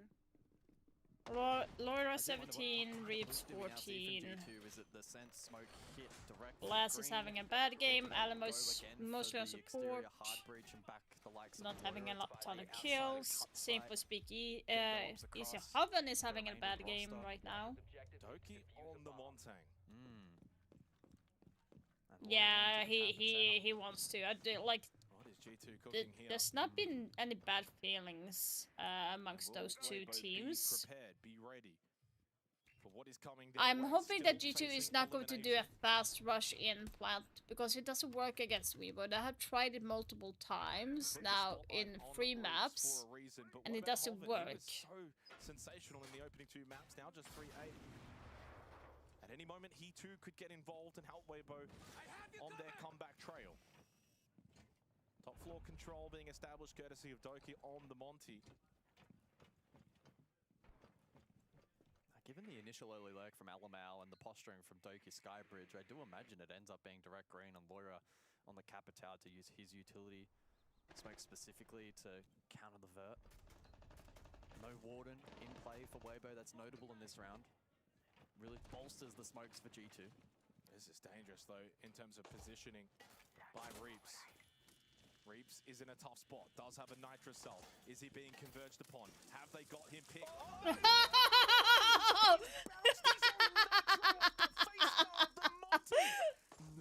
Oh my god! No more embarrassing way to be eliminated from the major. The top performing player for Weibo is dead. His own demise. An assist from Doki, sure. Why isn't that working? G2. Weibo will now have to do it the hard way. Why isn't that fucking button working? And G2 will gain confidence off that. They know Weibo are crumbling, shaking. Two-player advantage to secure your place in What the finals. fuck is happening? I You've can't got a minute, G2. flip it. If What you the can fuck? chill. It's a three-man hold above from Weibo. Turd I can't specifically on clip? the Solos has to have big impact here. They need to deny at least a plan attempt or two. G2 are taking their time, rightfully so. They've got lots off it. They know they've got the two-player advantage. They can take the battles and use those numbers to overwhelm Weibo's defense. Doki into bunks.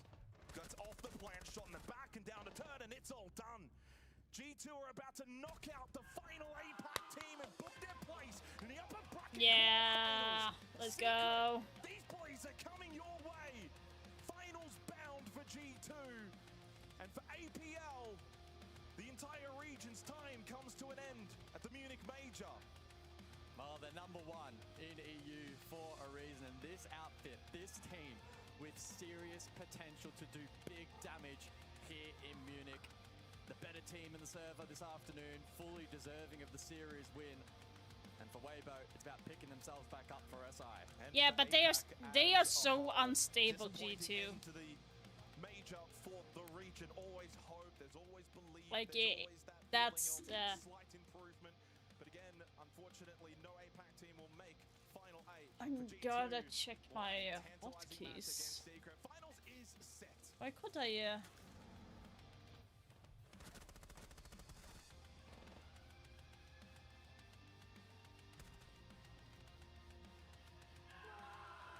That is working.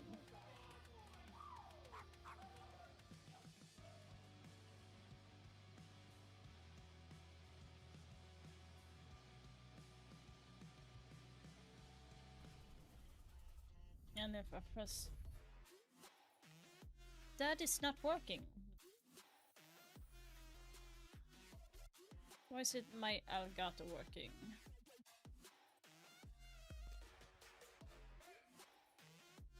My stream deck is not working. Känslan att behöva diska om för att det inte blev rent. Inte jag. Med Yes Platinum! Jag bara slänger in den, även på det korta programmet. Yes Platinums kapslar har en unik kombination av kraftfulla vätskor och Now förbättrat it's pulver. working. Bara sätt in den här och ta ut den här! Diska om! Stupid. Vår bästa rengöring mot tuffa matrester. Weird.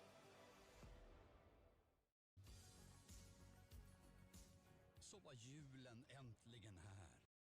Yeah, I'm not allowed to have that. But damn. Like, damn. That is crazy. So, let's have a looky here. Let's have a looky. I don't think we can see the results yet. The freaking commercial here is annoying. I can't have it on YouTube. I don't think they're quick enough to update. There's still like one here.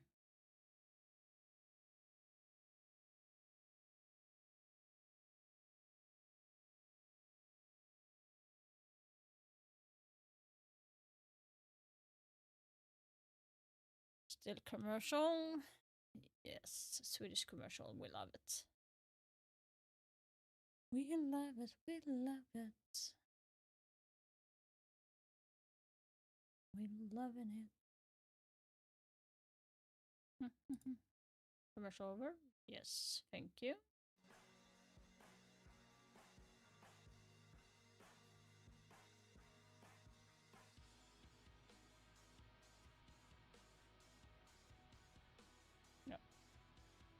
Let's check the marketplace. By the way, guys, I will have some announcement on the 18th. I will have some announcement. Nothing big, but for me, it's kind of fun announcement. So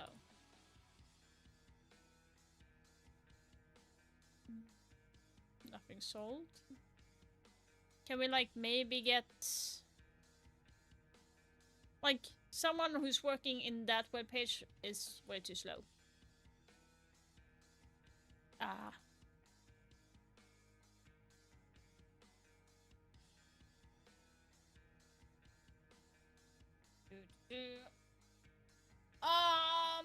It depends on who they're facing.